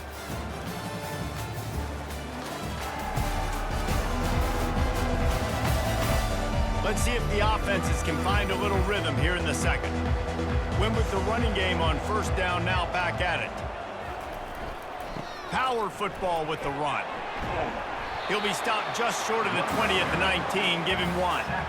All right, well, the offense here, they're trying to get this run game established. They obviously don't break off a long run there, but they're just trying to find their footing at this point.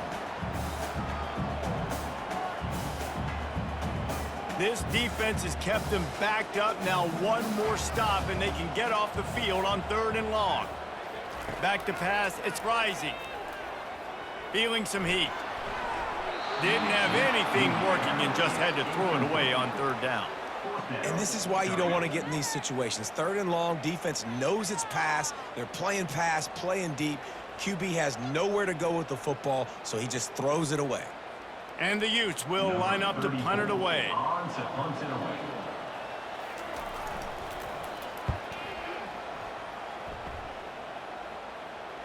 He will signal for the fair catch and take it just inside the 35.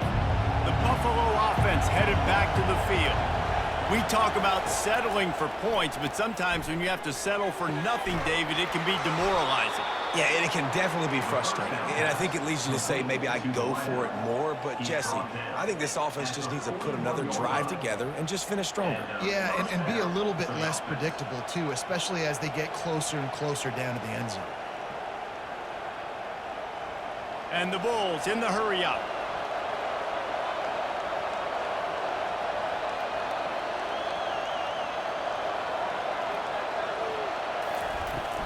Handoff from the gun. And I think they'll give him 2 on that one. 2nd and 8 coming up.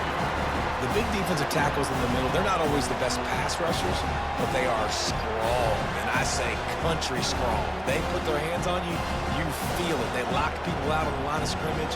They create separation. They wrap running backs up, and usually they don't get out of the midst of those big boys. Fast motion from the offense. Quick touch pass to the receiver. He is stopped behind the line of scrimmage. They'll lose yards on that one. The first thing you have to do to make these plays successful offensively is I have to block the edge. I got to get my speedster in space. They didn't do a good job of getting that guy out there in space where he could really use his jets. Nice job by the defense understanding it, seeing it, rallying to it, and tackling that guy for a loss. On the run, fires downfield. How about that play to get a hand in there and force the incompletion? Every defense in the country talks about getting offenses in predictable 3rd and long situations where I can bring on more speedsters and I know the pass is coming so I can have more success. The Bulls will try to pin them back with the punt. First punt of the day, and he'd love to lock them up close to their goal line. And that one will sail out of bounds. No chance for a return there. The Utah offense returns ready to go back on the attack. Boy, 3 and out last time, David. They'd like to be more productive this time around. Yeah, in the last drive, nothing really clicked. No rhythm, got off the field really quickly. They need to put something together here, Tom. Yeah, David, bad execution on that last drive, so they got to take a collective breath and start playing like a unit on this drive.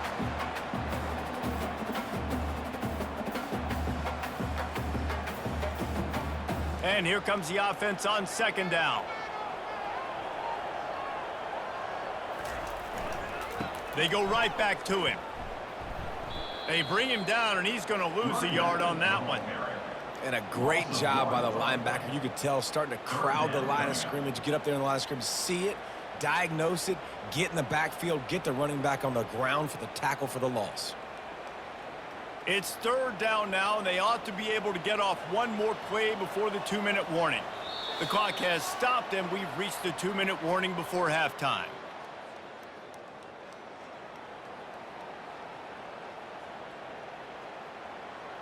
Trying to pick up a 1st down. To throw, it's rising. He's got his man. Tackle is made after the 1st down. When you're a playmaker like this guy is, your coaches are going to dial up plays intended for you, especially on 3rd down. That's what you saw in that last play. There was no question where the quarterback was going with that football. All week long, they decided on the biggest downs of this game, we're going to target our best player, and we're going to make sure that he gets looks. It doesn't matter what the coverage is, and you saw it right there on that play.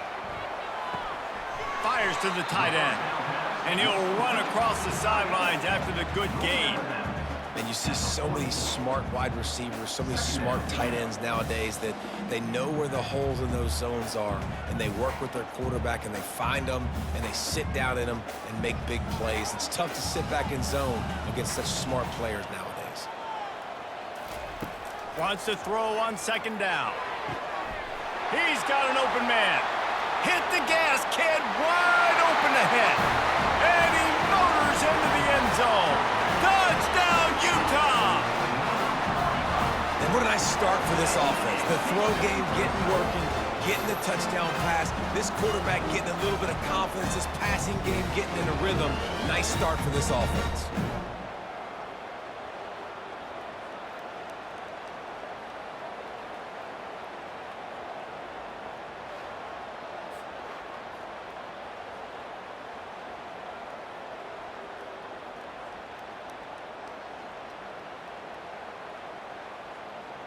Lining up to tack one more onto that lead. And he's got the extra point, and it's 7-0 to start this one. A very efficient 5-play scoring drive. And the scoring play coming on a 56-yard touchdown pass. The kickoff team takes the field to boot this one away.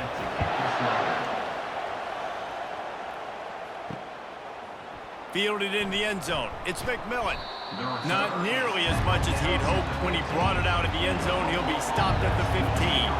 Buffalo has it back. Let's see what the Bulls offense can do. They'll start this drive with a pass. Throws to the back. He's got it down the middle. And the tackle is made, but not before that completion gets him 30+. A timeout is called as this offense tries to find a way to get more points on the board before the half. They'll throw it on first down. Just a short pass to the tight end. And they're able to force him out of bounds after a short pickup. Nice patience by the quarterback here working against zone coverage. He was allowing his receiver an opportunity to find that open space in the defense before pulling the trigger. Right on target with that last pass. Now it's second and medium. Back to pass. It's Agbana. Gets it out fast. Dragged down to the turf, but not before getting the first down. Take the profit, right? Pitch and catch. Defense and zone coverage. Receivers got some access. Just spit it out to him. Let him catch it, advance, and get what he can get. It's a first down. They'll stop the clock to reset the chains. Offense up tempo.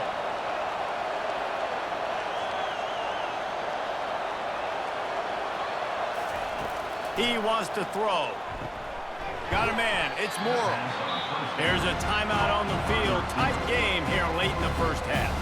This quarterback right now is in a groove, and he's doing a nice job in pre-snap. He's reading the coverage, and he's getting an idea of where he wants to go with the football. That's why the ball's coming out of his hands so quickly, and that's why he seems like he's in a great rhythm right now. He's run out of bounds, but he's got enough to move the sticks. Precision, execution, and timing to pick up the first down on the out route. I think you're spot on. Those out routes, man, it's got to be about timing. You got to throw that football before he breaks. Nice job seeing it. Short yard situation, throwing the ball on the money so the receiver can get upfield and get the first down. That's caught. It's Morrow.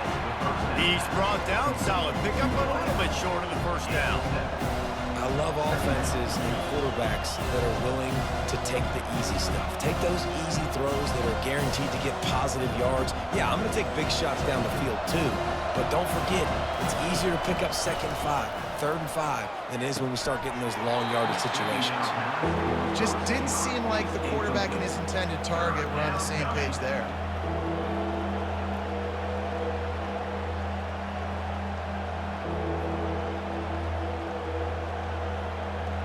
Already in chip shot field goal range at the 21, but this 3rd and short, they're still thinking touchdown. Dropping back, it's Agbana. Blasted as he lets it go. And good coverage and better hands by the defender to knock it down in the end zone. Well, on 3rd and short and field goal range, they dial up the pass play. Quarterback was trying to get through his progressions. There was just simply nobody open. Couldn't make an accurate enough throw. Ball falls incomplete. Now setting up a big decision here on 4th down. Now on 4th down, they'll try to come away with 3.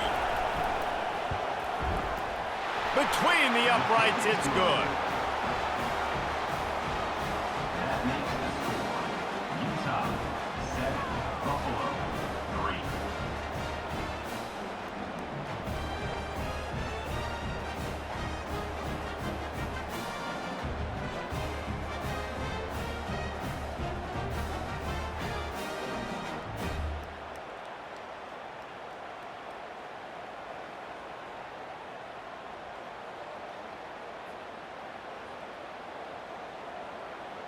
That late in the half field goal always gives you a little boost going to the locker room, and they'll need to finish off these final few seconds and not allow them to answer. From inside the 10, here he comes. He was looking for more running room, but none to be found as he stopped at the 23.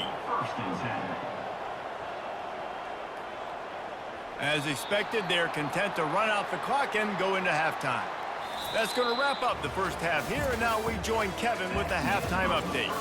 All right, guys, a delightful first 2 quarters today from there in Salt Lake City. And I get it. A lot of coaches will say the difference between winning and losing comes down to stopping big plays and getting big plays.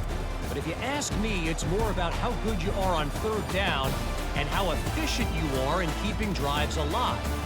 Those two stats can help you break the will of even the best defenses and help you come out on top. With that said, let's send it back to the guys at Rice-Eccles Stadium.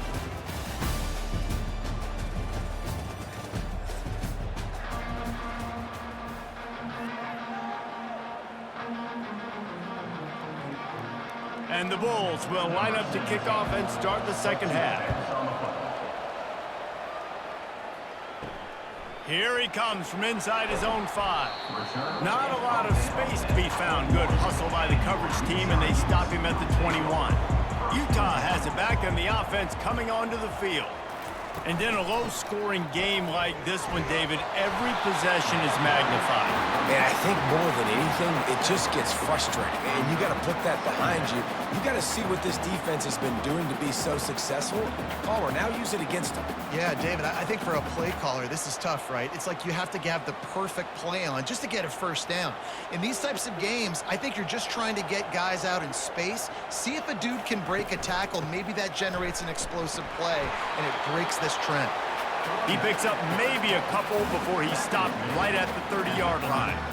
I never know if it's grammatically correct to say a team is being out-physicaled. You hear it a lot in football, though. That's happening in this game. They are just not getting the push they need all game long up front to have any success when they decide to run it. They'll try to drive ahead on 3rd and short. The Utes have a first down.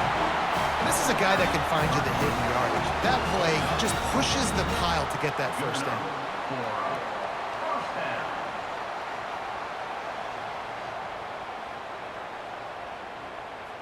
And the Utes have it with a 1st and 10.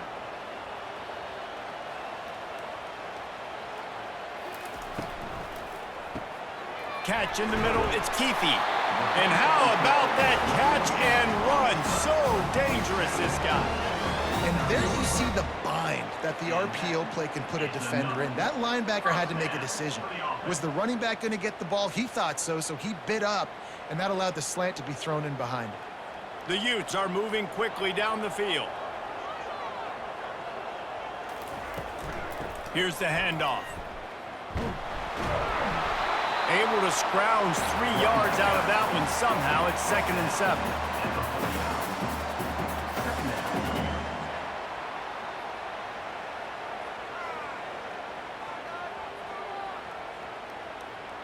Got a little work done on 1st down. Now back to the line.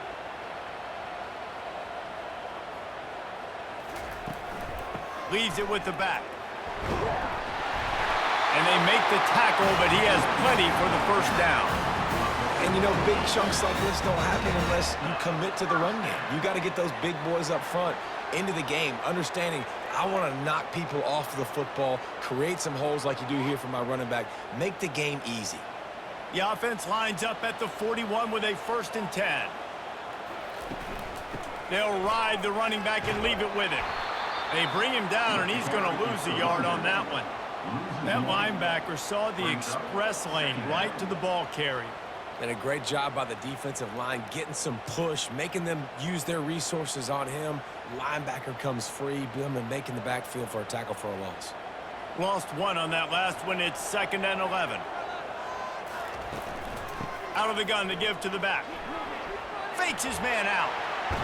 He will step out of bounds, but not before the big pickup and a 1st down for this offense.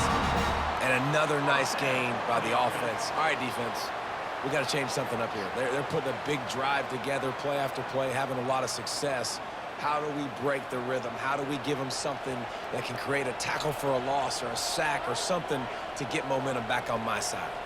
They'll put the tight end in motion. Might as well give it to him again. Able to make the tackle, but not before he gets 5 yards down to the 21.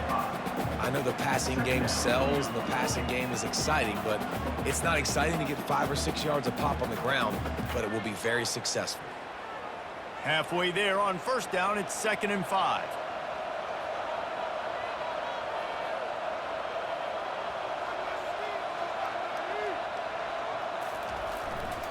One running back in the backfield, and he has it. And he's knocked down, but not before moving the chains.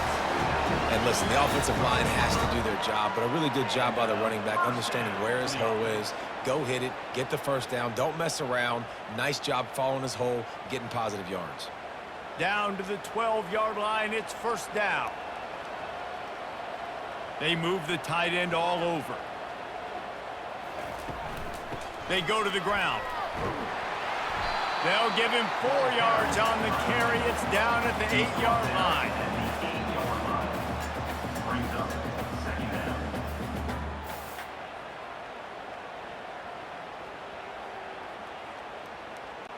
Going to work in the red zone, they can pick up the first down without getting it into the end zone.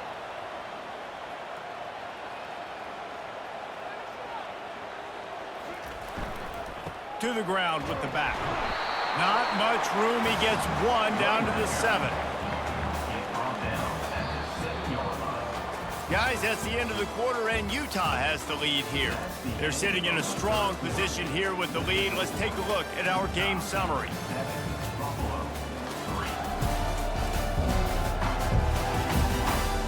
One quarter to go, and might we have the makings of a classic fourth quarter finish. To the air, it's rising. Fires to the end zone. And it's incomplete as he was trying to finish the drive with a score. After that incompletion on 3rd and short, it's going to be an interesting decision for the head coach because I know he believes in his guys to go get it here on 4th down and pad the lead, but if you kick a field goal, you make it a 2-possession game here in the second half, and I think that's the right decision. So on 4th down, here comes the field goal kicker in a huge spot. It is perfect. Well, that's a huge kick right there because now the opponent has to score a touchdown here in the 4th quarter. That put so much pressure on the opponent. Nice job by the special teams going out and executing in a big way.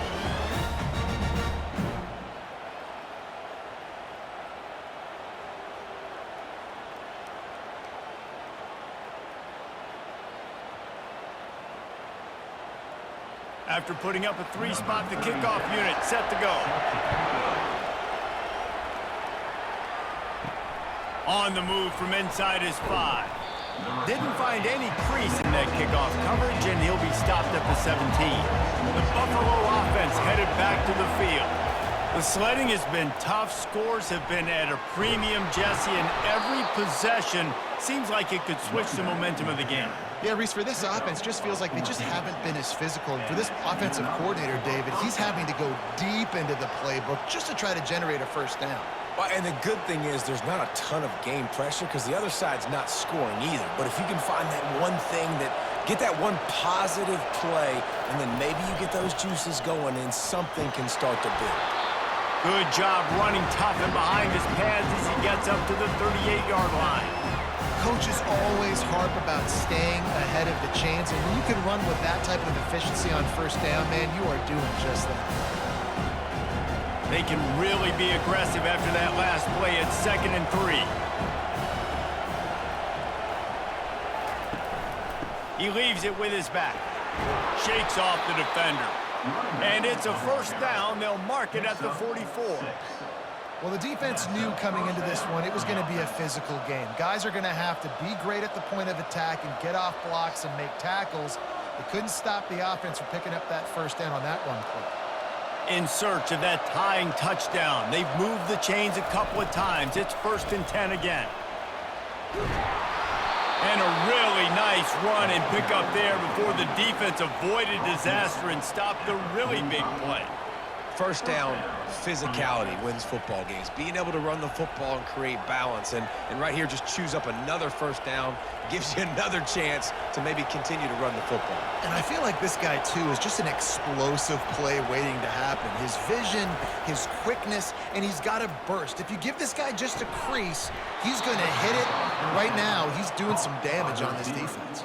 And this offense is just so dynamic because they've got playmakers at all the skill positions, right? We just saw a big play in the running game. Now we see one in the passing game. There's not one dude that you can key on here if you're on defense to try and slow them down.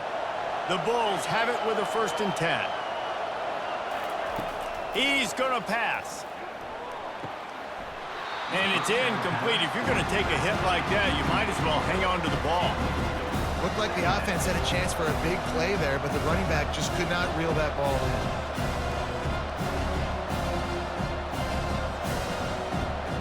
Couldn't make the play on first down. They'll try it again. 2nd and 10 from the 27. Looking to throw. It's Agbana. This time it's complete. They make the stop, but this passing game does some damage, and they move the sticks with the first down. You know, the defense doesn't have an answer for this slot guy right now. They may want to think about bracketing him, having a defender play to the outside and to the inside. Probably some sort of zone coverage where you're trying to get two bodies, forcing the quarterback to have to go somewhere else with the ball. From the gun, they'll try the middle. Relying on that running game inside the red zone. He picked up 3 to the 11. We've reached the 2-minute warning, and the defense needs to come up with a stop to close this thing out.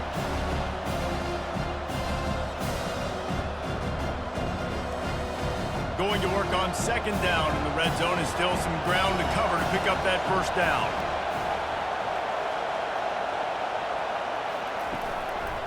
They'll try the run. Nowhere to run on that one. He loses 4 on the carry.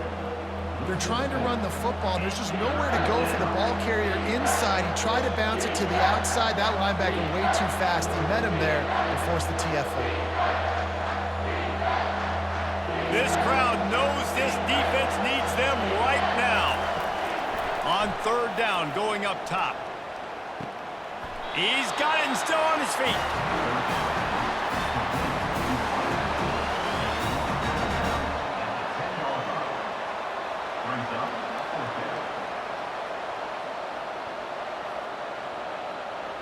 Trailing by a possession, they need to keep the ball. They'll try to convert on 4th down.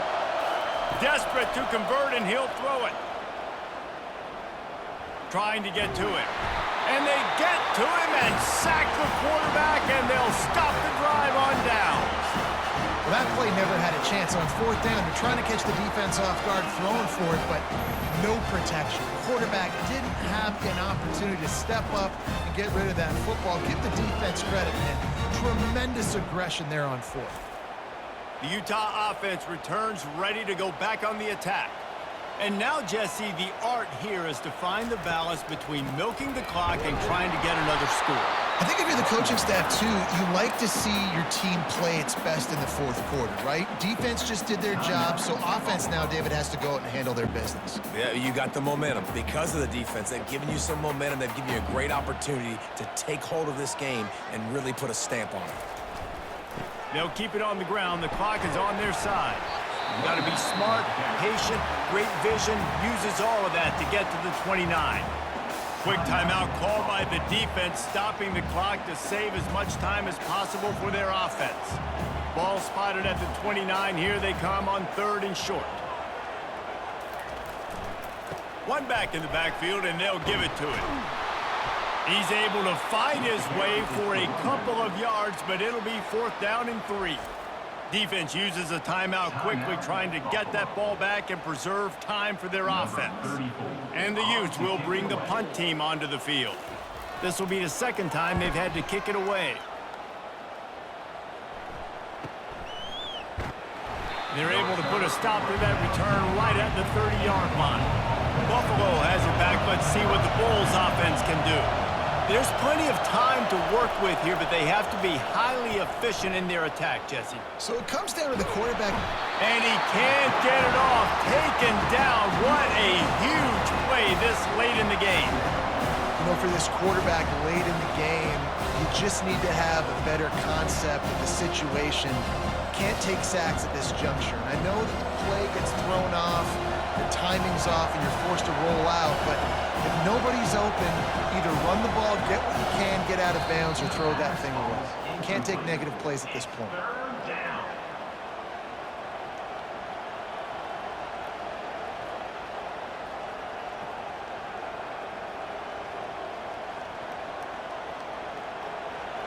Got to get everybody lined up quickly, time winding away, and they've got to push the ball down the field. Back to throw, it's Agbana. And he can't find anyone open, and down he goes. A sack here late in the 4th.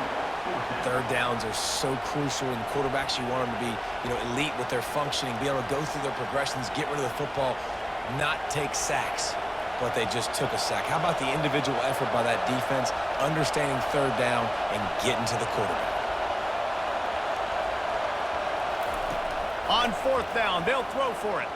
Got out of trouble, got rid of it. Complete and looking for enough for the first down. Stopped short of the marker, and they stop with this defense, and they get the ball back. The play is a turnover on down. Quarterback's just going to take a knee. Today's final score, Utah 10, Buffalo 3.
Welcome, everyone, to Akron, Ohio, and home of the Akron Zips, where the fans have been eagerly anticipating this matchup, one that could call back the glory days once seen in the old Rubber Bowl.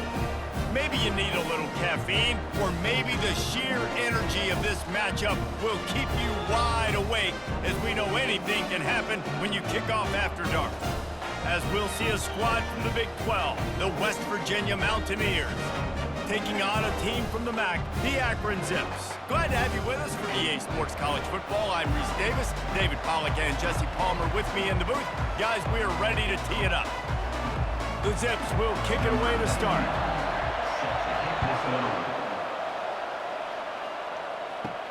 He'll bring it back from inside his 5. Nice job executing all of the assignments as they put a stop to that return at the 22. So the West Virginia Mountaineers offense takes the field for the first time today. And here comes this quarterback. This entire offense is built around him. He is the engine of the entire team. I mean, he's the leader. He's the alpha. Everybody looks towards him. He's been doing it all year long. Everybody believes in this young man. Big opportunity, big stage. Well, it's plays like that that'll help this offense stay in rhythm all game long. If you can have that kind of success on first down running the football, it just opens up your entire playbook moving forward. Got 6 on first down. Now a lot of options on 2nd and 4. Grabbed in the backfield. It's Fox. He's there to make the stop, and they threw it in reverse, losing yardage on that play. Well, give the defense credit on that one, because they knew coming into this one that they were going to try to get this receiver the ball in a variety of ways. They were ready for the screen there, and they create a negative play. Didn't take long to need a clutch play on the opening drive. It's 3rd and 7. Dropping back, it's Green. And it's incomplete on 3rd down.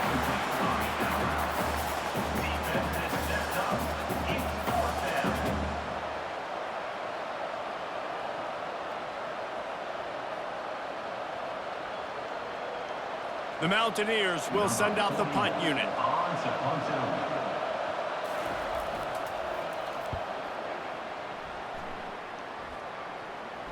No return coming here. Fair catch is signaled for and made just shy of the 30. So Akron's offense has its first opportunity of the day. As we take a look at our impact players for this game, David, what do you look for to make an impact from your leaders? Your leaders not only have to lead the football team, but they got to step up and make plays on the field, keep everybody calm. These guys typically do a really good job of it. Yeah, David, and they also generally set the tone for their respective football teams. Regardless of which side of the ball they play on, the teammates look towards them to step up in big games like this.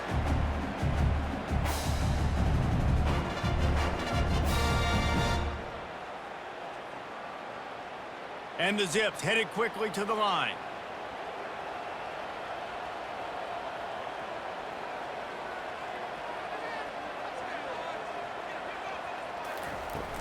Right back to the well. And as an offense, having success on a run play like that early in the game just opens up all the possibilities of your playbook moving forward. Play action, running the ball, throwing the ball, screens, anything is at your disposal at this point. Halfway there on first down, it's 2nd and 5. He's looking to throw. Caught near the sticks. It's Norton. Oh, what a move to get open. And they'll finally catch up to him, but not before a big chunk of yardage is picked up. I know it's early in the game, but defensively after that play, you know you have to tackle the catch. When this guy gets the ball in his hands, he is so dangerous after the fact. So it's okay for him to make catches. You just got to get him to the ground quickly. The Zips getting set on 1st and 10.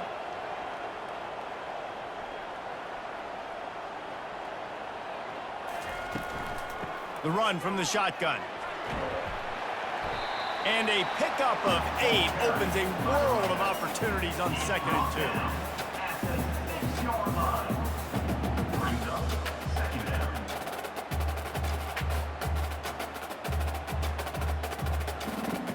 2. Going to work in the red zone, they can't pick up the first down without getting it into the end zone. On the ground, it's Simmons. He's dropped behind the line of scrimmage. That'll be a loss of 3. Listen, I know there are a lot of DBs out there that all they want to do is get interceptions and dance in the end zone. This dude likes to put his face in the fan, get close to the line of scrimmage, and tackle. And on the opening drive that he's out there, he gets a huge tackle for loss early. That is a statement play. Looking to throw, it's Finley. Looking to the end zone. And he's got it! Touchdown, Akron! I don't know exactly what the defensive coverage was, but it certainly wasn't part of the plan to leave him that wide open. Well, I don't think they know what their defensive coverage was either. How do you leave that big guy open down here in the red zone?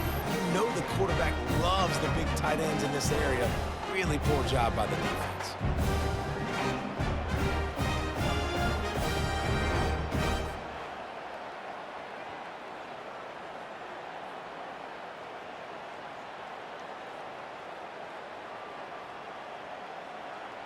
Ready to try the point after. Is on for the extra point. And the extra point makes it 7-0. So that scoring drive took only 6 plays. And they capped things off with a 9-yard touchdown pass. The kickoff team out there getting set.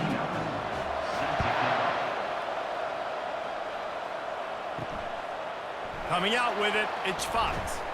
Stopped at the 17, and he's probably second-guessing that return. West Virginia has it back, ready to dive into that playbook. That last drive fizzled out, Jesse. They had to punt it.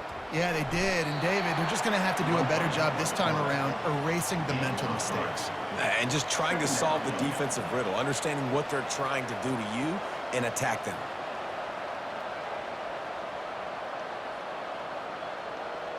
Line getting set on second down.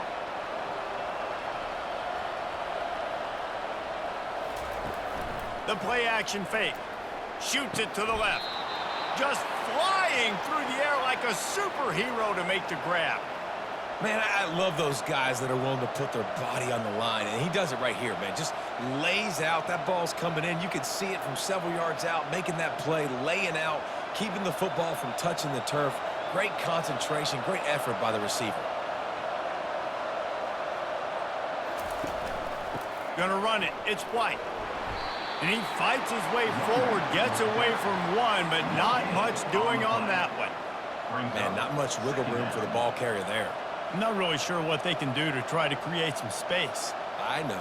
Block better. How about the offensive lineman push some guy backwards and make some holes? They got nothing on the last play. It's 2nd and 10. Looking to pass. It's Green. Got his man out of the backfield. And they'll make the stop, and we are headed to the end of the first period. Picks up 9. 3rd down coming. At the end of the quarter, guys, it's Akron holding the lead. We've played one. Before we move on, let's have a look at the stats.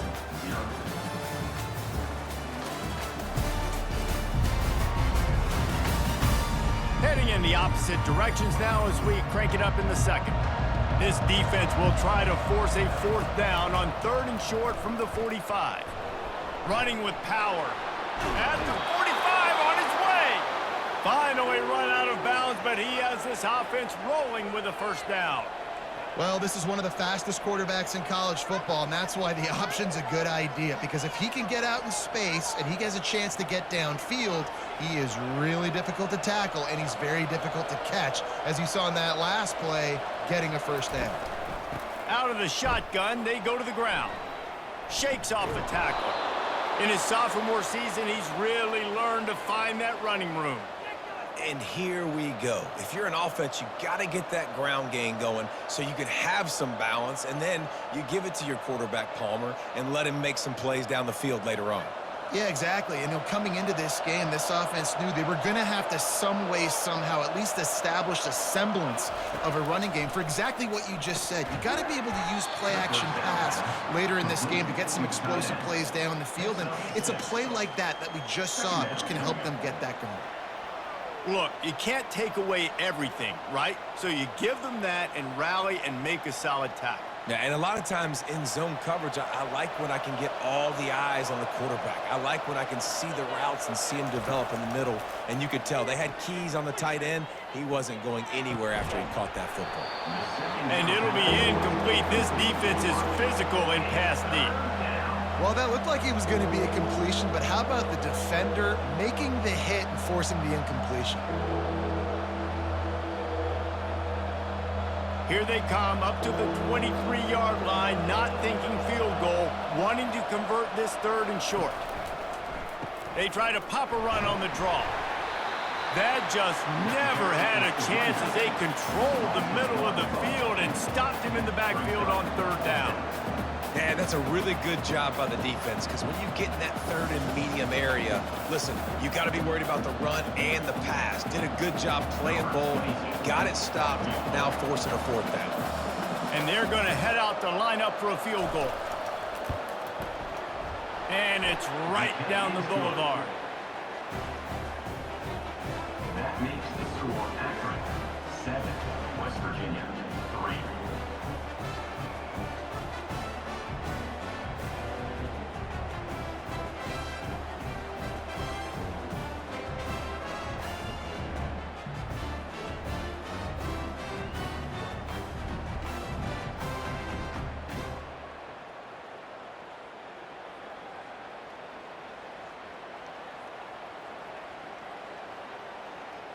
After putting 3 on the board, the kickoff unit ready to go. He'll start the return inside his 5. Really disciplined job by the coverage unit to get down there and make the stop at the 19. Akron has it back, ready to send that offense back onto the field. Quick strike complete. Can't come in half-stepping to tackle this guy. Too much strength and power. He's up to the 25. Brings up 2nd down.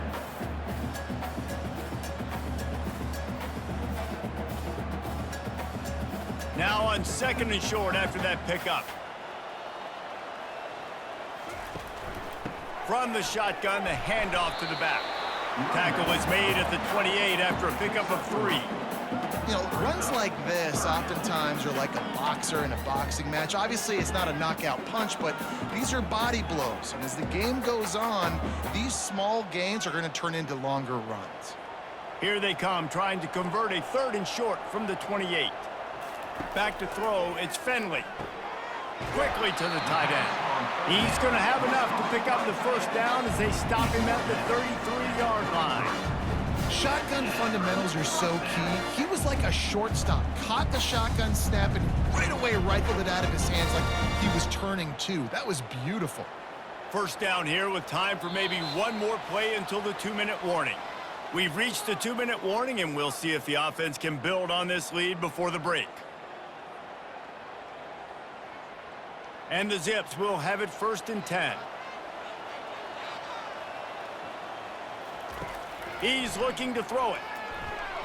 And that one's incomplete.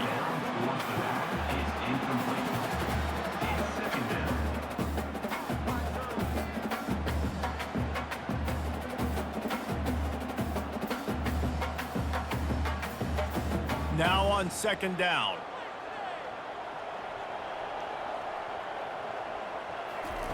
He's looking to throw. Got it in the middle, it's Norton. And he gets it to the 44-yard line. It'll be a 1st down. This offense is clicking, everything working together really well. Coordinator, quarterback, offensive line. Good rhythm, good flow. Defense is going to have to find something to kind of mess up this timing they got going on. Now they'll line it up from the 44 on 1st and 10. Getting some heat. Just not quite able to make the connection. It's incomplete. That's a throw the QB would like to have back. He just has to do a better job giving his receiver a chance to make the catch. Really need positive yards on 2nd down. After the incompletion, they'll snap it from the 44. Couldn't connect on 1st down. Now back to the air. And that pass is intercepted. He'll try to take it back. And they capitalize not only on the pick, but on the great return to improve this field position. And that's just excellent coverage. Man, cover one, nowhere to throw the football. Look at everybody playing man across the board, and you still got the safety in the middle of the field. Nobody open, and if I'm the QB, man, I don't need to force it. I don't force it into tight windows if it's not there. He throws it, unfortunately, gets the interception. Bad decision by the QB there. West Virginia has it, and the offense ready to go to work. David, they couldn't pay off that last drive with a touchdown. Now, they moved the ball down the field and executed like they wanted to until they stalled out and had to settle for a field goal. I think if you want to take the next step, too, here and score a touchdown, you got to start finding more creative ways to get your best players the ball. Let's see if they can do that here. He does a good job of dropping back, going through his progressions. Nothing there. What do? Go get some yardage. Make it positive. Don't sit back in the pocket and force something into a bad situation or take a sack. Great job making something out of nothing. To the air, it's Green. Makes the grab. Several defenders there to get him on the ground. There's a timeout called as this offense tries to find a way to draw a little closer. And I love when my quarterback sees zoned and knows exactly where to go with the football. Sees the wide receiver running the drag route, knows when to throw it, pulls the trigger for the easy completion. That play just never had a chance. They knock him down for a loss of 5. We got a timeout here late in the first half, and they'll try to get more points on the board before the break. This defense was put in a difficult spot, but they've made it tough, and now the offense faces 3rd and goal.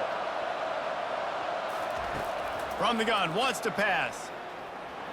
And the Heat gets there, and they get him down at the 14-yard line. Quick timeout by the defense there, trying to make sure everyone has the same call. And here comes the field goal unit for the second time tonight.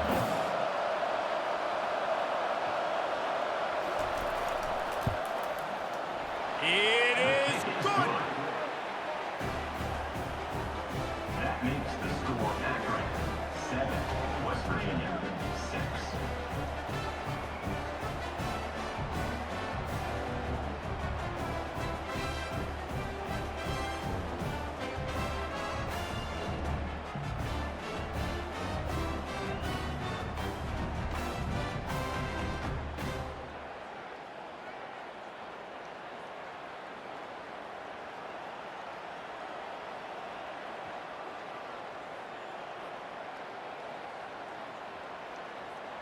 So they put the field goal on the board and about to kick it away, and hoping that'll be the final points of this first half.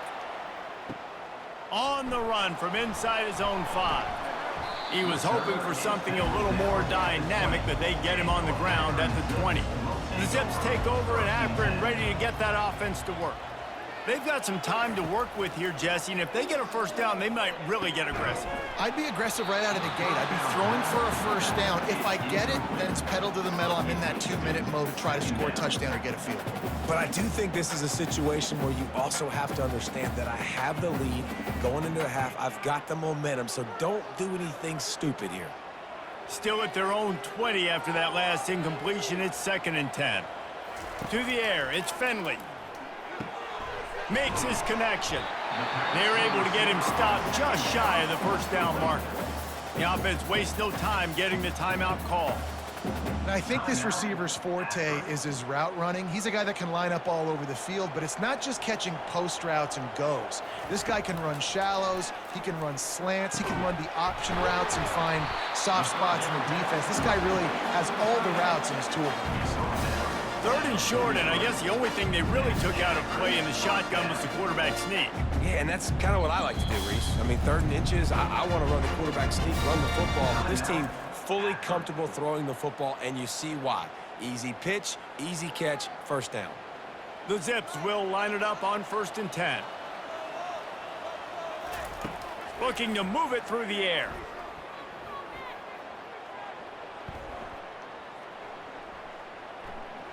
Pressure coming. And the quarterback made himself at home in the pocket until the defense finally raided his house. Down he goes.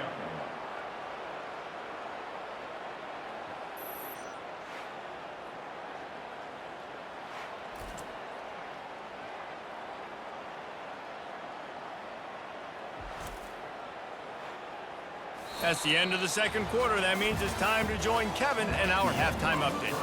Guys, you've been calling a magnificent game there so far in Akron.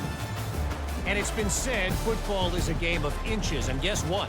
Based on the comparison between third down conversion rate today and the average yard per play, how can you argue that? I mean, the low-lying fruit is to look at some of the explosive plays we've seen and panic. But really, this game is going to come down to which team is more efficient when they have the ball and how they play when it matters most. And with that, let's send it back to the fellas at InfoCision Stadium.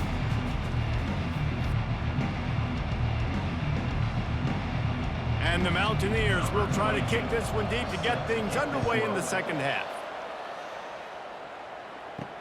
And he takes this from inside the 5. He was hoping for something a little more dynamic, but they get him on the ground at the 20. Akron has it back, ready to send that offense back onto the field. They'll run the RPO and throw it right. And a good job of coverage by that defense, just a short pickup. We're trying to throw the wide receiver screen to pick up that first down, but the defense just too much speed getting to the ball carrier on that one. Here comes the offense on second down. Looking downfield, it's Finley. And the pass is incomplete thanks to a big hit. That's what I'm talking about. That is how you close. And when a guy's going to make a catch, you make sure he doesn't make it. Physicality, using your pads, running through them. And guess what? Not only this play does he feel it, next time he tries to go over the middle or feels footsteps, this will pay dividends. On third down, he drops to throw. Using the quick game. And he'll move his way forward to the first down. They'll mark it at the 35. Well, offensive coordinators put in countless hours every week trying to formate and use different personnel groupings and shifts and motions to give their offense success on third down. You can tell in this game, this offensive coordinator, he has put in the work this week.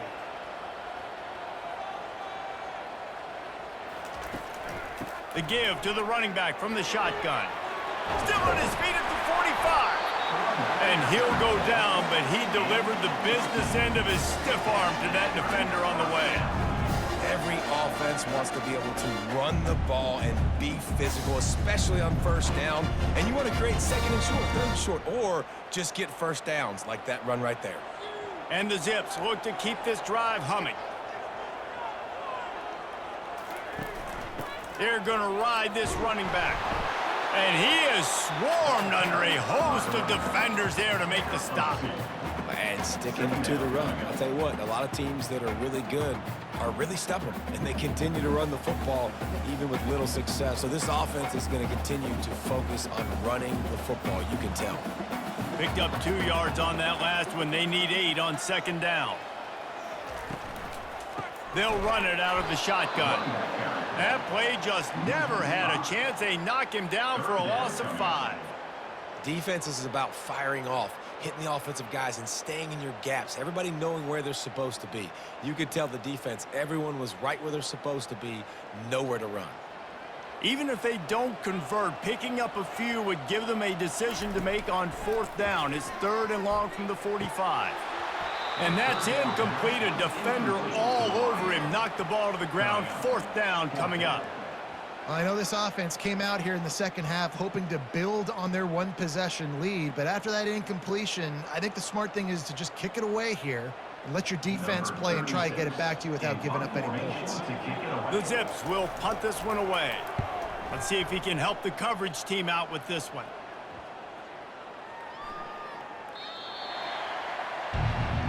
West Virginia has it back, ready to dive into that playbook. And to settle for the chip shot field goal last time, Jesse. They'd love for this one to pay off bigger. Yeah, it just comes down to execution, too. Did a nice job out in the field, stalled a little bit once they got down to the goal line, so they just need to be a little bit more crisp here, Dave. Yeah, and listen, I think the first part was the most important part. You got to put the drive together first to get down there. Now, when we get down there, focus on execution and getting 6 points. It's first down from their own 23-yard line.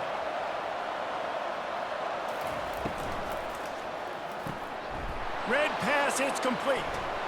A huge play, and they get it all the way to the 45-yard line.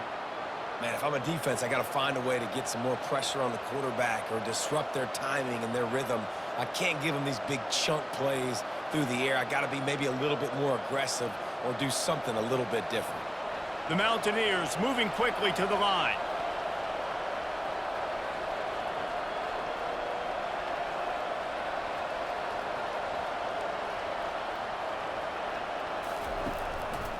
Running back searching for a hole. He's knocked down in the backfield. He'll lose a couple. Well, there's a statement by the defensive line. First down play, expecting run, and they just dominated up front. Beat their one-on-ones and forced a tackle for a loss. After losing a couple on that last play, here's 2nd and 12. Back to throw, it's Green.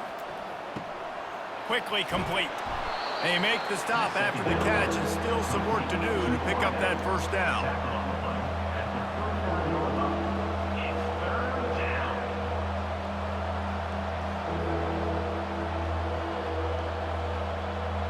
Let's see what they do on 3rd down.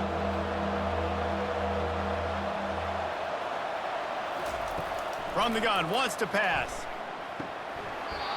Can't make the connection on 3rd down thanks to that tough, hard-nosed pass defense, and now it's 4th down. Got to give the defense credit on that play, taking everything away, forcing the incompletion. Now it's decision time. 4th and short, and you're in field goal range. What do you do here? And the Mountaineers decide to punt it away. This will be the 2nd time they've had to kick it away. The punt goes out of bounds, and a nice job to get them backed up. I think they'll spot it right around the 15. The Zips take over in Akron, ready to get that offense to work. Leaves it with the back.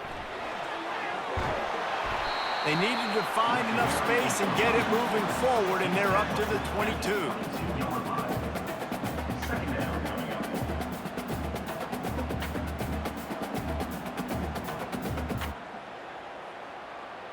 Time winding down in the quarter as they come to the line. Trying play action. Unloads to the right. A strike downfield. They make the stop, but barely, and they might need to regroup as we have come to the end of the 3rd quarter. At the end of the quarter, guys, it's Akron holding the lead. They're sitting in a strong position here with the lead. Let's take a look at our game summary. Back at it to open the quarter with this first down play. Use the play fake, now to throw. Got him downfield. And chunk plays are the name of the game, and they get one here before the defense finally makes the stop. Well, how about the offense setting that play up? We've seen earlier in the game a couple shorter throws. They're just trying to suck those safeties closer to the line of scrimmage, anticipating that they would get an opportunity to take a shot. They called the perfect play at the perfect time right there.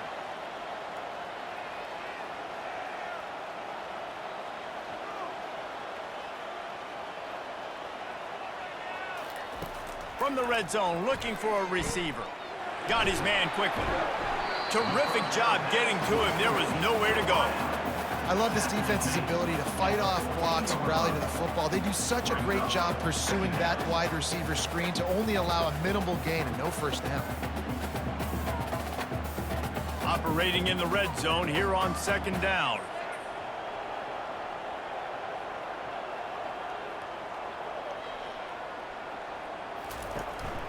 They'll keep it on the ground. They want this clock to move.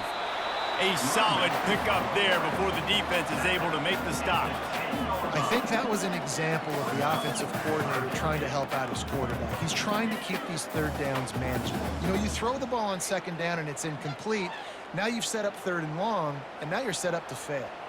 Really need to pick up this conversion and avoid having to settle for the field goal. Scanning the field, it's Finley. Couldn't find a man and just had to throw it away to avoid a negative play. And with that incompletion, it now sets up a very interesting decision for the head coach, right? You've got a narrow lead. You kick the field goal now, you force the opponent to have to at least score a touchdown to retake the lead. But you can also seize a lot of momentum if you get it here on 4th and short. If you're able to score a touchdown, this is a completely different game. It's good.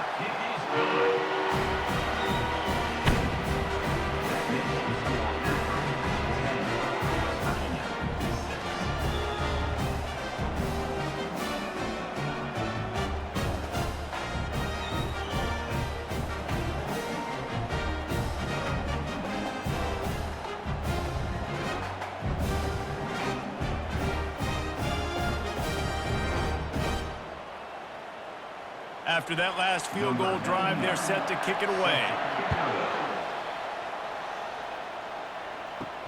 Here he comes from inside his own 5. Nice job by the kickoff team. Everybody stayed in their lanes, and they'll stop him at the 16.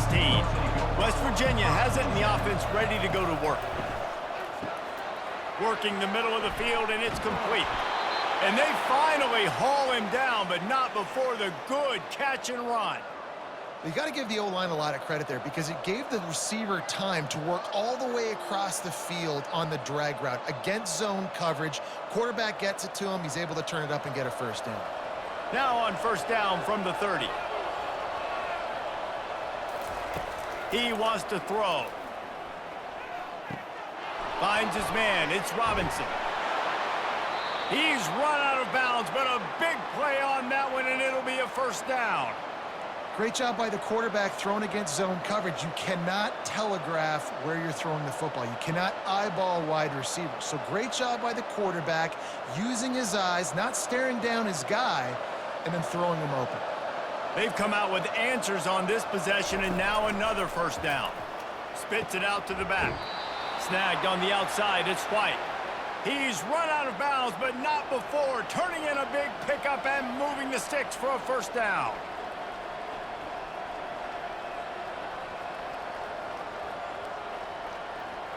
The Mountaineers come to the line with a new set of downs.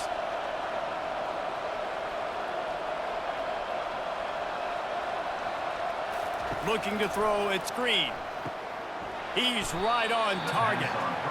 And a good job in coverage there as they stop it after just a few. You just get the feeling this defense is going to make it hard on them, right? They've got the lead, it's late, and they're going to try to tackle everybody inbounds. Offense is going to have to really work for this and be smart. You got to attack the sidelines. You got to throw first downs. You got to keep this thing moving vertically down the field. Quarterback wants to throw on second down. Quickly out to the tight end. He's close to the first down, but they're going to mark him just a little short. This offense has their work cut out for them, man, because the coverage has been so tight. And if you're not throwing to the sideline or you're not getting past the sticks, this defense is going to tackle you inbounds like they just did on that last play and bleed the clock. Still plenty of time for this offense, but this probably their final drive, under 2 minutes to play. They'll try to get the first through the air. Caught over the middle. It's Robinson. That is exactly what you're looking for when you talk explosive plays. The defense finally able to make the stop. There's a reason third down is called the money down. What a great find by the quarterback. Great job finding his receiver.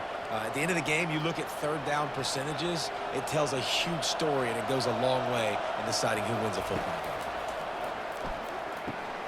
Snags it. Oh, the ball popped out. That's a way to mess up a drive. Defense just cradling that fumble and securing it. Oh, what a missed opportunity. You got an opportunity after that drive to go take the lead when you're trailing. And now you turn the football over, give the football right back. Defense needs to come out, bail you out, get a big stop, get the ball back so you can try to take the lead.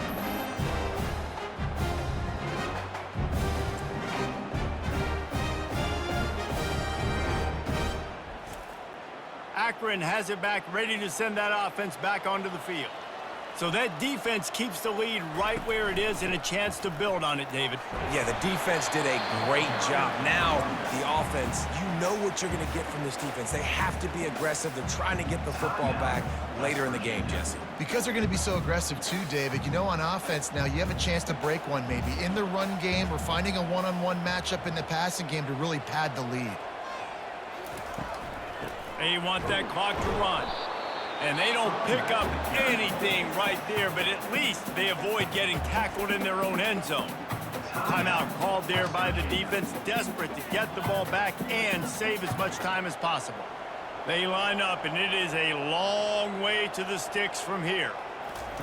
From his end zone, he'll go up top. Wide open downfield. Speeding down the left side. Past the 30.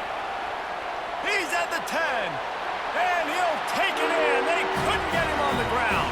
Touchdown, Zips. You know, late in the games, offenses sometimes get conservative when they got the lead and they got the ball. I love this offense. They were aggressive. They got another score added to the lead. Now you're trying to salt this game away.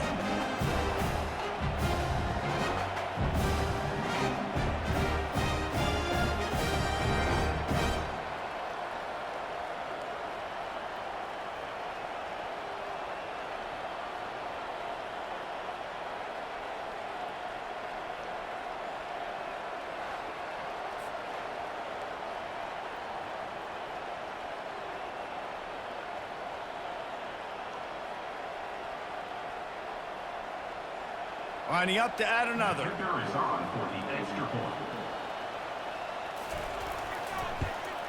And the extra point is up and good, and they have an 11-point fourth-quarter lead. Quick strike offense on that three-play scoring drive. And they showed what they mean when they say this offense goes end-to-end. 99 yards on the touchdown pass. On the move from inside his 5. Nice job executing all of the assignments as they put a stop to that return at the 22. West Virginia has it back, ready to dive into that playbook. That last fumble proved to be costly as they cashed it in for a touchdown. Yeah, and so this defense now is juiced. They're excited and ready to go. So this offense, David, they've got to get something going here. Yeah, those turnovers can be contagious, man. It gets you excited, and then when your offense takes it down the field and does something with it, this offense better be ready to play against a motivated defense. Trying to get everybody set with the clock still running.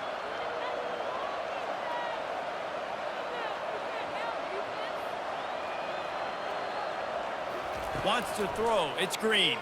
Throws for the tight end. And that incomplete pass caused by the big hit on first down. Second down coming. Hey, man, if you're going to force incompletions when the QB's thrown to the tight end, you better be physical. Nice job with the hit, forcing that incompletion. Let's see what they've got on second down.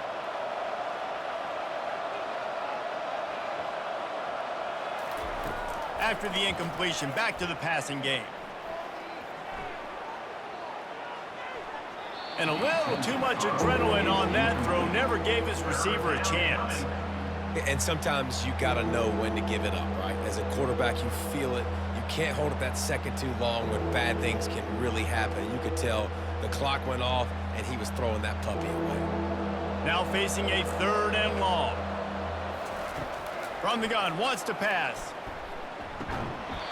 And a missed opportunity on third down as the defense knocks it free, and fourth down is coming up. And now such a tough situation. Late in this game, you're trailing, but now it's fourth and long. Like, it's one thing if it's fourth and short. This makes it even more difficult. You got to have something dialed up you feel really great about. On fourth down, going to the air.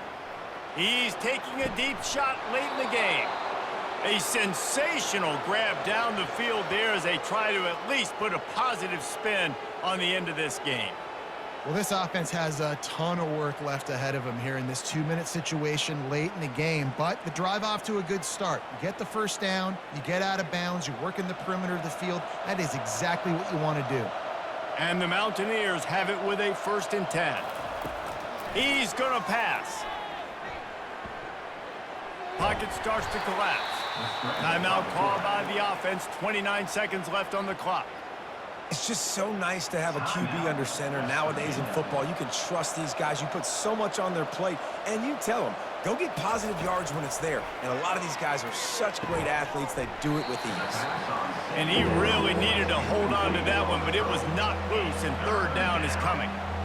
My job is to make sure that ball comes loose, and I got to go through that guy, use my shoulder pad, drive my feet, really, really be physical, because if he bobbles it at all, or as soon as his hand gets to the ball, you can tell the difference when that body jerks forward and that ball starts to come loose and pop out. And he just throws it away on third down. I don't think you can give up on a play like that. And the offense got themselves in a tough situation. 3rd and long, so hard to execute, especially when the field starts to shrink. But the good news is they got a field goal in their back pocket. Coach has no choice here. The offense has to stay on the field, down multiple possessions this late. 4th down attempt coming. Going for it all. And it'll be intercepted in the end zone. And that's a really good job by the defense, understanding the situation of football. It's 4th down. It's late in the game. You got a multi-possession lead. Take away all the deep stuff. Make them force the football into coverage. They do, and they stamp this game.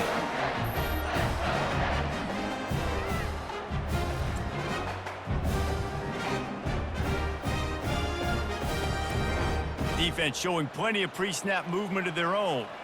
Their work here is virtually done. No need to take any more chances. They'll line up in victory formation.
He'll bring it out. It's Bernard.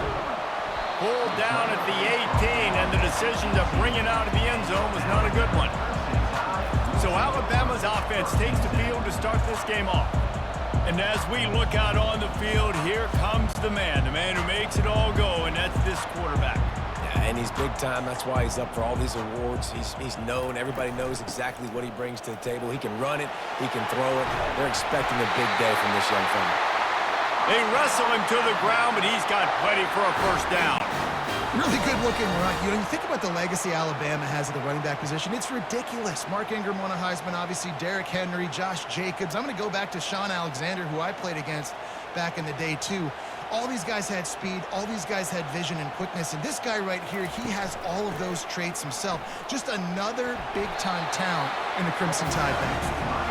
You want to make sure to maximize those types of runs, and he gets it out to the 41. And runs like that are like body blows in a boxing match. 4, 5, 6-yard gains early turn into 20, 30, 40-yard gains later. They really wear down defenses, and they test their physicality. Snap it to the back. They get him on the ground after he gets enough to move the sticks. This is an offense that really sees their identity as being able to run the football. Nice job there picking up the first down.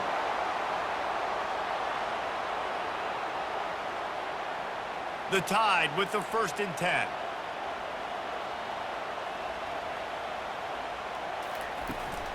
From the gun, the ground game. Not a whole lot of room there. 3 yards maybe, 2nd and 7.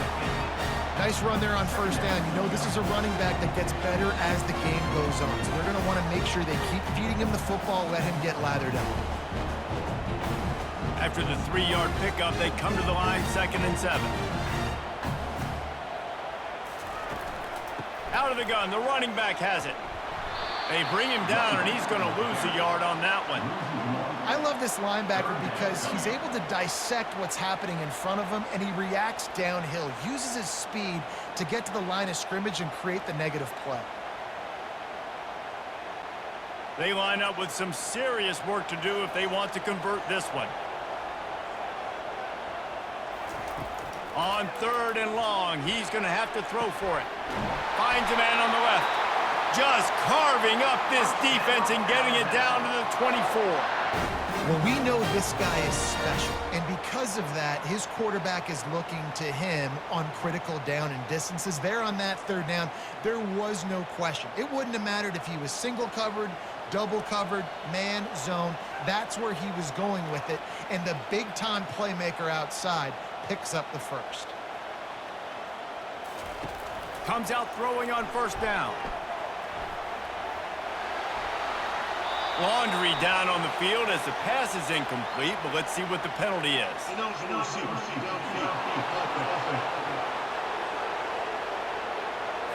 So the decision has been made, and the coach will take the penalty. Wideouts all wadded up in a bunch. The give on the inside. Just discarding tacklers, punching and grinding his way to the 23. It's really frustrating when you get a guy in his spot. He's in the hole. He's there to do his job. And you can't get the guy on the ground. That's your job. Get him on the ground. Especially a guy that's not a huge back. You got to make that tackle. You can't make it easy on the offense when now they got a manageable situation. Handoff from the shotgun. They're there to stop him at the 21 after a pickup of 2.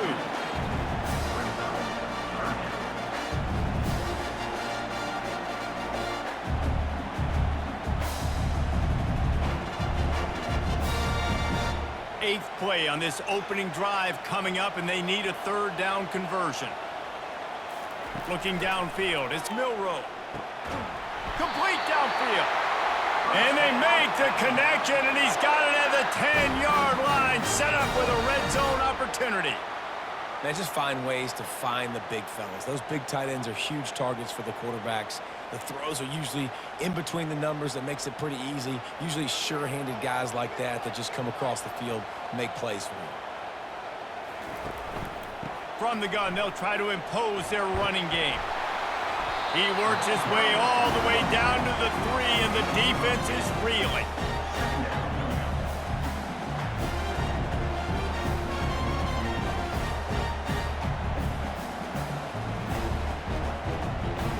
Going to work on second down in the red zone. Is still some ground to cover to pick up that first down.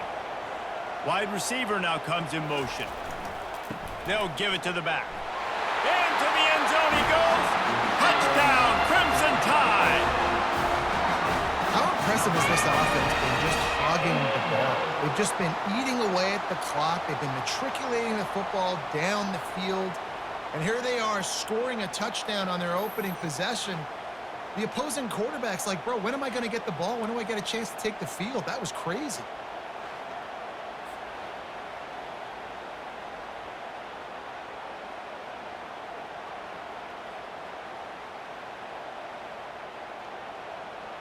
PAT unit on the field.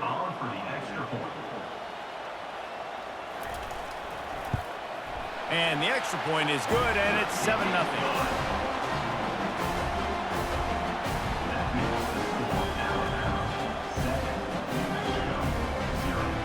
About to kick it away after scoring the touchdown. He'll bring it back from inside his 5.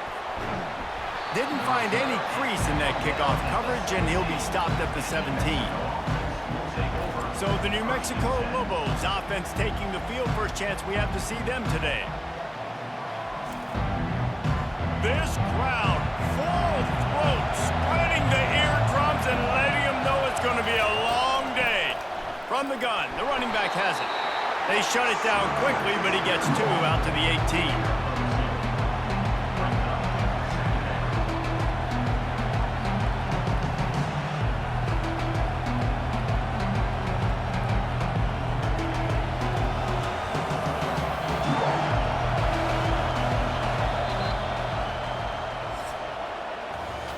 So Alabama takes the lead into the quarter break. We put one in the books. Let's have a look at our game summary.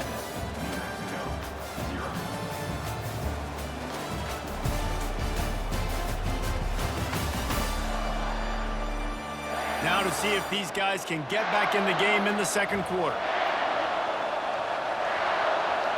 To the air. It's Dampier.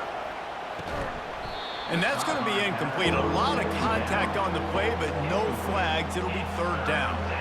Well, it was a good throw. It was a good route, but it was the hit that forced that incompletion. Here comes this home crowd as the defense tries to get off the field on third down.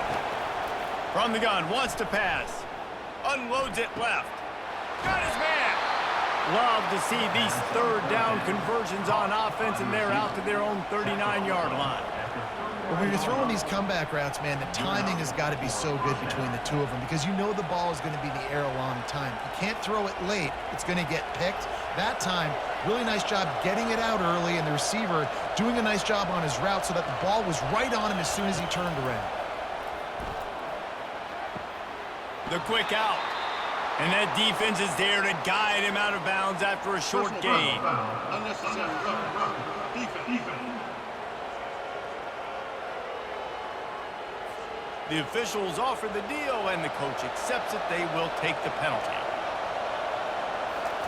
Trying to find his man on first down. Gets it out quickly.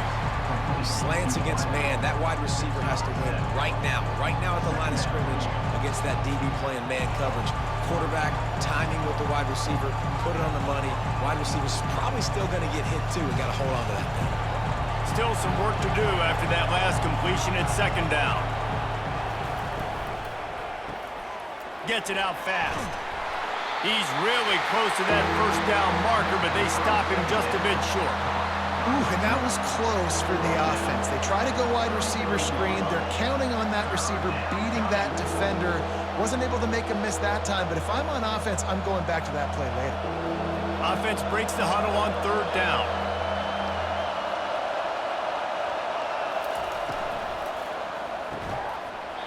Oh, they really could have used that catch there. Physical pass defense. It brings up a fourth down. Third and short in college football today, you see so much more pass than you used to. The offense stays aggressive, and I think they stay aggressive because they know they're in field goal range. They got that 3 in their back pocket. And they'll send out the field goal unit. He'll have to generate power and some accuracy. A 50-yarder from the left hash. Never a doubt.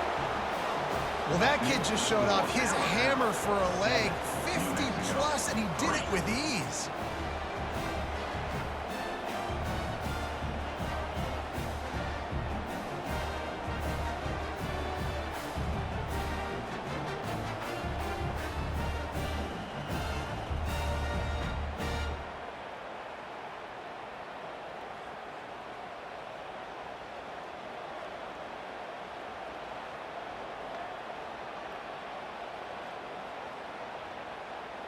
So after the made field goal, they'll kick it away and rely on their defense.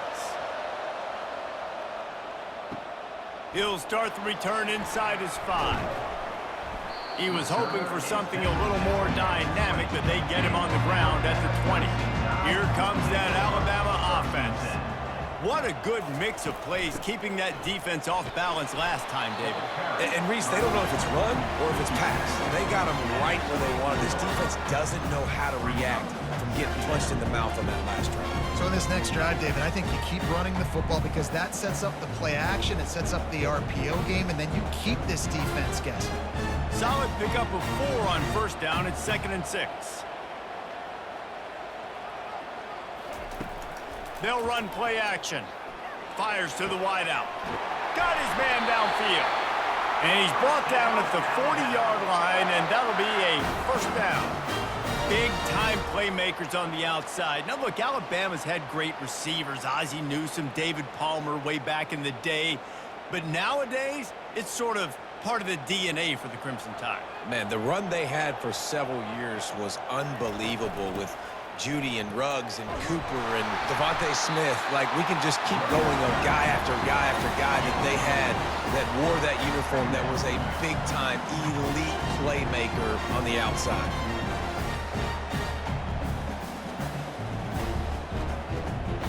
Second down here, and maybe they've got time to get one more snap off before the 2-minute warning.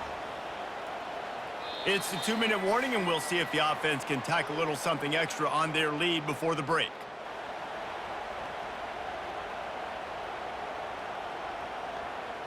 And now on second down for this offense.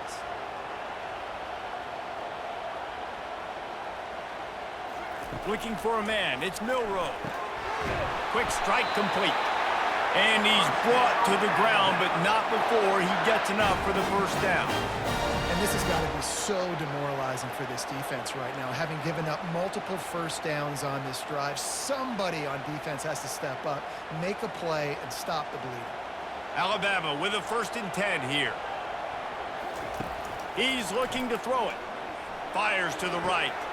That is just a sideline credit. Throw, catch, toe drag, everything you want. And this defense is going to have their hands full because they're going to need to be comfortable with guys one-on-one on islands in the perimeter of the field, and they're just going to have to make better plays than what we saw right there. They knew this offense was going to try to be aggressive. Got to need better effort in the back end for this defense moving forward. They'll throw it from the red zone. Quick completion on the out. And he's down after the short completion. He did not make it to the first down marker. Well, that's one the DB, I think, would like to have back. Out route, he was in man coverage. If he could have just got out of his break a little bit sooner, he might have had a chance to intercept that one and take it to the house.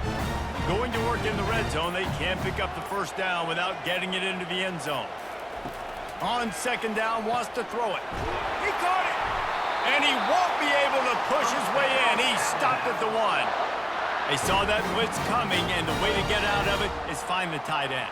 Yeah, how quick did he see that, too? Sees the blitz, understands this is a matchup where I got my big tight end, the big fella I trust. I'm going to find that matchup, get him the football for the first down. The offense will have to use its first timeout of the half.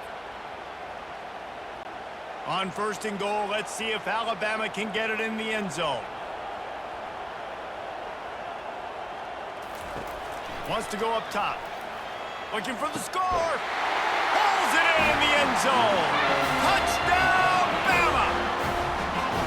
And it's so underrated. The relationship relationship between a QB and a wide receiver, the timing, the ability to know where he's going to be and be accurate with the football, that's what leads to nice touchdowns, Jesse. Well, and the chemistry between these two guys has to be great when you're throwing into the end zone because coverage is going to be tight. The throw might not be perfect, but this is something these two guys have been repping in practice over and over and over, and it's paying dividends now on game day.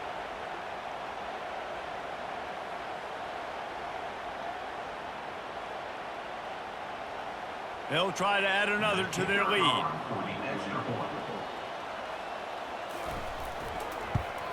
And the extra point is good, and they have an 11-point lead. So it's an 80-yard drive.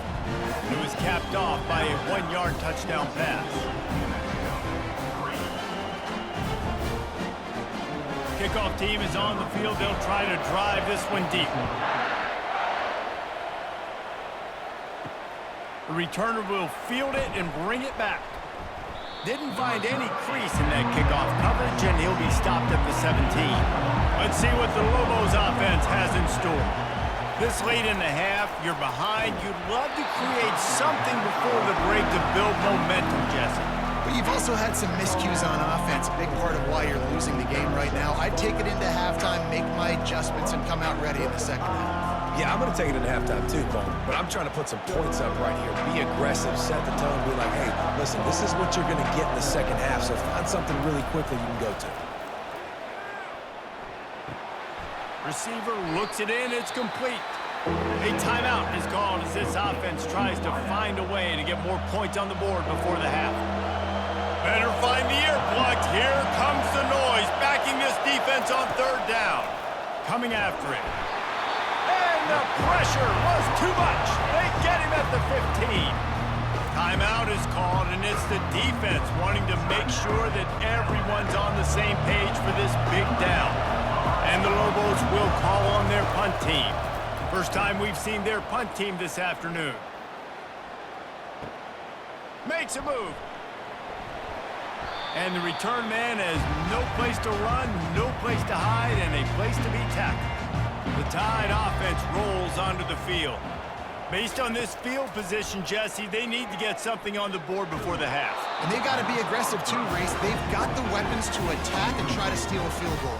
You practice these situations all during the week. You know you got to be fast, take advantage of the clock. It's stopping, making sure you're throwing the football down the field to try to get some points.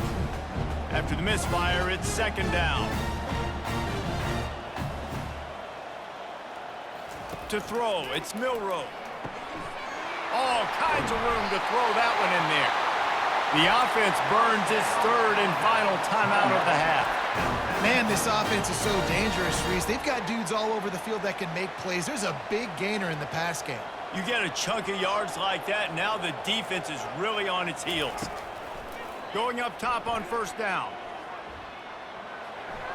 And it's incomplete. It was wild, high, and wide on that one.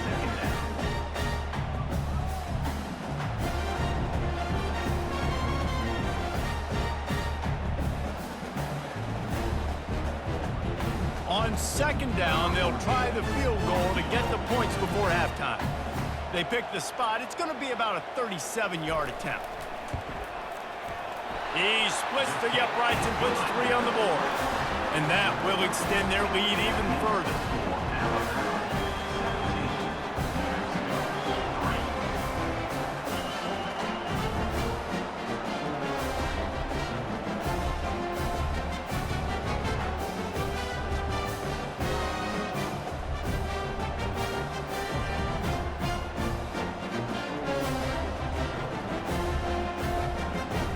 So they get the late field goal right before the half, and not much time after this kickoff for an answer.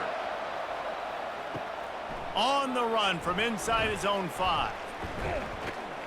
Really disciplined job by the coverage unit to get down there and make the stop at the 19. And the offense will play it safe, take a knee, and head to halftime. We've played 2 quarters here. Time to go to Kevin Connors in our halftime update. Fellas, you've been calling a great one today from there in Tuscaloosa. And we've got to start our halftime breakdown with this superstar running back. His elusiveness, his raw power. This young man is the total package, and his ability to catch the ball out of the backfield is a differentiator. A lot of guys can hit the hole. This kid can hit the hole and hit the home run in the passing game. And with that, let's send it back to the guys in T-Town.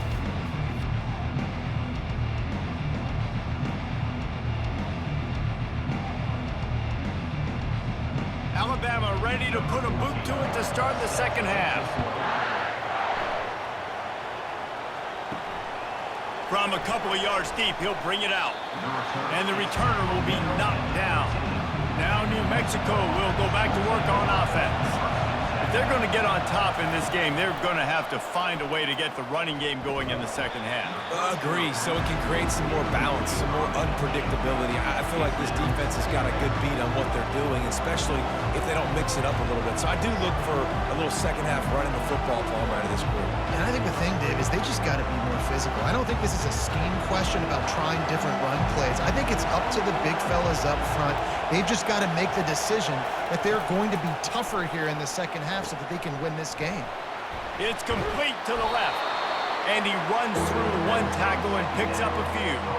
And I love the idea of getting this guy screen throws because of his ability after the catch. So nice job getting downfield, getting a hat-on-hat, and giving him a tunnel to run through.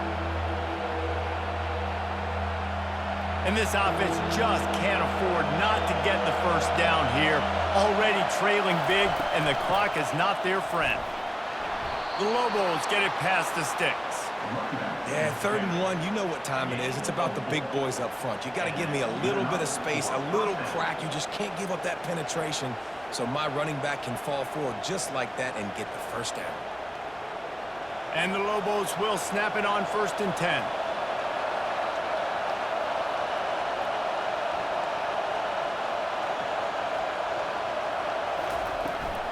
They'll give it to him again. Good, solid run on that one as he gets it up to the 33-yard line.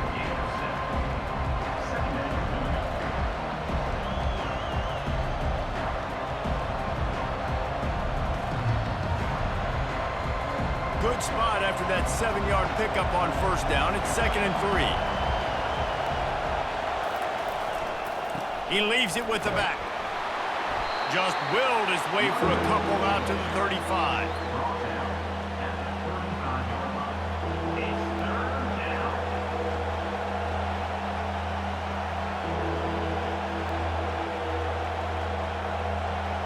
Decibels rising as the crowd gets behind this defense on 3rd down. Dropping back, it's Dampier. Finds the tight end. Gets it to the 42-yard line, and that's a 1st down. Well, not down in distance. The quarterback's got to get rid of it so quickly, right? He knows the defense is going to be bearing down on him, so a nice job catching the gun snap and then turning and pivoting, getting it out of his hands quickly and accurately to pick up the 1st. The Lobos have this offense rolling.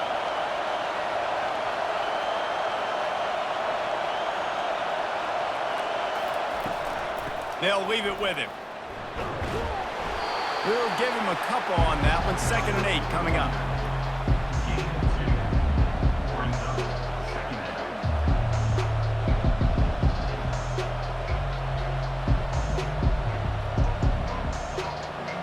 Offense about to reel off its 7th play of the drive.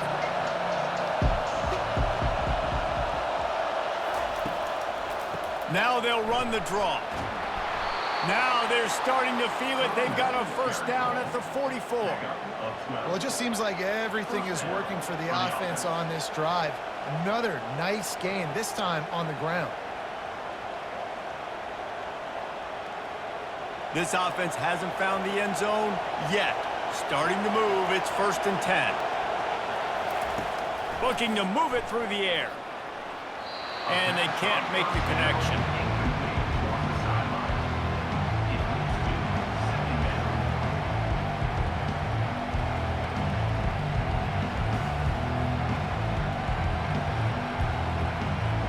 And the incompletion brings up a 2nd down for this offense. From the gun, leaves it on the inside with the back. Able to pick his way forward for a decent gain before the defense gets him down. It's a nice game, but the big theme here is they just haven't been able to get the run game going on offense. They've been very one-dimensional. They're just not being physical enough at the point of attack. They'll need to get the ball to the 34 to convert this third down. Back to pass, it's Dampier. He's got an open man. And it is a chunk play, a huge gain on that one before the defense brings it to an end. That's why the bullet pass is so important. Sometimes these defenses, they don't give you big windows to throw into, and you want to take that chance, but you cannot lob that football down the field and get it in there. Nice use of the bullet pass, my friend. From the red zone, looking for a man. He's got his man. He's brought down quickly. Minimal gain there, still a bit short of the first down. It's definitely the wide receiver's job to create space, right? So whether you're running a go or you're running a hitch like this right here, I got to find a way to push off legally or just create a little bit of space to get some positive yards.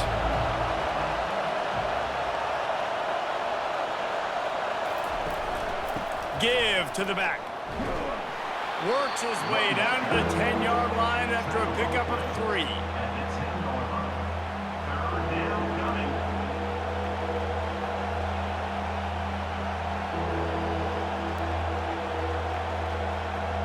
Coming to the line of scrimmage on third down.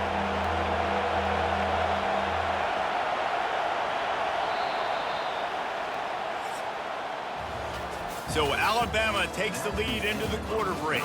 And they've built a comfortable lead after 3 quarters of play. Let's take a look at how we've gotten here.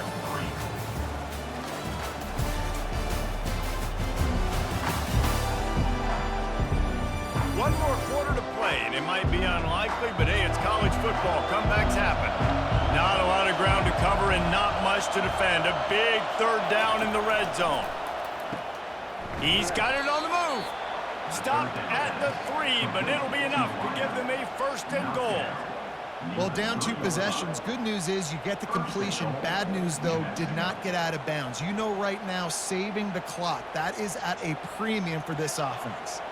And the Lobos line it up with a first and goal.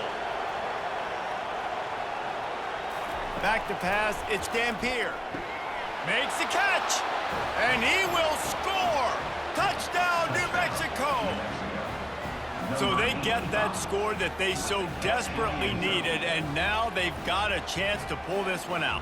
Defense has got to give them a chance. The defense needs to get the ball back to them quickly so they can march down the field and try and score and narrow the gap again. This offense, they have the playmakers to come back and win this football game. They're going to need some help from the defense.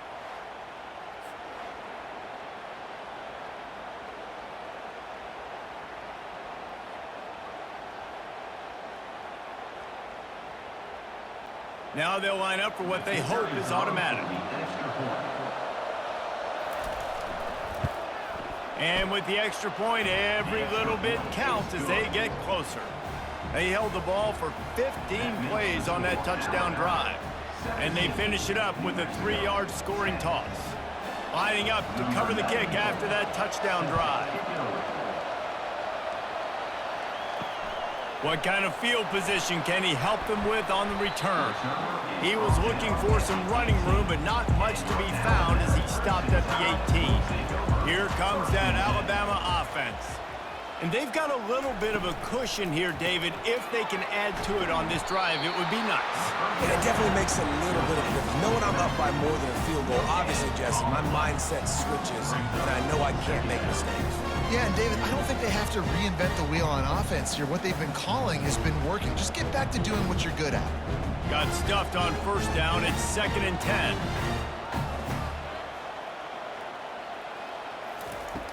Off the play fake. Makes the catch. It's Prentice. And he'll step out of bounds after a very productive play. This offense is not letting up, guys. They've got a lead here late, and they are still taking shots. They're still looking for explosive plays. This defense just has not had an answer here all game long. So they're facing 3rd and short from the 25. The handoff, keep working on that clock. Now they'll really try to get this drive going. Good execution on 3rd down as they have it 1st and 10 at the 31.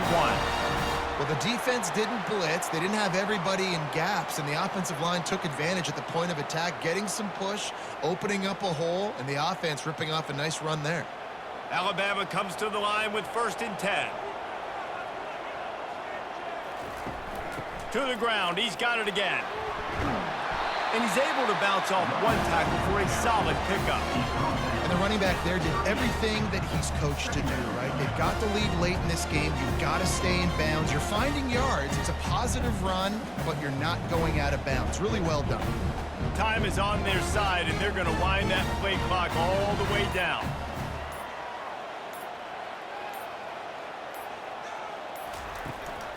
On the run, it's Haynes.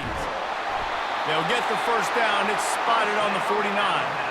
Man, it's so nice to have a guy that you can depend on. Like, this offense is built around him for a reason. Just a good running back. You can see, gets north-south, doesn't dance, picks up positive yards, breaks tackles. He's just a really good player, and that's why this offense runs through him. Alabama rolling quickly downfield, set up with another 1st down. He'll do it himself. A 7-yard pickup. It'll be 2nd and 3.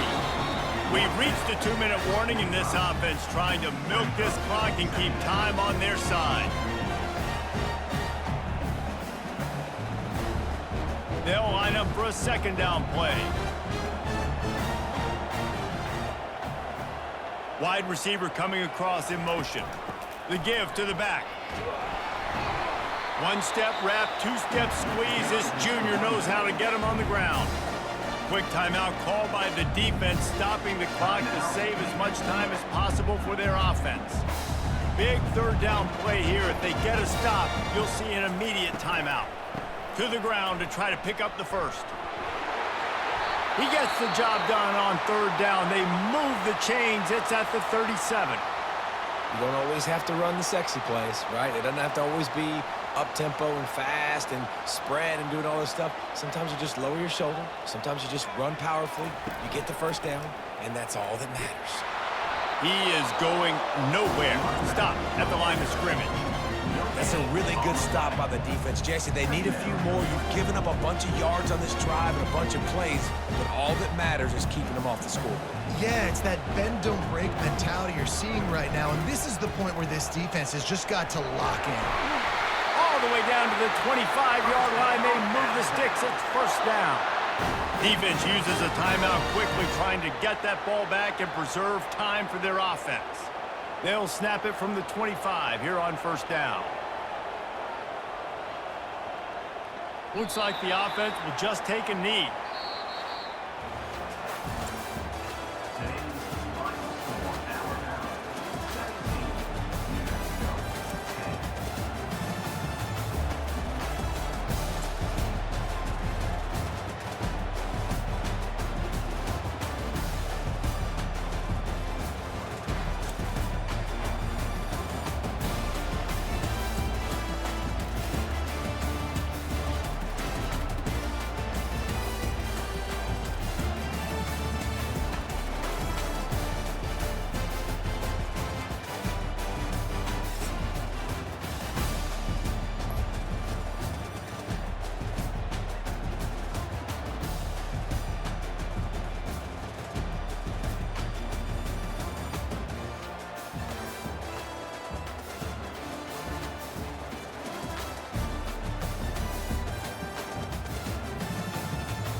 Welcome to Reynolds Razorback Stadium, where they have been calling the Hogs since early in the morning in anticipation of this showdown we have coming. There's just something about the nightcap. After a day of wall-to-wall football, it just seems this is when chaos ensues. As we'll see a squad from the AAC, the South Florida Bulls, taking on a team from the SEC, the Arkansas Razorbacks. For EA Sports College Football, I'm Reese Davis, David Pollack, and Jesse Palmer with me. Guys, it's time to get it going.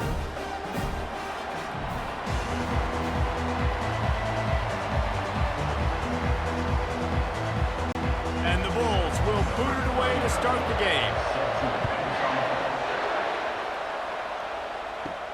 And he takes this from inside the 5. He was looking for more running room, but none to be found as he stopped at the 23. The Razorbacks offense takes the field. And here comes the big fella, a staple of this aerial attack, Jesse. And he's a guy they can line up all over the field, David. There's matchups out there waiting to be taken advantage of. Yeah, and it's so nice to be able to do that. It makes it easy to play. Running toward the tape. A huge gain on that one before he ran out of bounds, and he has the first down. Those outside runs, if they can get the edge like they do, great job by the right guard, right tackle, getting the edge. And now what does this do? This makes cornerbacks come up and tackle. Safeties come up and tackle. As opposed to linebackers and big defensive players, you get your guy out in space where he can use his speed and his physicality against guys that usually cover and don't come up and make tackles. Might as well run him until they stop him. He's got it again. Crosses the 30. He's got away. And this defense was flailing as he weaved his way and got down to the 26. One of the things I love about these misdirection-type plays is that you can pull offensive linemen and get extra bodies at the point of attack. So you're setting yourself up with good angles if you execute it properly, David, and you saw it right there. And saying the word angles means a lot because that's exactly what you do. Now I can block down and I can leave somebody unblocked, pull around, kick him out, use misdirection in the backfield. Really just get your eyes as a defense on something else and then go the other direction. Nice misdirection play call by this offense. You know, and that's why this guy can play first, second, and third down. You've already seen him earlier in the drive rip off some nice runs, but he can catch the football as well. And they're going to find ways to get him going in all sorts of ways, but you're seeing it specifically on this drive. He's got it on the run. They'll get it down to the 8-yard line on that throw and catch, and the defense is backed up against the wall.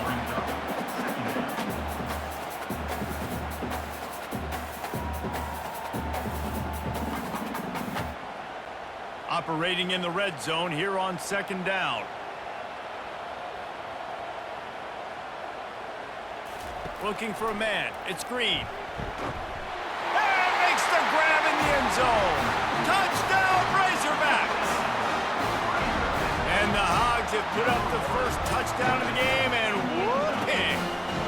Pig going nuts in the stands. Great fan base. They get excited. And you get out to the lead early, putting that score on the board, they are going nuts.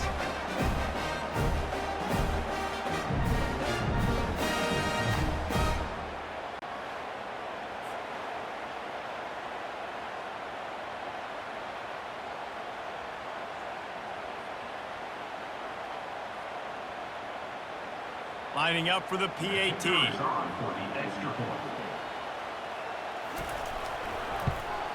And the PAT makes it 7-0. A very efficient 5-play scoring drive. And they finish things off with an 8-yard toss for the score.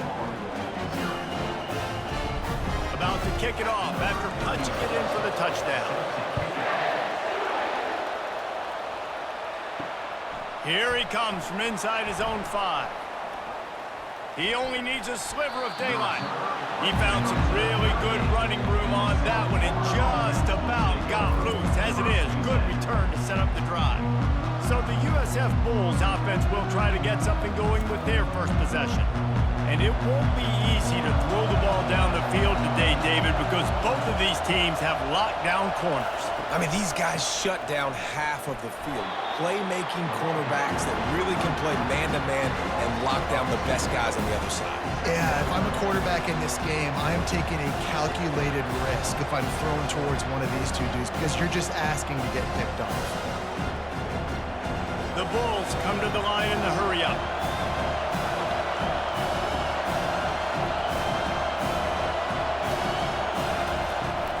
Trying to seal the edge on the right.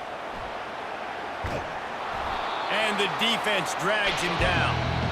Well, the defense wasn't expecting that. They had a lot of guys back in the coverage. That was second and a lot of yards to go, and they got caught off guard. Not enough guys in the box to control that running back. This crowd going to try to make life miserable for these guys.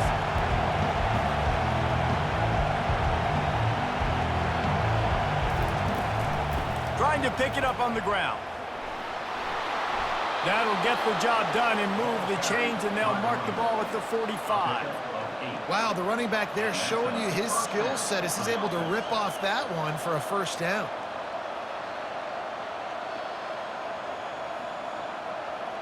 And the Bulls have it with a 1st and 10.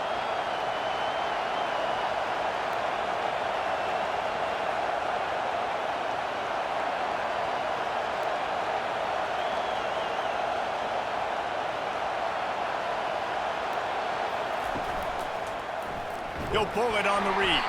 He's dropped behind the line of scrimmage. That'll be a loss of 3. Well, they were trying to set up the option, but the quarterback had no chance. Did you see the defensive tackle penetrate? What a great first step. He shot right through the offensive line and got the TFL. Last play was a near disaster, now dealing with 2nd and 13. Brown will throw it. He lofts one down the sideline. And it slips through his fingers, incomplete. That would have been a huge gain if he could have held on. Well, on defense, they know that this offense is going to try and take shots. They're going to try and keep their secondary players in a position to make these types of plays. Good job on the back end forcing that incompletion. On 3rd and long, hoping to throw beyond the sticks. A little screen to the running back. Defense was not fooled by that screen to the back, and they'll stop him short of the marker. It'll be 4th down. You got to love that. On defense, one of the most critical statistics out there is how do you play on 3rd down? How do you prevent the opponent from keeping drives alive? Right there, tackling the catch. You gave up the completion. What do? You set up 4th and long. You're going to get the ball back. Go get some water and celebrate. And nobody able to field that punt as it rolls out of bounds. The Hogs send that offense back onto the field. If you like old-fashioned, grind-it-up, run-over-'em football, that last touchdown drive was for you, Jesse. That was impressive, man. Great blocking up front and tough physical running by these ball carriers there. And now you wonder how the defense responds. Like, are they going to get way more aggressive to try to stop the run? I got to do something to break the rhythm of that running game. 2nd down coming up.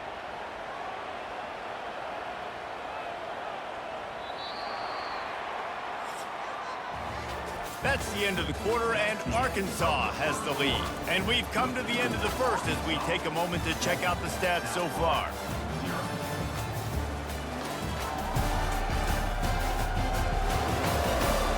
Lots of time left, and we're ready to get back to it and open the 2nd period.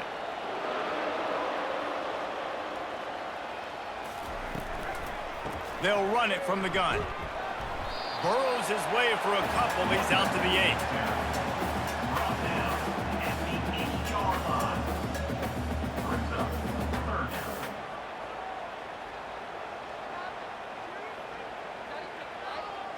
Third and short. They've got them backed up inside the 20, and the D can get the ball back here. They'll try to move the chains on the ground. And boy, is he close to that 1st down, maybe just a couple of inches short. At the 10-yard line. Offense facing 4th down.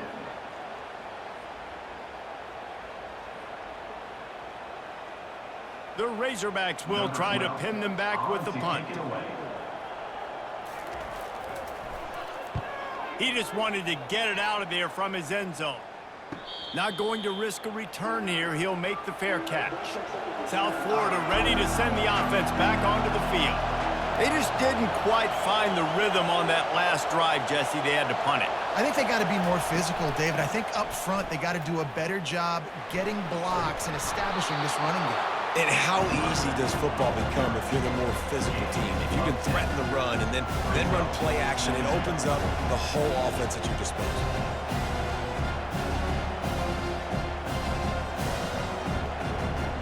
The Bulls want to pick up the tempo.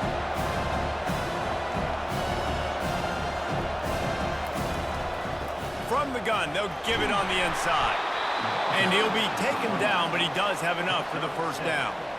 Well, if at first you don't succeed, try again, right? It's been really hard for this offense in this game to run the football, but they finally break off a big run there. That could be the play they need to really generate momentum and get this run game going. From inside the 40 at the 37, it's first down. From the gun, running back on the move. Tried to fight his way through that tackle, but he's brought down. Well, this is a defense that we know takes tons of pride stopping the run. That's where it all starts and ends with them, and you saw a great effort on that last play. They got nothing on the last play. It's 2nd and 10.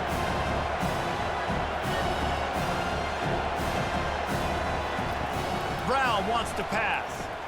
They'll run the screen. He's brought down. Solid pickup, but a little bit short of the first down. Well, a nice gainer on that running back screen. Now, how about the offensive line getting downfield and getting blocks to really help out the back, find some space to go to work? This is the type of play that decides games. Are you tough enough to convert 3rd and short from the 30? They'll try to bully their way for the first.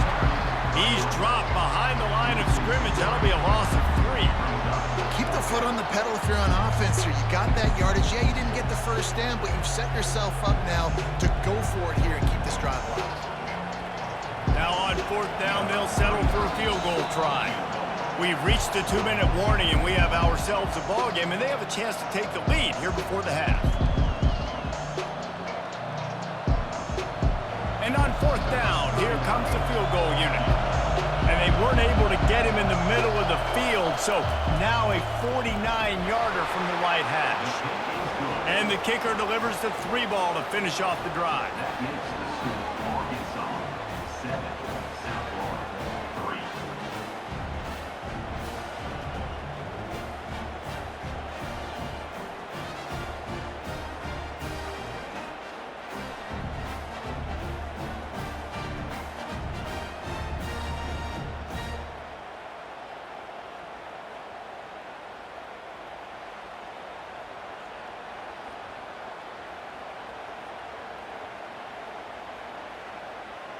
After putting up the field goal, they're set to kick it away. On the move from inside his 5. He was looking for some running room, but not much to be found as he stopped at the 18. And Arkansas ready to send out this offense. They missed an opportunity to extend this lead the last time they had it, Jesse. Yeah, they got to be able to regain that momentum, right? Go back to what was working earlier on in this one, and David, to me, that starts with being the more physical team. Oh, I definitely agree. Being the more physical team, but understanding the situation of the game. You're still winning. You got the football back. Now put a nice drive together and execute. It'll be a 1st and 10 from the 29. Use the play fake. Now to throw. Grabbed on the outside. It's Sategna. And he goes out of bounds after a nice pickup on that one. I like the slot receiver because he gives his quarterback a good option of working the middle of the field. He's a nice weapon in this offense. And here comes the offense on 2nd down. To the air, it's Green. He looks that one in nicely. They'll get him down, but not before he crosses the 50. He's down to the 49.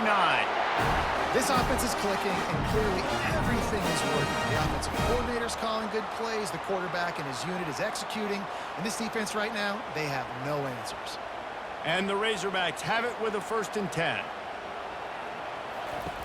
Back to the air one more time. Incomplete. And man, is he lucky to get that one back. Defense that close to an interception. And that's why these guys played defense. If that were an offensive player or receiver, that would have easily have been a catch. Come on, man. You've got to catch that and make that a pick. After the misfire, now on 2nd down. He's looking to throw. Makes the grab outside. It's Armstrong. And he'll step across the sidelines after making a good gain on that one. 3rd down coming up.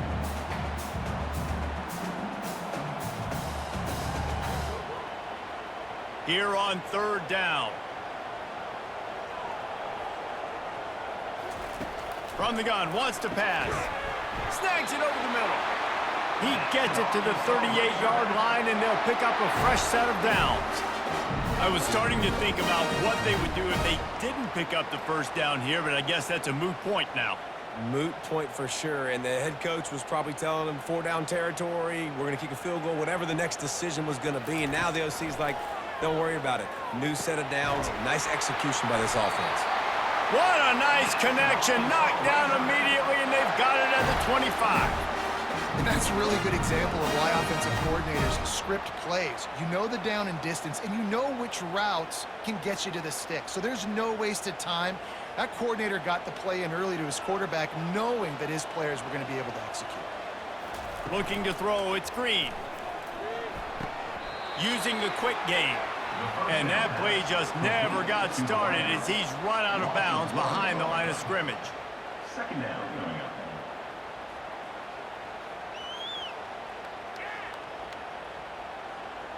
They've got a solid drive working, but now looking at 2nd and 11. He's looking to throw. Grabbed in the middle. It's Sategna. Quick timeout call by the offense after the play. The thing I like about this slot receiver, he's really intentional in his route run. The quarterback always knows exactly where he's going to be on the field. They've got great chemistry together. He's going to look for a man on 3rd and short. Got it in the middle. It's Haas. They make the stop, but not before he sets them up with a 1st and goal from the 10. How nice is it in this offense to have a tight end like that guy that can come up with plays for you all over the field? We just saw the big 3rd down catch. He set him up here in the red zone. I like going back to him, maybe lining him and flexing him outside, getting a one-on-one opportunity for him to use his size advantage. Those two failed to make the connection. It's an incomplete pass. It's now 2nd and goal to go.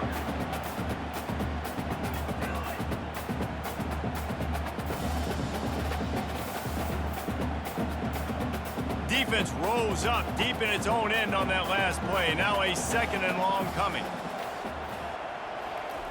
They'll throw again after the incompletion.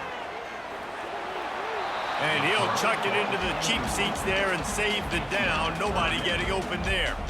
Well, the defense is making some big plays here right up against their own goal line. They forced 2 straight incompletions, now setting up 3rd down. You're expecting pass again. Is this a situation where they're going to want to blitz, or do they stay back, play zone, and try to break on the ball? Looking to throw on 3rd and goal. Quarterback moving. And he sprints to the end zone. Touchdown, Arkansas! Boy, it didn't look pretty at first, but it wound up being most effective. And that's the problem with these guys, these quarterbacks. It's not the first play you have to play. You have to play the 2nd play, the 3rd play, because they just keep extending it and making plays. And then the next thing you know, you look up, and the dude's hitting his head on the goalpost.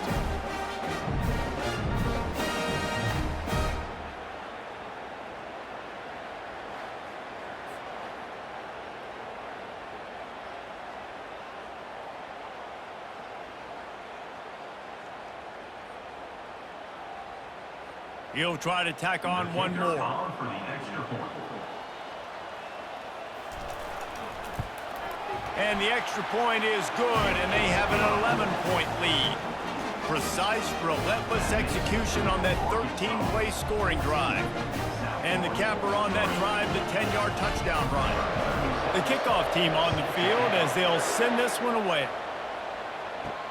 Here's the return from inside his 10. Didn't find any crease in that kickoff coverage, and he'll be stopped at the 17. And with time running out here in the first half, this offense will choose to take a knee.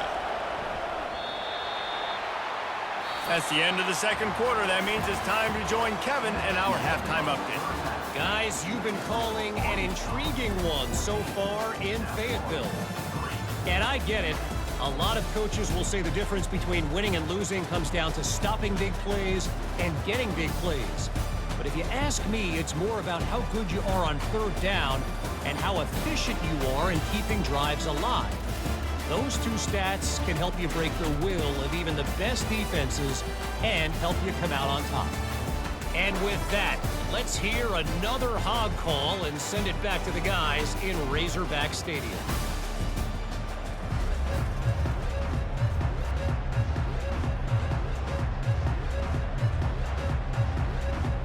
The Razorbacks will kick it away first, and we'll start the second half. He'll bring it back from inside his 5.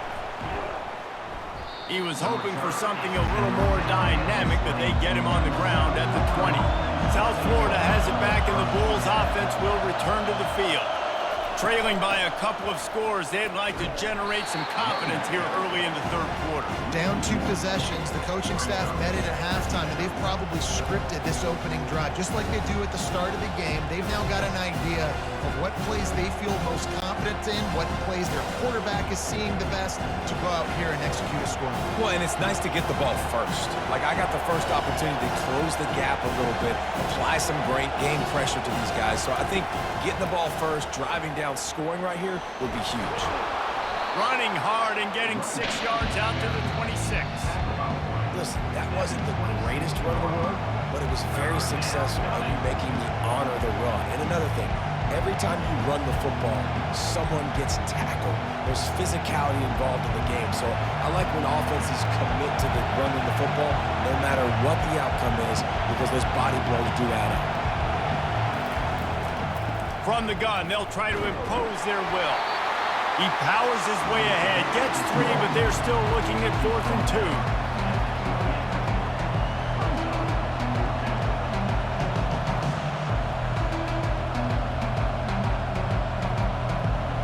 And the Bulls line up to punt it away. This will be the second time they've had to kick it away.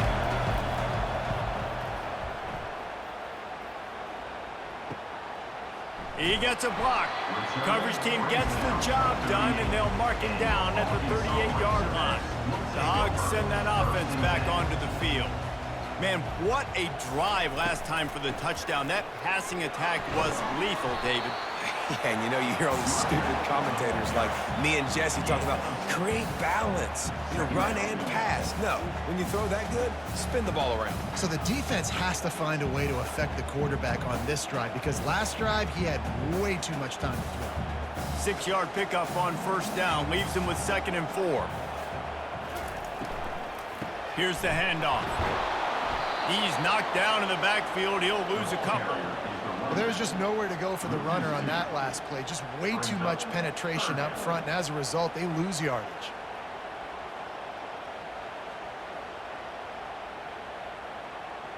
They'll come to the line at the 42, facing a 3rd and long.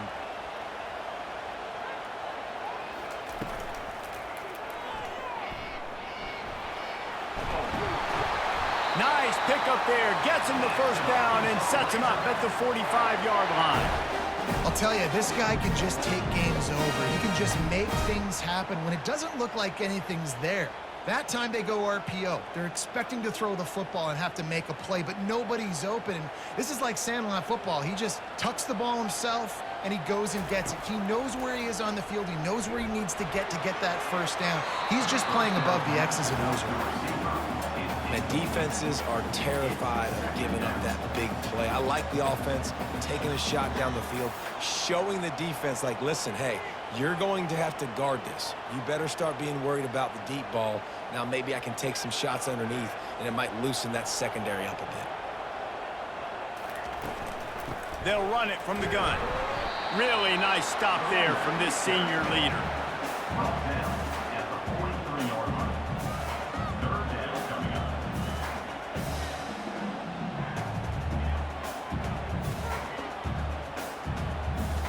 A 3rd and long coming up here. They go to the draw. He's dropped behind the line of scrimmage. That'll be a loss of 3. Yeah, the offense was trying to go draw and make it look like pass, but I'll tell you, the linebackers weren't fooled. They came down hard quickly, got into the backfield, and got the tackle for loss. And the Razorbacks send out the punt unit. This will be the 2nd time they've had to kick it away. No return possible on this one. It goes out of bounds, and they'll mark it right around the 30-yard line. South Florida ready to send the offense back onto the field. David, the punter got some work last time. They'd like to keep him on the sidelines in this drive. Yeah, it's not something you want to say very often. You don't want the punter out there. This offense needs to get back lathered up and get a little bit more of a rhythm. Best way to do that, identify where your best players are and just get them the football. Give these guys some touches to kickstart this offense. The Bulls will hustle to the line.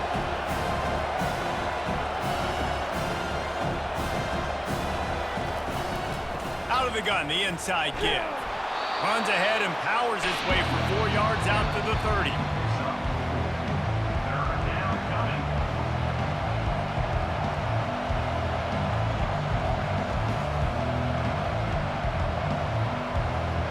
Guys, this offense is already reeling down. Multiple possessions, really need to cash in on this drive. Brown will throw it. Now adjusting. He's going to run it. Still running at the 40. He gets the job done, picking up the 1st down, then getting down. On the play. And that's good enough for a 1st down.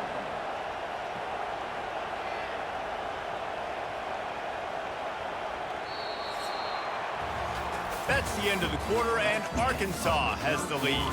They've done the work to build a nice cushion. Now to bring it home as we check out the stats after 3 quarters. They'll break the seal on this quarter here on 1st down.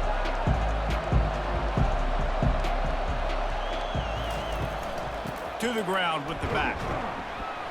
They pick up half of it. It'll be 2nd and 5. It's going to be important this offensive line is able to get a little bit of push. Just got to give this guy an inch, a little crease, and he can make yards for you. Defense trying to keep this offense from getting a line on who to block.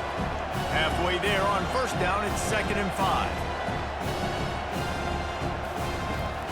Toss to the outside. That play just never had a chance. They knock him down for a loss of 5. Yeah, and this offense has to find a way to run the football. They got to get more creative, or whatever that looks like for this offense, something to jumpstart them, because nothing really going on the ground. Yeah, defensively, though, you got to give them credit, too, because they knew that physically they were going to try to be challenged up front. That was a big MO for this offense coming into it. But the defense, they've risen to the occasion. Their front 7 has dominated this entire game. Well, trailing like they are right now in the 4th quarter, their execution offensively is just going to have to be at a premium. You can't afford a lot of incompletions at this point. Everybody is going to need to be on the same page moving forward. And the Bulls are rolling down the field.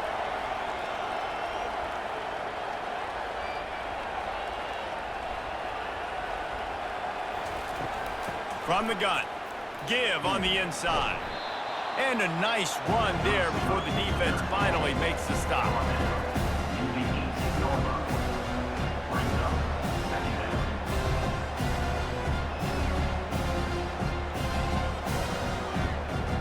The Bulls want to move quickly.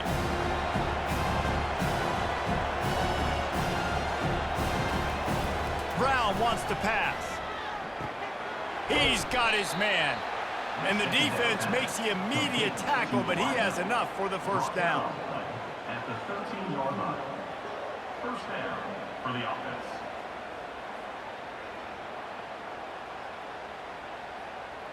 And the Bulls come to the line with a fresh set of downs.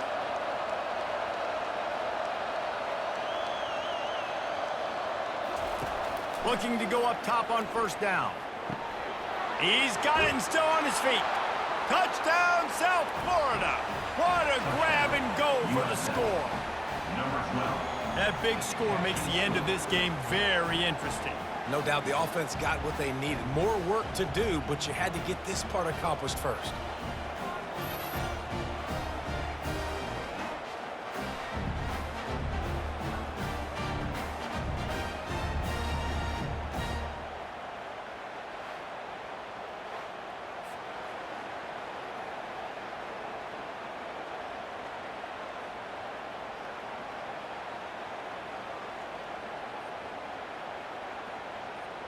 They'll go for 2 here and try to climb within a field goal late. From the gun. Quarterback doing what he does best. He can move. And the quarterback goes down, but there is a penalty flag down. I think the offense is going to pick up the first down. The defense was offside.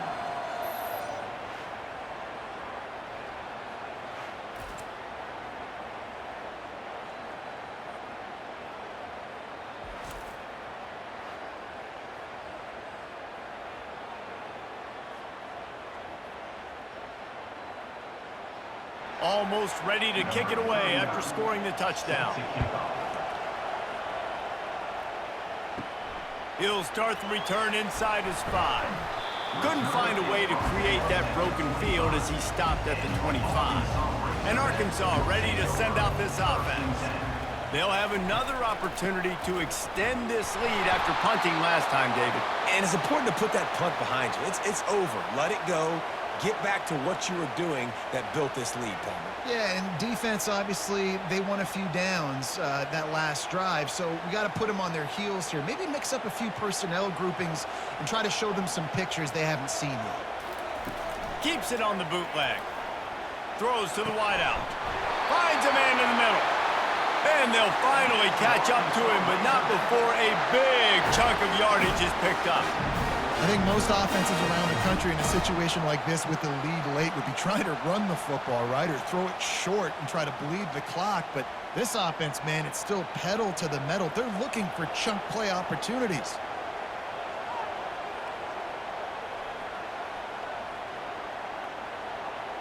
We have arrived at the 2-minute warning, a one-possession game as this offense tries to hold on.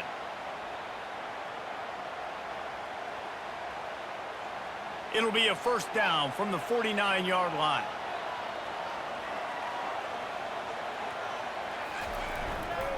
The give and tick, tick, tick, tick, tick, tick, tick. Timeout called there by the defense, desperate to get the ball back and save as much time as possible. At this point, the defense has little choice but to sell out to stop the run on 2nd and 7. Looking for space, it's Jackson. That's what you expect from a senior. Don't give them any extra yards. Great tackle there. Quick timeout call by the defense, stopping the clock to save as much time as possible for their offense. And after that last run, we'll see if they keep it on the ground on 3rd. They'll run it from the gun. And the defense holds firm. No pickup at all on that play. Defense uses a timeout quickly, trying to get that ball back and preserve time for their offense. They have the lead in a one-possession game, but they're thinking deliver the knockout ball. But they got him. It's a sack, and what a stop for this defense to turn it over on downs. That is how you rise to the occasion late in the game. Your defense had to come up big, had to get the offense the football back. They're trailing by a little bit. Now, let's go make this thing even more special. South Florida has it back, and the Bulls offense will return to the field. Looking for a productive play on first down. Wasting no time throwing on this drive. They're trying to get to it. Unleashes it on the run. Got it in stride inside the 20. And he almost ran away from everybody on that one. A huge pickup on that play. And that had to be a coverage bust on defense. There is no rhyme or reason why a receiver should be that wide open, that deep down the field. Defense, they better check themselves. Clock is still running, and they have to get everybody lined up.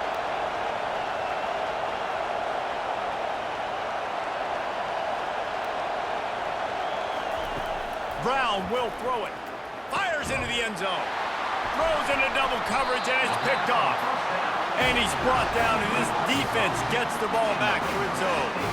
And that just kind of caps off this day. It's been a day with not a lot of rhythm, not a lot of timing, not a lot of guys on the same page, and they weren't right there, and the quarterback throws an INT, and this one is not looking good.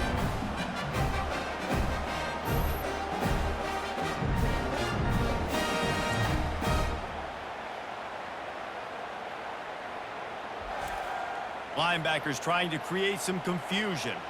Line gets set, first down.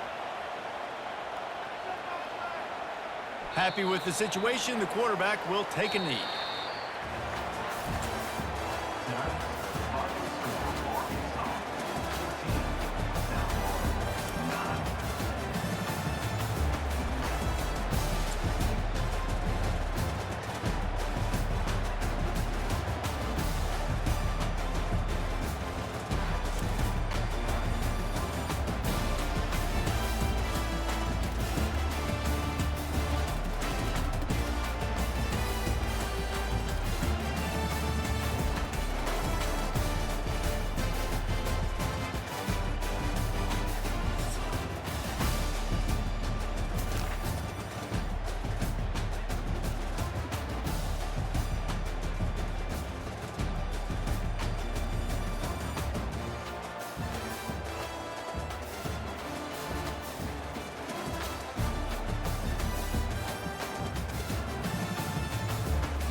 You can't walk very far in these parts without being greeted with a War Eagle. And boy, do they hope it will be a joyous one today.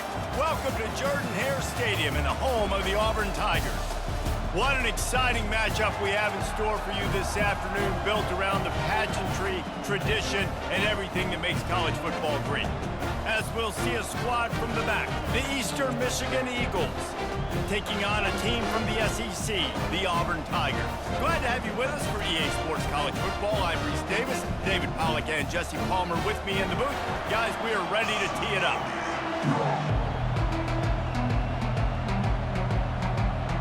Auburn will kick off to get us underway.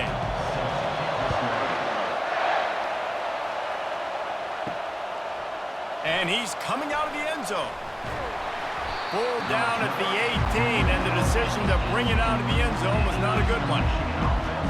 So So the Eastern Michigan Eagles offense will get the first possession of the game. And here comes this quarterback. When he takes the field, he brings a certain swagger and charisma out there that not only the entire team, the entire stadium seems to feed off of. You can feel it. It's different. It's special. Guys like this don't come around very often, but he makes the whole team better, but the belief is strong because he continues to make plays and be there for his team every time they need him.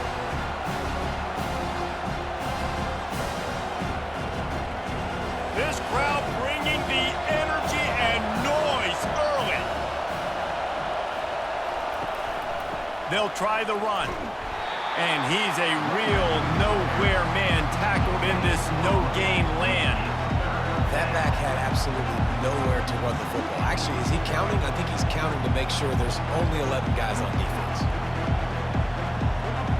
Didn't take long to need a clutch play on the opening drive. It's 3rd and 7. Trying to make that rush think on the draw play here. And he's brought down after a nice gain. It's a really good sign if you're on offense here. You're putting it on your offensive line on 3rd down. Critical down and distance, opening drive of the game. Let those guys fire off, get a hat on a hat. You can run the ball, pick up the first. You're around midfield. And all things looking pretty good here early for this offense. He'll keep it himself. He's knocked down in the backfield. He'll lose a couple. He tried to make something out of nothing, but there was really nothing he could do on that play. And I hope offensively that's not going to make them quit on this option play. That's a scheme that really puts the defense in a bind. If I were them, I wouldn't let that play stop them from trying to run it later in this game. The RPO, fire complete to the left. And a good job of coverage by that defense, just a short pickup. This is no surprise to defenses anymore. Everybody throws wide receiver screens, and you could tell they were ready for it. They saw the quick game. They pounced on it, got the wide receiver on the ground. That's not the first time they've seen that. Here comes this home crowd as the defense tries to get off the field on 3rd down. It's a draw. Keeps the legs moving. And the defense knew exactly where that 1st down line was, and they stopped him short.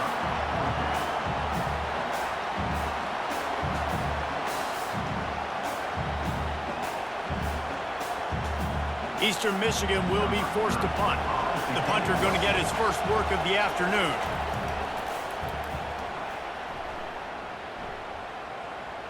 Here's the fair catch, and he'll make it close to the 20-yard line. So the Auburn Tigers offense has the ball for the first time. 1st down for this offense.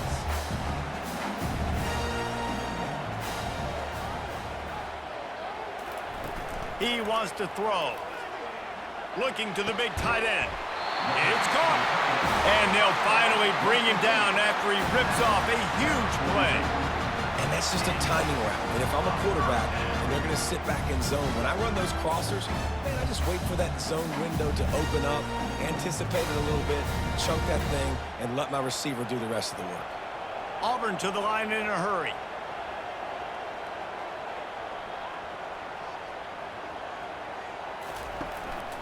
Takes the handoff. It's Hunter.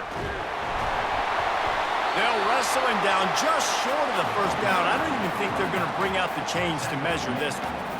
Man, when I can run the football like that on 1st down and create 2nd and inches and stay way ahead of the sticks and be in a position now where I can throw the football or run, I will have a lot of success on the offensive side of the football.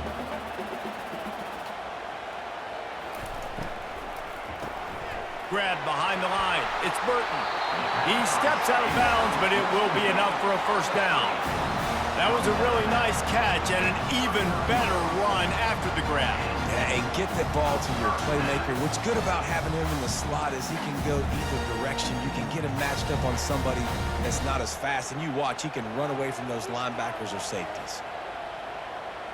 The offense showing motion from the tight end, trying to get a read on the D. The give to the running back from the shotgun. You'll take this every time. 5 yards on the 1st down play. I like it. Just frustrate the defense. Get that 5 to 6 yards. Make them honor the run. Make them know that you're willing to run the football and run it effectively. Halfway there on first down, it's 2nd and 5. To the air, it's Thorne. Gets open down the middle. And they'll finally get him down after a terrific pickup. Nice job by the quarterback, pre-snap and post-snap. He knew the defense was going to be playing zone coverage, and there was no doubt in his mind where he was going with that football. Here comes Auburn to the line on 1st and 10.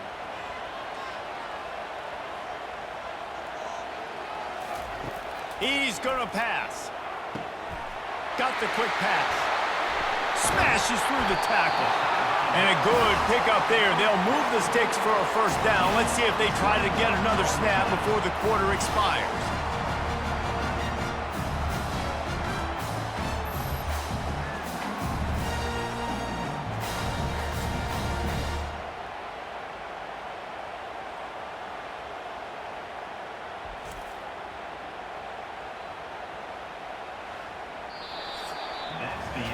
Defense has dominated the early part of this game, and the stats point that out emphatically.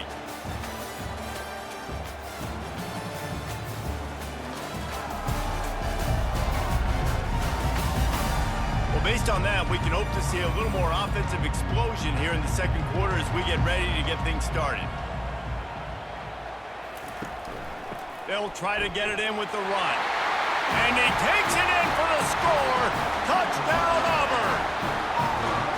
I love running backs that have a nose for the goal, understand how to get there, finish strong into the end zone, know I get 6, and then go celebrate with your boys.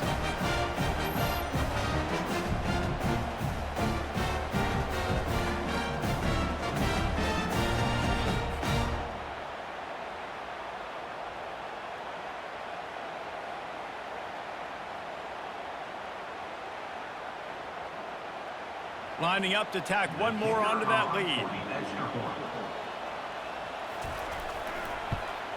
And he's got the extra point, and it's 7-0 to start this one. He marched 78 yards down the field, and it was closed out by the short yardage touchdown. The kickoff unit about to go to work.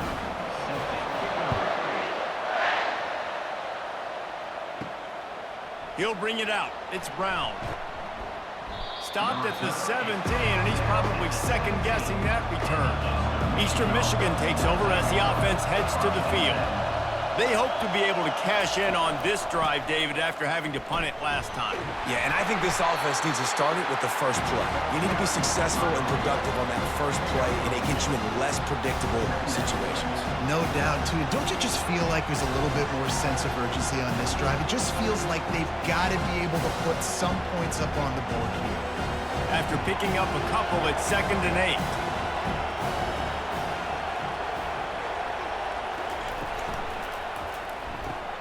Pulls and throws off the RPO. Put it right on him. Sweet play. Good pickup, and they'll move the chains with the first down. He's brought down at the 38-yard line. Good enough for a first down.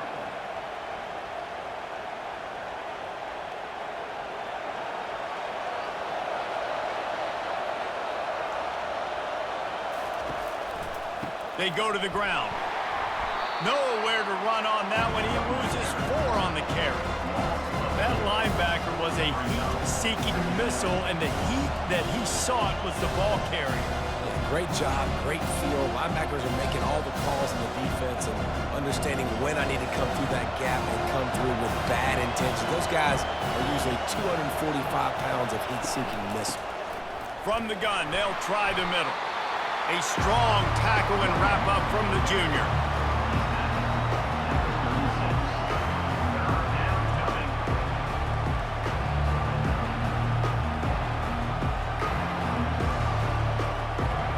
Better find the earplugs. Here comes the noise, backing this defense on 3rd down. Looking to throw at Snyder. He's going to fire deep. And the pass hits, picked off. Looking for more room. Bust through behind his pad. And they capitalize not only on the pick, but the great return to give the offense tremendous field position. And that's the advantage right there of having your dime personnel on the field. You got an extra DB. You got an extra guy out there who's really good at covering. So for quarterbacks, you got to be so good and precise with these passes because they've got speed in the back end. They're able to come away with the pick. And Auburn is ready to go back to work on offense. That last drive, an absolute aerial assault for the touchdown, Jesse. And it was a nice job in play calling too, David, just giving the quarterback some easy looks and reads so he could go out and execute. And he knew exactly where to go with the football. Everything looked really, really easy. He was hot. The ball was coming out of his hands. The defense better do something different. Down to the 26-yard line and a first down. They're getting this guy lathered up. Finally stopped at the 20-yard line after a pickup of 6.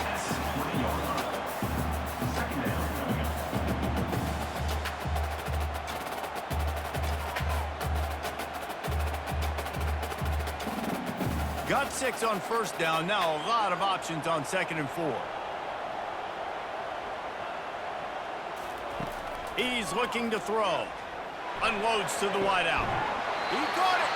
Gets out of bounds after the big play, and they'll be set up in business with a 1st and goal. Defense is backed up. Shadow of the goalpost trying to defend their own end zone. Keeping it on the ground on 1st and goal. And he takes it to the house. Touchdown, Tigers. Wow, this offense, they have a lot of faith in this running back. Knowing if they get down into this area of the field, he can get it done and he can answer the bell. 2 rushing touchdowns already for this offense.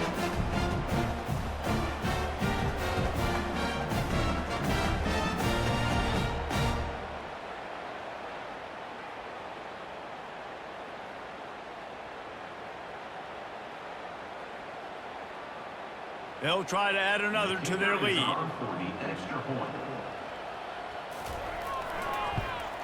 And the extra point pushes the lead to 14.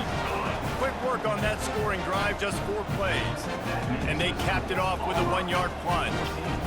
About to kick it away after scoring the touchdown. On the run from inside his own 5.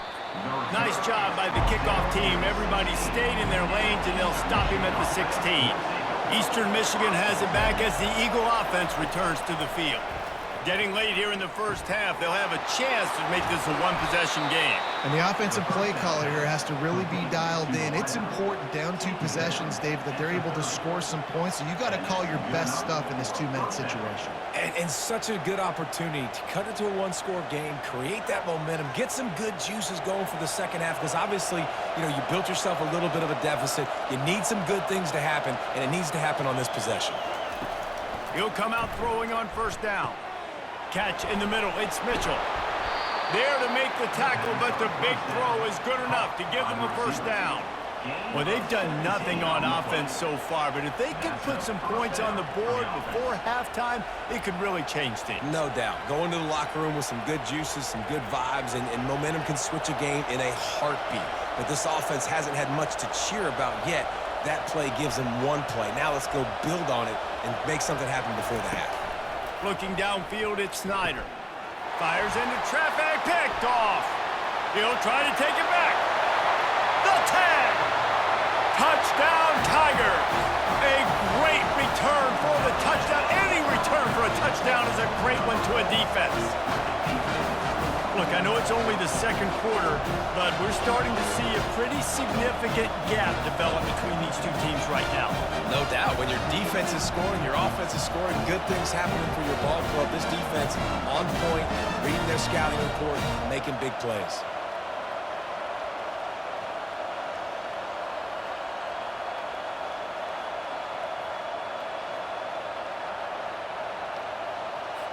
Lining up to tack 1 more onto that lead.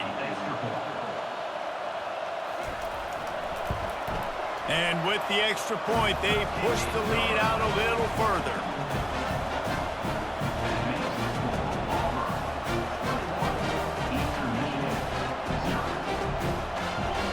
They'll kick it off and send that defense right back out there to try to score again after the pick six. Returner's going to try to see what he can get.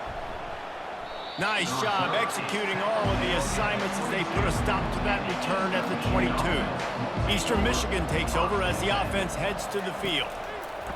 He wastes no time and comes out throwing. Boy, they've been caught in a buzzsaw here in the first half, but maybe a chance to carry some momentum into the break here. It all comes down to this drive right here, Reese. Obviously, this offense hasn't had everything go right for them in the first half, but here's an opportunity, David, to execute some plays, put some throws together, and generate some points. And you're right, Jesse, and this offense needs to start now. Like, we got to get some points on the board, create some momentum, and continue it, because you've dug yourself a significant hole.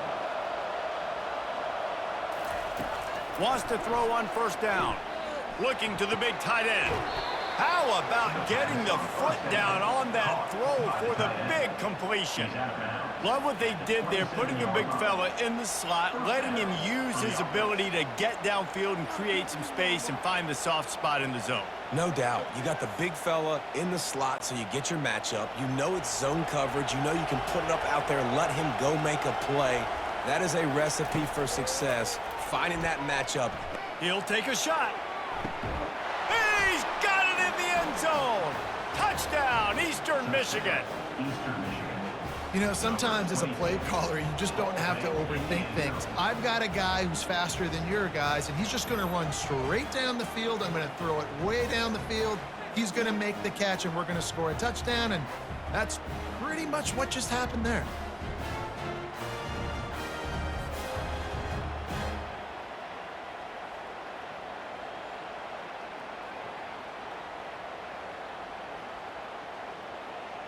And wait just a second. The official's going to take a second look at this one. After taking another look just to confirm everything, the officials on the field got it right. Play will stand. And after the extra point, they're now down 21-7. Quick work on that scoring drive, just 4 plays. And they cap things off with a scoring toss from 27 yards out. So they got the touchdown, and as they kick off, really important for the defense to shut them down here. Looking for an alley from inside his own 10.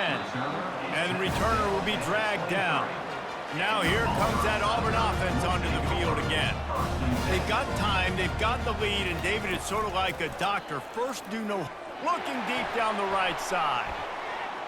And that'll be incomplete. They tried to hit him with a big one on first down. That's a great job by the DB, playing the ball in the air. You see it all the time. DBs kind of get turned around. The wide receiver goes up and makes a catch. No, sir. DB, great position, knocks the ball down for an incompletion. Here comes the offense on second down. Dropping back, it's Thorne. Fires to the wideout. Tremendous awareness along the sideline and the ability to get the foot down for the big pickup. Nice pitch and catch there from QB to wide receiver. Great job. An out route is all about timing. 1, 2, 3, boom, break out, throw it to him right now. Great pitch, great catch. It's 1st and 10 from the 38-yard line. He's looking to throw it. Setting up the screen. Makes the grab, and it's enough for the first down before he's dragged to the ground. They'll immediately call timeout. And the Tigers will line it up on 1st and 10. Looking to move it through the air. Grabbed over the middle. It's fair weather. The offense wastes no time getting the timeout call. You know, I know it seems like an easy pitch and catch, but for the tight end there, that route potentially changes if it's man coverage. So good job by him knowing it's zone. I'm just going to sit down. This is basically like a check down, right? Let's just take the easy pitch and catch and keep this drive going. And they reacted well to the completion, but it was too late to keep them from getting the first down. Well, they pick up the first against zone coverage. I think a big part of this for young quarterbacks out there is If you're going to be throwing into zone coverage, you got to throw on time. You can't stare down receivers because the entire defense has their eyes on you, so you can't telegraph where the ball's going. You've got to hold it to the very last possible second. Try to freeze defenders with your eyes, and then throw the ball into open areas of the field, anticipating where your guy's going to be. And the kicker delivers the 3 to salvage that drive. They'll trot off to the locker room after the field goal to close the half.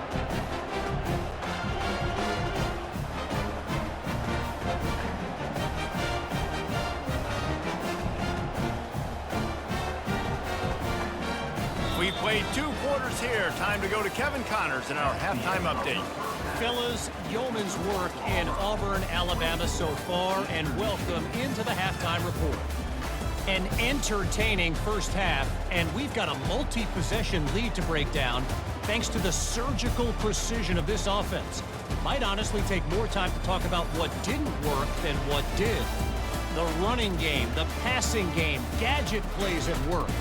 Now it's just a matter of finishing the job.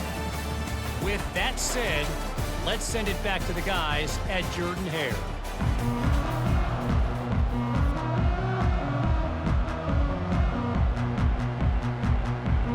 Eastern Michigan will kick it deep to start the second half. And he takes this from inside the 5.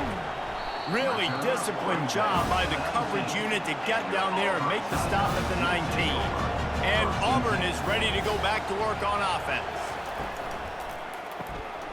Pulled and finds his man on the left. He will step out of bounds, but not before the big pickup and a first down for this offense. Big play in the passing game there, and I like the receiver gearing down in the zone. Did a nice job finding the soft spot on defense between the defenders, giving the quarterback an easy target to throw to complete that throw. That's the way to give yourself some breathing room. Now the second play of the drive from the 36. What a nifty run there to pick up the first down. And you can see why it's so tricky for a defense to have to stop these draw plays. Everything the offense is doing is telling you pass. The quarterback, the offensive line, the running backs delaying. You've taken your deep drop in coverage, and now you've got to rally and find the football and do it, trying to avoid these big 300-pound bodies running at you full speed. Not an enviable task. And they'll wrestle him to the ground after a short gain. Brings up second down.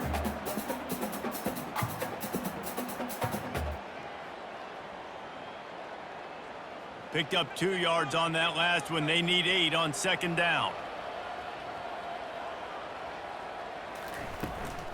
Gonna run it. It's Hunter. A solid pickup there before the defense is able to make the stop.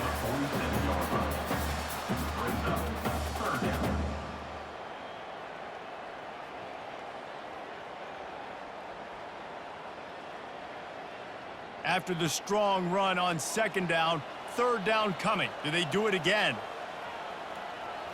Scanning the field, it's Thorne. Throws to the wideout. Soft spot in the middle. His defense giving up ground as he's finally knocked down at the 26. This dude is just exceptional in every facet. So fluid, such a great route runner, and a big play there. And money down, third down, find him. I mean, you want to find that matchup because he's going to win, and gets a good release, gets down the field. You see that's your playmaker, that's your guy. Get it to him, get the first down. Pulls and fires it complete to the right. They make the stop, but this passing game does some damage, and they move the sticks with the first down. And there was no question in that scenario. That's where the quarterback was going. He knew he had his receiver in a matchup that he liked, running a route where he would find himself open. Nice job between those two. They're threatening to score, and they'll throw it. Gets it out quickly. This defense is going to have to be careful. Not only do they have to worry about this guy running the football, but they've got to keep their eye on him when he runs routes too. He is a versatile back. Line getting set on second down. Motion from the offense. Looks as if he's going to run it. Got some room, headed to the goal line. Touchdown, Auburn! And the pummeling has started. And this offense is so difficult to stop, especially in this area of the field, because of this QB's running ability, whether it's between the tackles or on the perimeter on designed QB runs. They show it right there.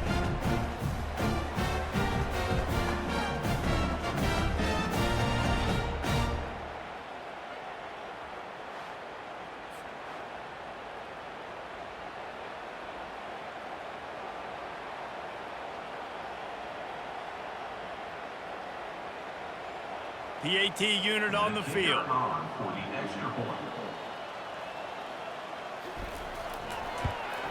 The kick is up and good and put one more on the lead.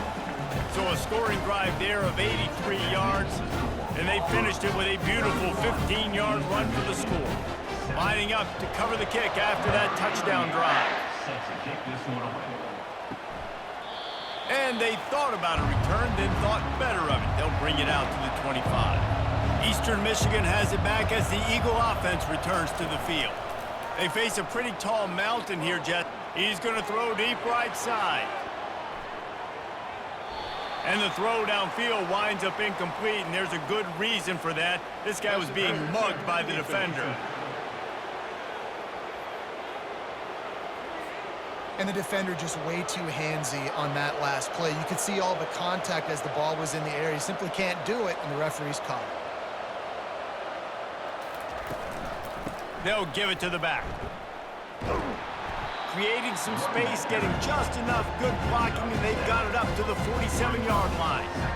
Listen, you got to be able to know what play to call and what hole to go through. Like the line blocks for a certain hole. Good job getting through the hole, getting what was blocked, getting a nice positive gain, making your situation really good on the next down. They can really be aggressive after that last play. It's 2nd and 3. Takes the handoff. It's McMillan. And he's stuffed by that big defensive tackle up front. Stopping the run is very high on every defensive coordinator's list. Making the team one-dimensional. Nice job stuffing the run on that play right there. And this offense can ill afford to come up empty on this drive, already trailing by multiple possessions. A quick completion to the left, looking for the first down. At the 35, he's loose. Big gain on that one as he steps out of bounds with a first down. How nice is it as a quarterback when you don't have to throw post routes to get great stats? No, I can just throw it quickly to one of the fastest players in the entire nation and let him burn this defense. And the Eagles will have it 1st and 10.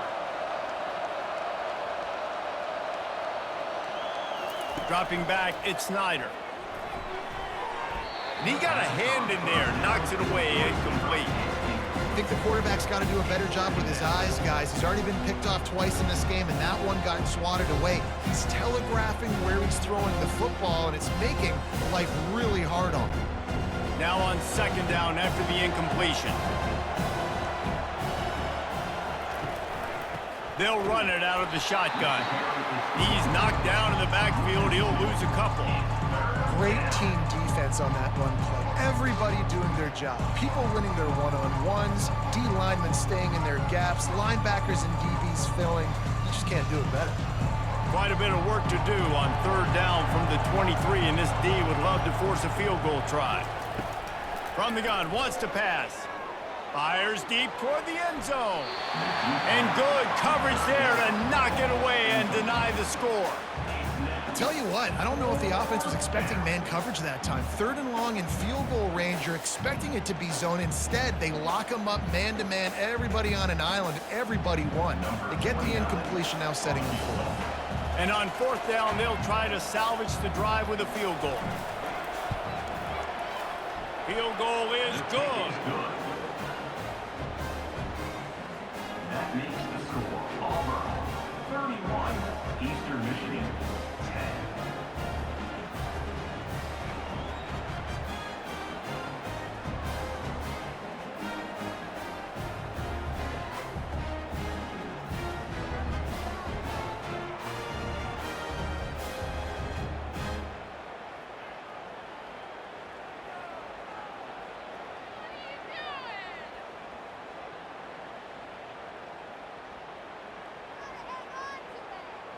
So the kickoff team is out there ready to boot it away after putting up a field goal. Let's see what the defense can do.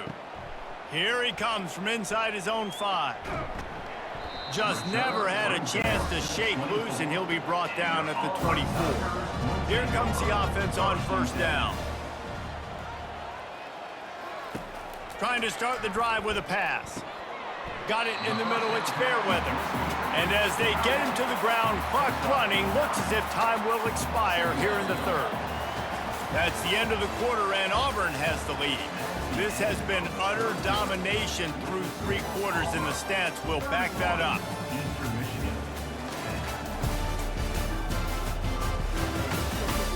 One more period to go, and we'll see just how much fight they've got left in them. Now on second down.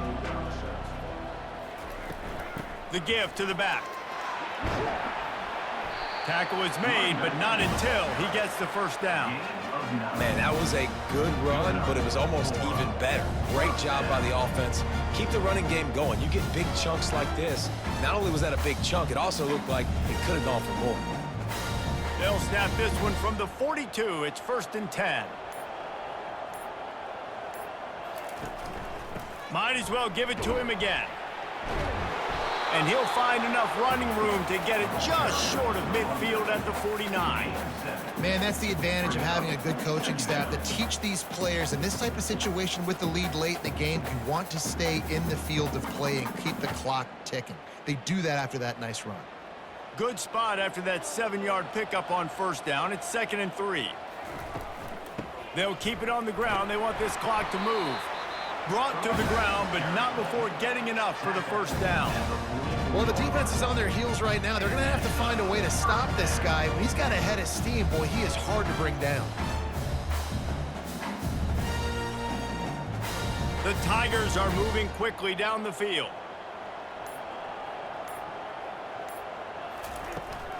On the ground, it's Hunter. A strong tackle and wrap up from the junior. He's tackled at the 41. Second down coming up.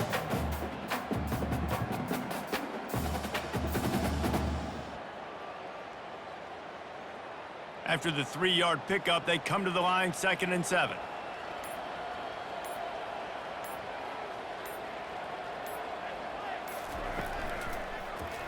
Quarterback on the keeper. And just wedges it ahead a bit before he's brought down. Well, the QB decided to keep it on that one. And listen, if you had his athleticism, you'd want to keep it too. Almost every time they run these types of option plays. But he's just going to have to do a good job of understanding when to hand it off, when to pitch it, and try to keep this defense on their heels and read his keys. He's got a lot of talent. Just got to make sure he's making the right decisions moving forward. Now on third down, this offense has been rolling. Can the defense stand tall? Running back searching for a hole. And they did not let him get to that first down line. It'll bring up a call here. And the defense is still fighting.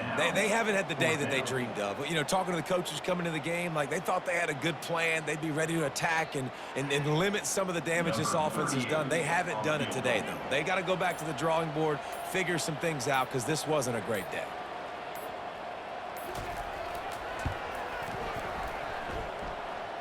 It is true as he puts 3 on the board. And they'll push that lead out a little further.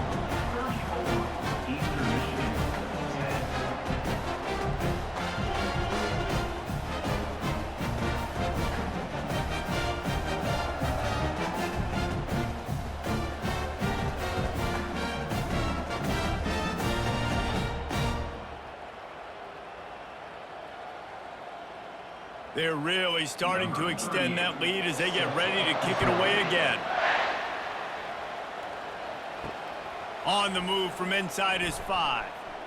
Nice job by the kickoff team. Everybody stayed in their lanes, and they'll stop him at the 16. Eastern Michigan takes over as the offense heads to the field.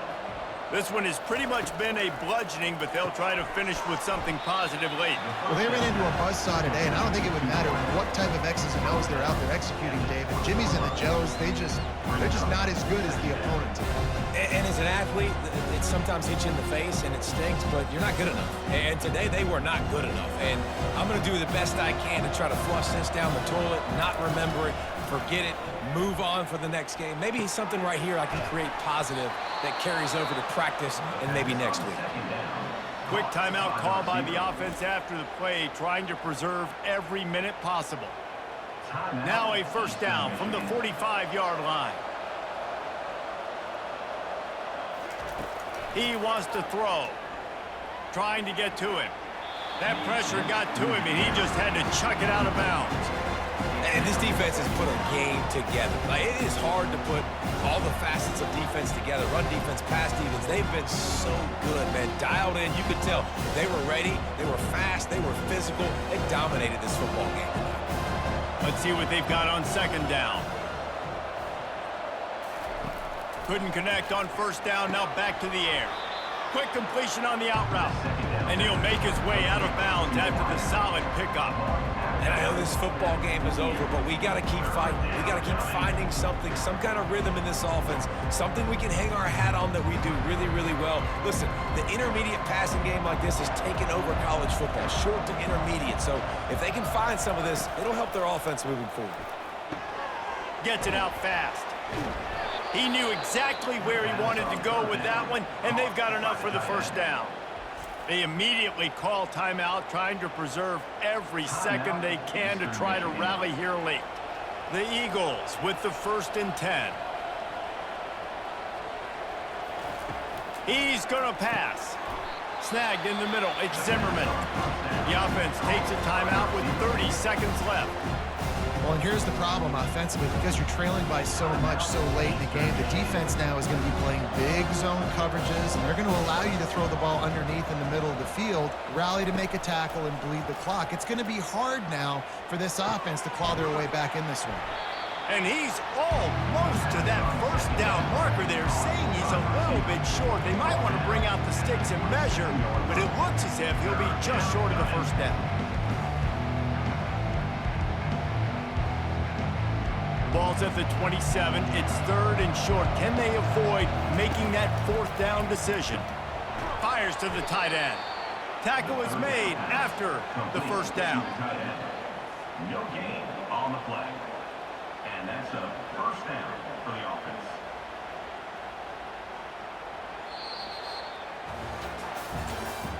Today's final score, ball run, 34, Eastern Michigan, 7.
Welcome to Gainesville, Florida, and the swamp, where, as they like to say here, only the Gators come out alive. This place is cranked up and ready for a big game today.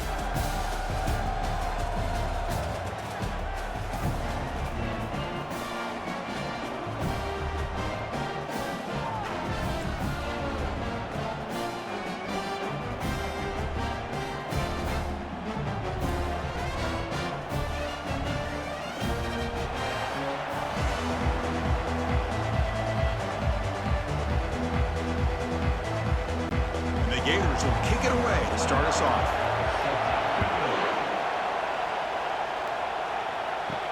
And he takes this from inside the 5. Returner brought down. Sets up the next drive. The Boise State Broncos offense will start in a bad spot here thanks to that return. And here comes the tight end who's having such a great season. Kirk, you talk to opponents and they always use the same phrase, matchup nightmare, this guy. Well, what stands out to me with this guy is it's not very often, you're right, the defensive coordinators are most concerned about a tight end. But in this case, that is exactly what we're dealing with. This guy can hurt you in so many different ways. Makes the catch, but the defense breaks in the ball, and it's a short gain. For the defensive coordinator this week, all week telling us about gap integrity, not giving this running back any creases at all. Really sound defense on that play. Just underway, and this home crowd is fired up and ready to make a difference today. Again, thrown out of the RPO, and it's complete. The defense grabs him after the completion. He's just short of a first down. Chris, it's so easy to get excited about the receivers on the outside and their ability to make big plays, but the slot receivers are just as exciting, especially with their finesse, quickness, and ability to make guys miss in the middle of that field. Dropping back, it's Nelson. And he's got his man open downfield. They bring him down, but a big chunk of yardage on the play. That's exactly what you want to see here from this offense. A big third down conversion. Offensive line did their job, giving a quarterback enough time. Great read, good execution, throws the ball accurately. And now you got some momentum going here on this opening drive. And now they run the draw play. Only a small gain. Now looking at 2nd and 9.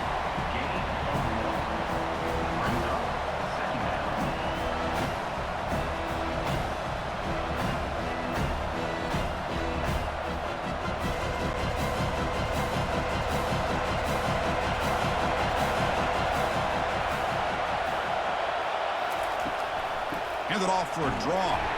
That's a nice wrap up there by the junior.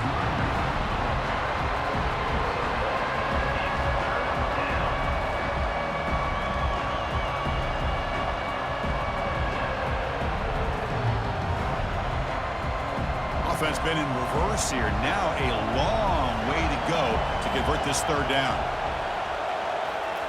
Dropping back, looking to throw for the first down. And the pass is intercepted. A takeaway for the defense. And he's wrapped up after a solid return.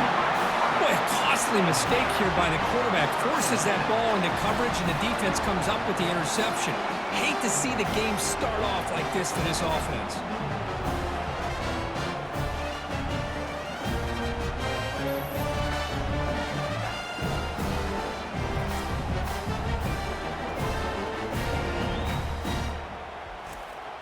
First down play call coming up. How aggressive will it be? They'll come out throwing here to start the drive. That one falls incomplete. Good defensive play. Brings up 2nd down. You get a tight end like this, and you know he's used to dishing out the punishment, but here, he's the one that has to absorb the contact, and as a result, he's unable to hold on to the football. Incompletion sets up a 2nd down.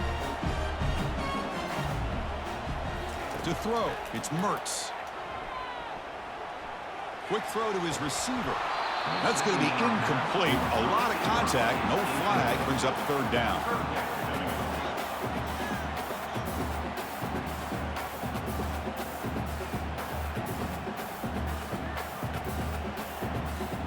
Not going to be easy here. Backed up a long way to go for a first down.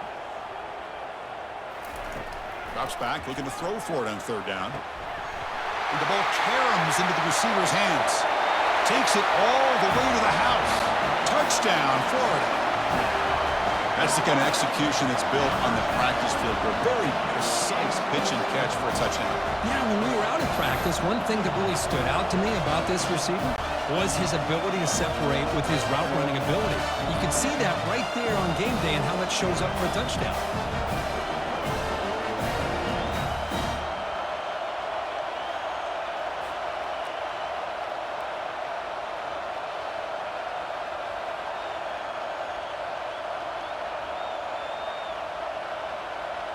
See if they can convert the point after.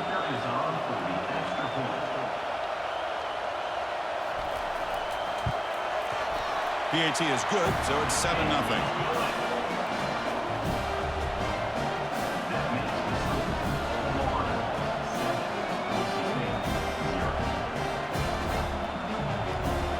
Here's the kickoff team now, set to boot this one away. And it's fielded. Returner trying to create good field position here. Makes it to the 16. That's good coverage there. And here comes the Boise State offense back out on the field. This offense trying to bounce back. The last possession ended in a pick. And he's going to float this one to the right side. Oh, my gosh. They almost came up with another interception. They had a pick on the last drive.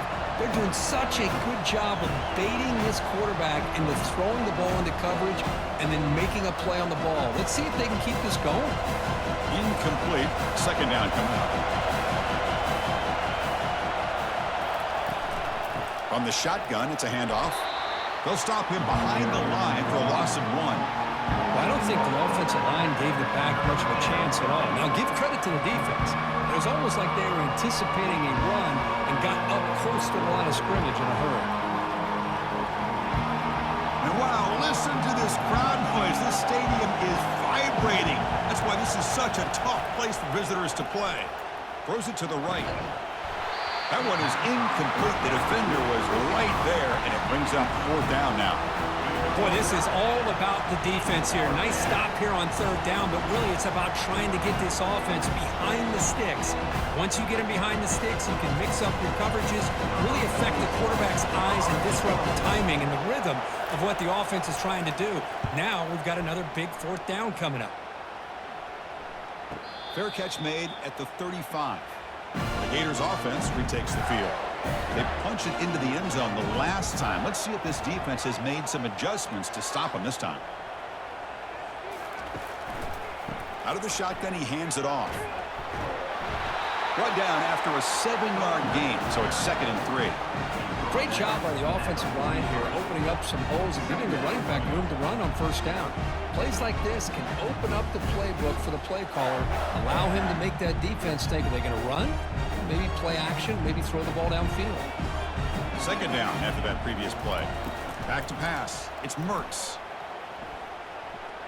Fires it to the wideout. Finds a man downfield. It's a big gain to the right. Tackle made after a big gain. It's a great play for the offense, but let's give all the credit to the offensive line for that play. The quarterback makes the throw, but he couldn't have done it without the time that they provided. Empty set now, 5 wide. Looking to throw it on 1st down. It's a quick grab. Runner scoots out of bounds after gaining decent yards. Love the timing here between the quarterback and his receiver. Pick up some positive yards, and I continue to be impressed with just the chemistry between these two. That completion makes it 2nd and medium.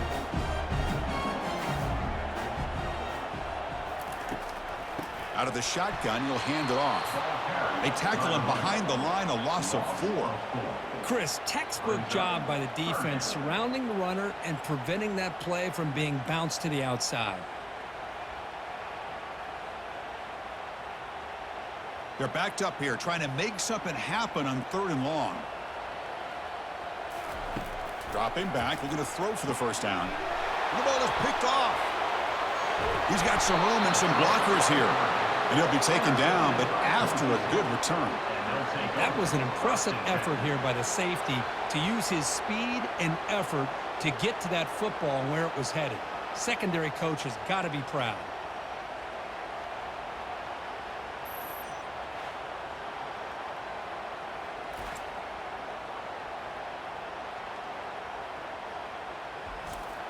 And now the first play of the drive. They'll begin at the 38.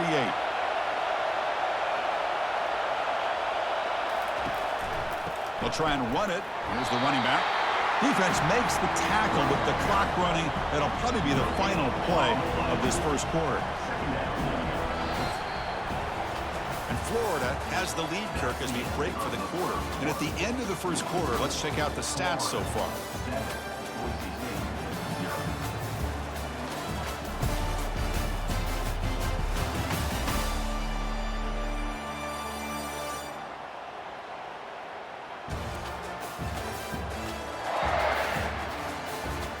They flipped ends of the field. We're ready now for the second period. Back behind the quarterback, aligned in a pistol. And there's the handoff. Solid gain, moves the ball to the 43.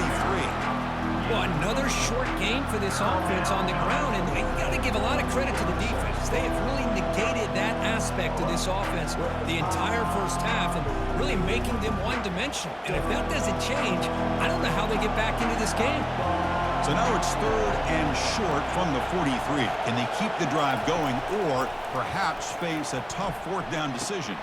And he finds a wide-open receiver. They forgot about him downfield. Explosive play, and the offense will set up now inside the 30-yard line. 4 verticals is a tough scheme to defend, especially if you do not get pressure on the quarterback. He's able to sit back, read the safeties, find the open man, and deliver the football. Huge gain by the offense.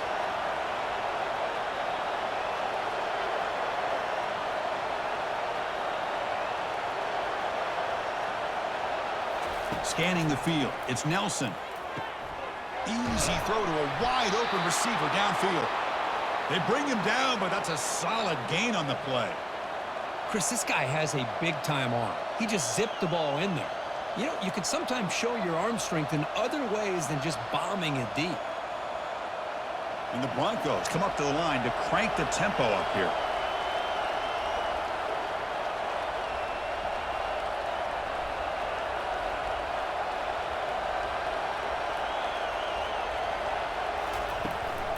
He hands it off from the gun. And they finally stop him at the 3. The offense really threatening now. Man, you know, the back gets a lot of the attention here, and he's a good back. I love to see that offensive line win the battle of the line of scrimmage. Becomes a crucial 2nd down play. Every yard tough to find down here in the red zone. A pop pass on the jet sweep. And he's brought down, but they went backwards after the completion. Good work by the defense. This is a great job of being prepared by this defense. Almost anticipating this play, they're in position to bring him down for a loss. An important 3rd down conversion coming here in the red zone. On 3rd and short, they'll try to throw for it here. Makes it across the goal line. Touchdown, BSU. That's why he's a dangerous scrambler. The quarterback says, I'm just going to end this scoring drive right here. I'll do it myself.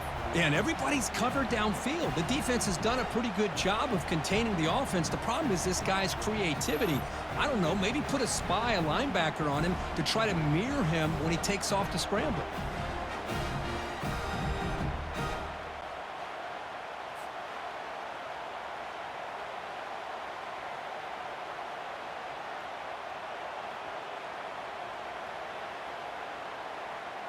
Here's the point after attempt.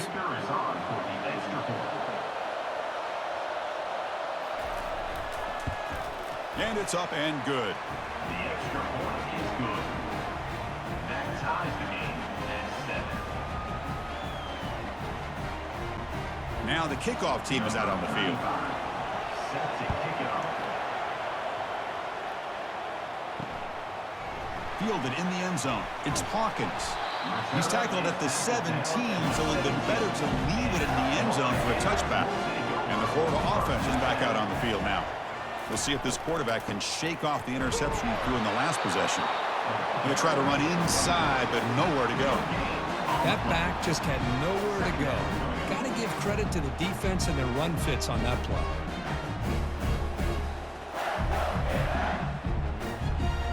Here's the 2nd down play.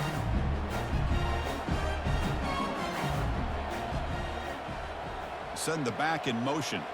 To the air, it's Mertz. Caught quickly.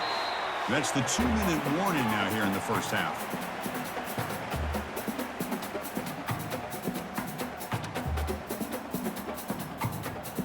Offense breaks the huddle and gets set. It's third down. Dropping back, looking to throw for the first down. Lets it fly to the wide out. Looks downfield and connects with a wide-open wide receiver. Tackle is made very near midfield. Good enough for a first down. Well, this is why this guy's one of the top wide receivers in college football. It's third down. The defense knows you're probably going to go to him, and they still can't stop him from coming down with a big play. They'll go hurry up here.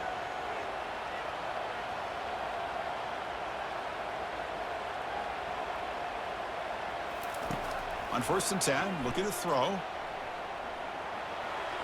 And he just throws the ball away there. Nobody open. Excellent coverage.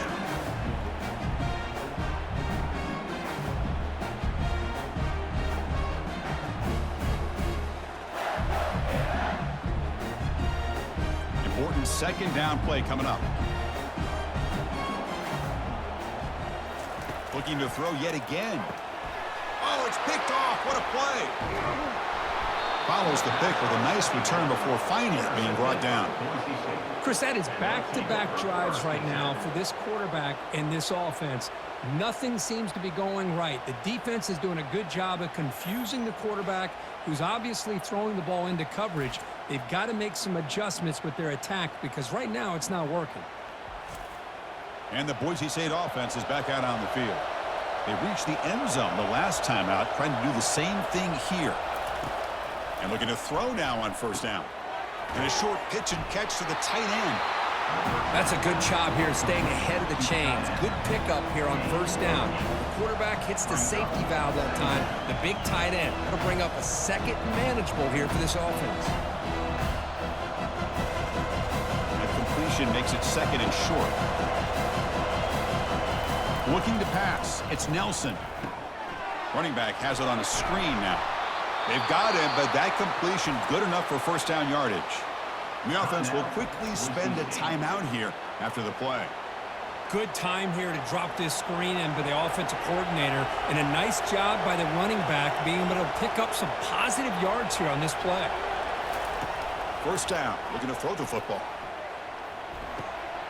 Finds that big tight end for a short pass. And he heads out of bounds after gaining a few yards. Well, here the defense decided to sit back and play zone, and that front didn't do a good job of pressuring the quarterback. He had the time to make the throw, and he put it on target. Getting set. Here's second down.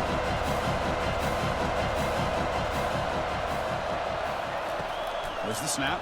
Looking to throw the ball. He's got it near the end zone. And he's run out after a big gain. The offense will be set up with a first down and goal. Chris, I think this is one of the tougher throws to make for a quarterback. From one side of the field to the other on the comeback. Really good route by the receiver. And not only that, how about his ability to be able to get his foot down, make the catch, and get out of bounds? Drops back from the shotgun, looking for an open man. He's got it right near the end zone. The defense makes the stop at the 3. The offense will now quickly spend a timeout. Second and goal for the offense. Little eye candy here from the offense, some pre-snap motion. They try to muscle toward the end zone on the ground. Muscles across the goal line. Touchdown, Broncos. Boy, as a defensive coordinator, you've got to be careful being so worried about this pass game and this quarterback that you're a little bit soft up front and it costs you. It's exactly what happened here as they score this touchdown.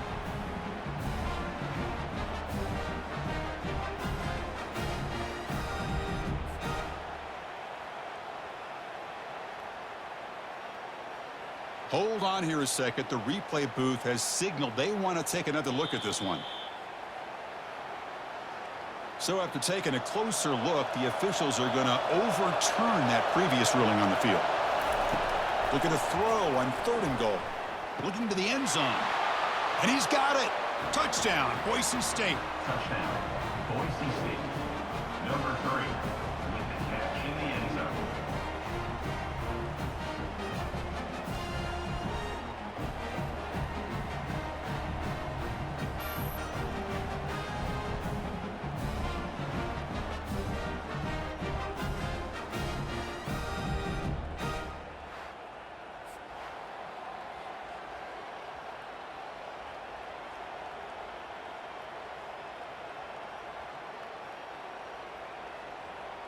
So they'll try to add to the lead now with a PAT.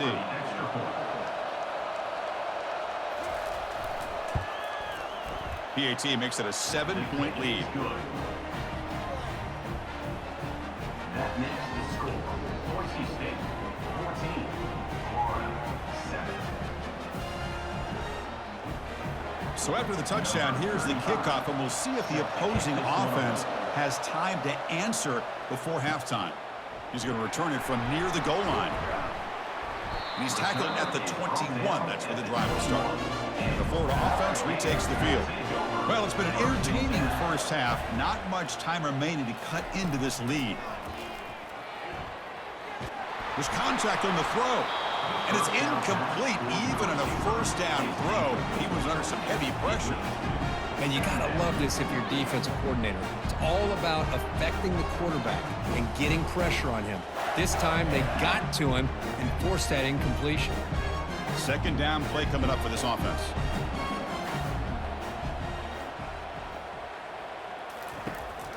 Takes the handoff on the counter play. The pickup is 6 yards, so third down and 4 now. I really like to see the counter mixed in there with your base concepts to keep the defense honest. Now, they didn't burst a big run, but if you keep mixing it in as the game progresses, you might catch the defense over pursuing. Offense looking to convert on third and short from the 27. Miller's going to wrap up the first half here. Let's kick it down to Kevin Connors with our halftime update. Thanks, guys. What a scene there in Gainesville. What a fine college football game we've got. And it's been said football is a game of inches. And guess what? Based on the comparison between third down conversion rate today and the average yard per play, how can you argue that? I mean, the low-lying fruit is to look at some of the explosive plays we've seen and panic. But really, this game is going to come down to which team is more efficient when they have the ball and how they play when it matters most. Either way, it's time to find out. Back to the best in the biz for the start of this third quarter. The kickoff team on the field now as they get set to send this one away. Return starts from inside the 5. He'll be tackled at the 18. That's good coverage there. The Gators offense retakes the field.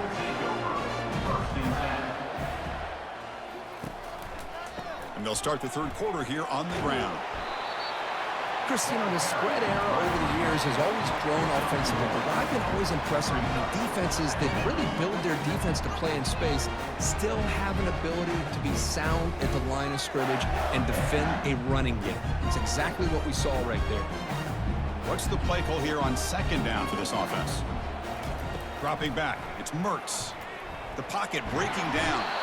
Well, they've got him for a sack. A big play made by the junior.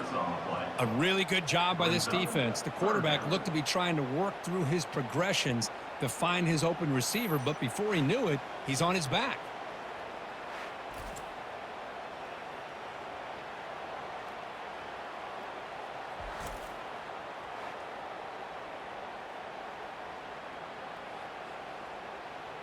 So a tricky situation here. Third and very long inside your own 20. How much of a risk do you take? You know this defense could be very aggressive at this moment. Looking for the wideout. He's got an open man downfield, and it's caught. Breaks into the clear. It's a sprint. At the 10.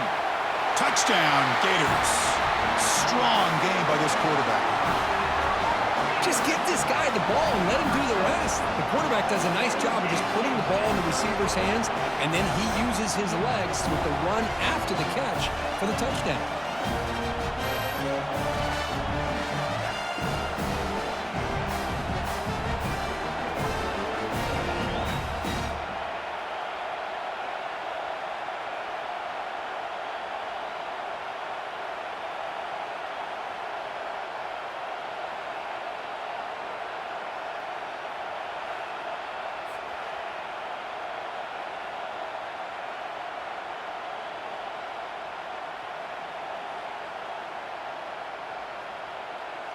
And now the try here for the extra point.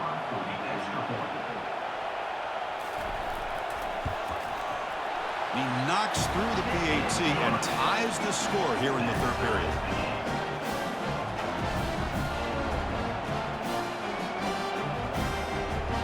Here's the kickoff kickoff team. Let's see if they give the returner opportunity to bring this back. And here's the return from inside the 5. He'll be tackled at the 18. That's good coverage there. And here comes the Boise State offense back out on the field. Remember last time they scored a touchdown. Can they keep clicking here, or will the defense come up with a stop? Works downfield and finds a receiver who worked his way wide open. Good enough for a fresh set of downs. They'll spot the ball at the 40. Passing efficiency is almost always higher off of play action. And you see why right here. The fake froze the defender for a second, and then the quarterback was able to zip it to the open player. The Broncos looking to use the up-tempo offense here.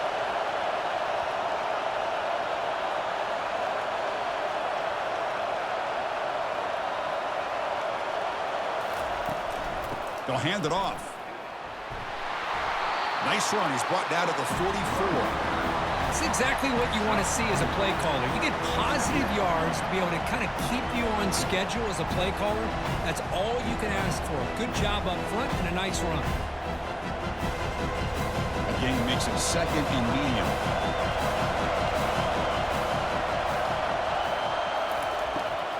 They call the draw play here.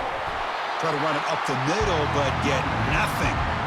Well, the defensive line does their job eating up those double teams, freeing up the backers to make the play.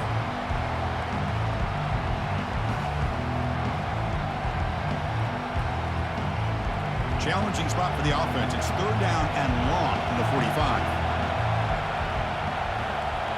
Back to pass. It's Nelson. Looks to the left for a quick throw. Cannot connect. Incomplete, and now fourth down.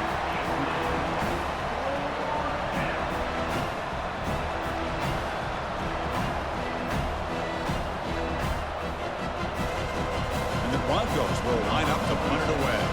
They're going to kick it away for the second time.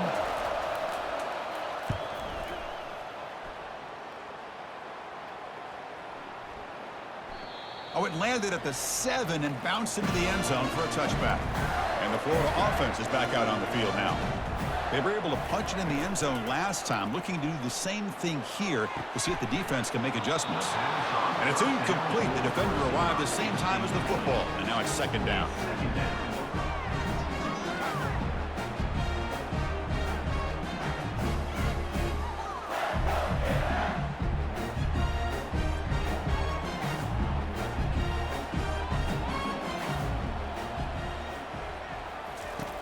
Here's the snap, and he's looking to throw.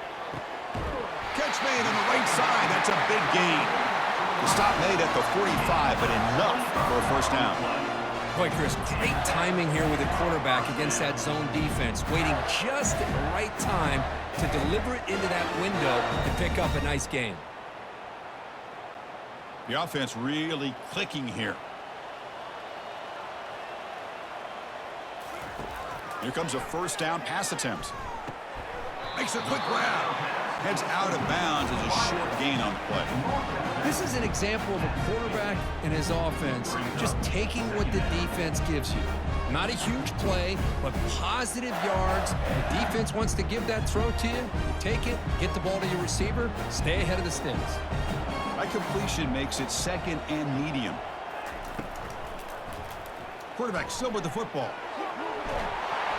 Take it down, but not before he makes the first down. Boy, this offense does such a great job of putting the threat of the quarterback and the running back on this defense. It puts the defense in a tough spot because it's really hard to take both away. This time, the quarterback gets out and shows you the speed he has as well. The Gators pick up enough yardage for a fresh set of downs. An inside give now from the shotgun. They bring him down, but not before he gets inside the 30-yard line. Boy, how about that play, Chris? That thing just opened up. The back shot through there with great acceleration. What a pickup there on first down. The Gators line up on 1st and 10 now.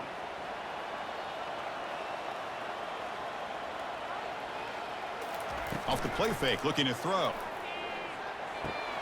Caught behind the line. It's Wilson. Boy, they love going to this guy in the slot, don't they? What a mismatch inside. He reels in another one. This guy's automatic.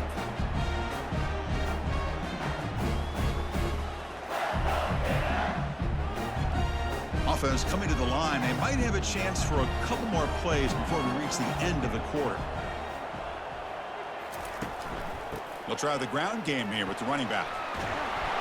They make the tackle, but he gains enough to make the first down in what should be the last play of the third quarter. We get to the end of 3. It's been a tremendous competitive battle, Kirk, as we check out some of the stats so far.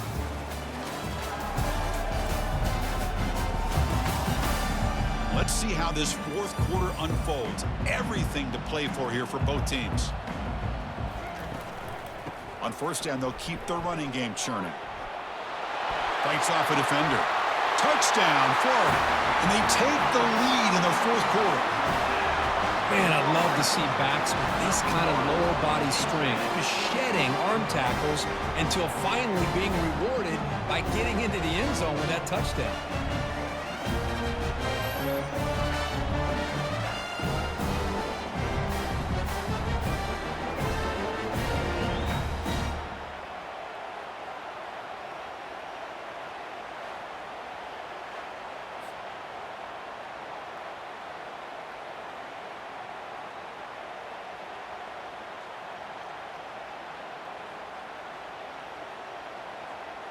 So they'll try to add to the lead now with a PAT.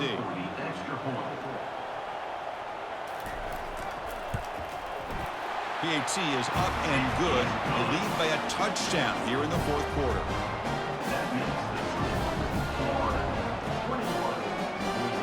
Kickoff team has come on the field now to send this one away. Fields it just outside the goal line. And he stopped at the 19. Good job by the coverage team. And the Boise State offense is back out on the field. The last drive, they came up empty, had to kick it away. Can they come up with something here? Great cut there. Chris, overall, it's been a tough day for this offense, but especially for this running back, just not able to find any kind of traction at all. And it's made this offense somewhat one-dimensional, and a large reason they're trailing in the fourth quarter. Second down after that run on the previous play.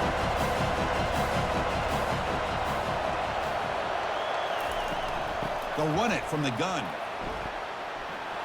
Breaking free at the 35. That's good for a first down near the 40.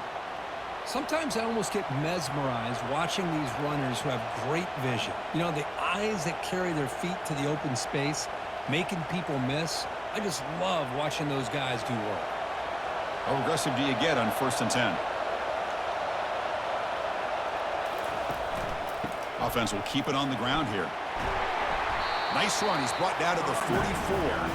I think this defense keeps thinking about them throwing the football, and by doing that, they're opening up running lanes. Good positive yards there by the running back. Now it's second down here.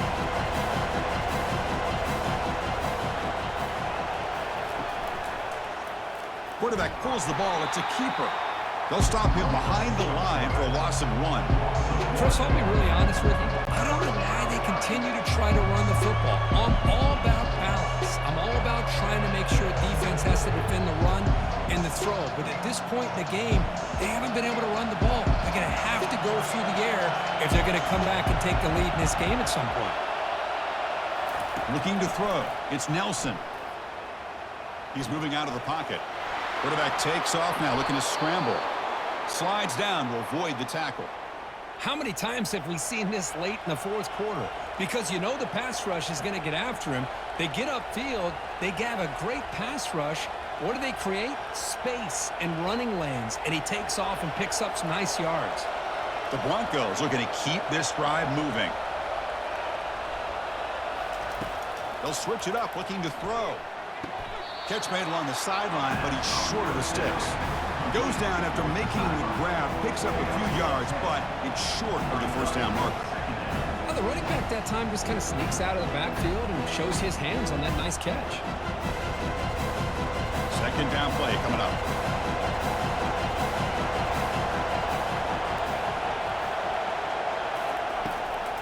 Handing off on the draw play.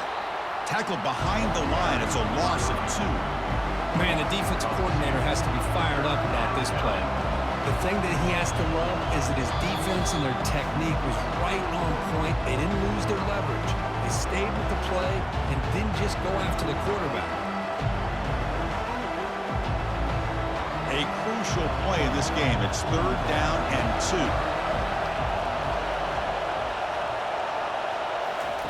2. Looking to pick up the first down through the air. Delivers from the pocket, complete over the middle. Tackled at the 33. That's good enough for a first down. Well, I'll tell you what, this guy's been able to put the ball in some tight spots all game long. And here we are, late in the game. He needs to continue to play with that consistency. And that's a great example that he's up to it. They continue to march toward a game-tying touchdown. It's 1st and 10. From the shotgun, drops back. Looked over the middle, but it's incomplete. Oh, man, for him to be that wide open and drop it. Sometimes you just have too much time in your hands. You end up thinking way too much. Gets your hands a little shaky. Offense lines up for a 2nd down play off the incompletion. To the air, it's Nelson. Dump off, caught by the running back. And he'll make his way out of bounds after gaining decent yardage. Chris, I love the versatility of this running back. We're seeing what he can do on full display on this drive. He's been running the football very well. This time, they get him the ball out of the backfield, catching it, and he gets another positive gain. So now from the 27, the offense faces a 3rd and short. How aggressive will they play it? Receiver looks it in. It's complete. And a quick timeout call by the offense after the play, trying to preserve as much clock as possible. And here comes the noise. This crowd is trying to inspire this defense to make a big red zone stop. Trying to run it. It's Gauntlet. You know, in the era that we live in right now, everybody wants to spread the field around, try to create space, try to create one-on-one matchups, and the defense is countered over the years by trying to play out wide. But here's a great example. The defense has the ability to play wide, but still be solid at the line of scrimmage and not give up big run plays. The long march continues. Offense pushing the ball down the field. Throwing for his running back. Pass ball is incomplete. There was a lot of contact. No penalty. Brings up 3rd down. Now that's going to bring up a critical 3rd down here as we're late into this football game in a drive where they need points. This quarterback's got to take control of this huddle, make sure everybody's on the same page.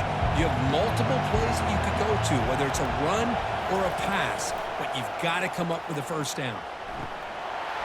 And it's incomplete, targeting a man right near the goal line.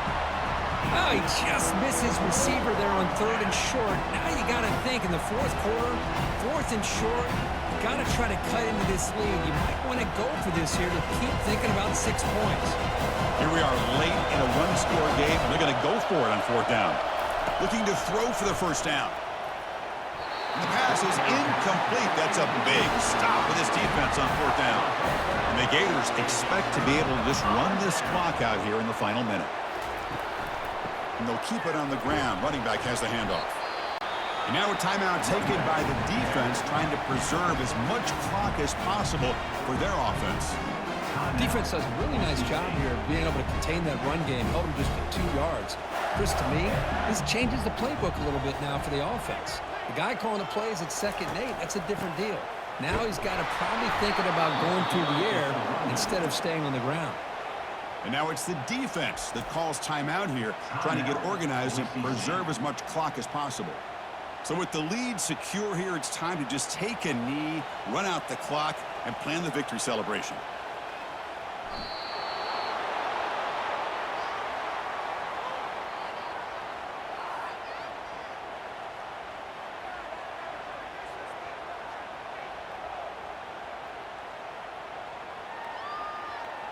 The Gators will have to kick it away. He's on to boot it away now.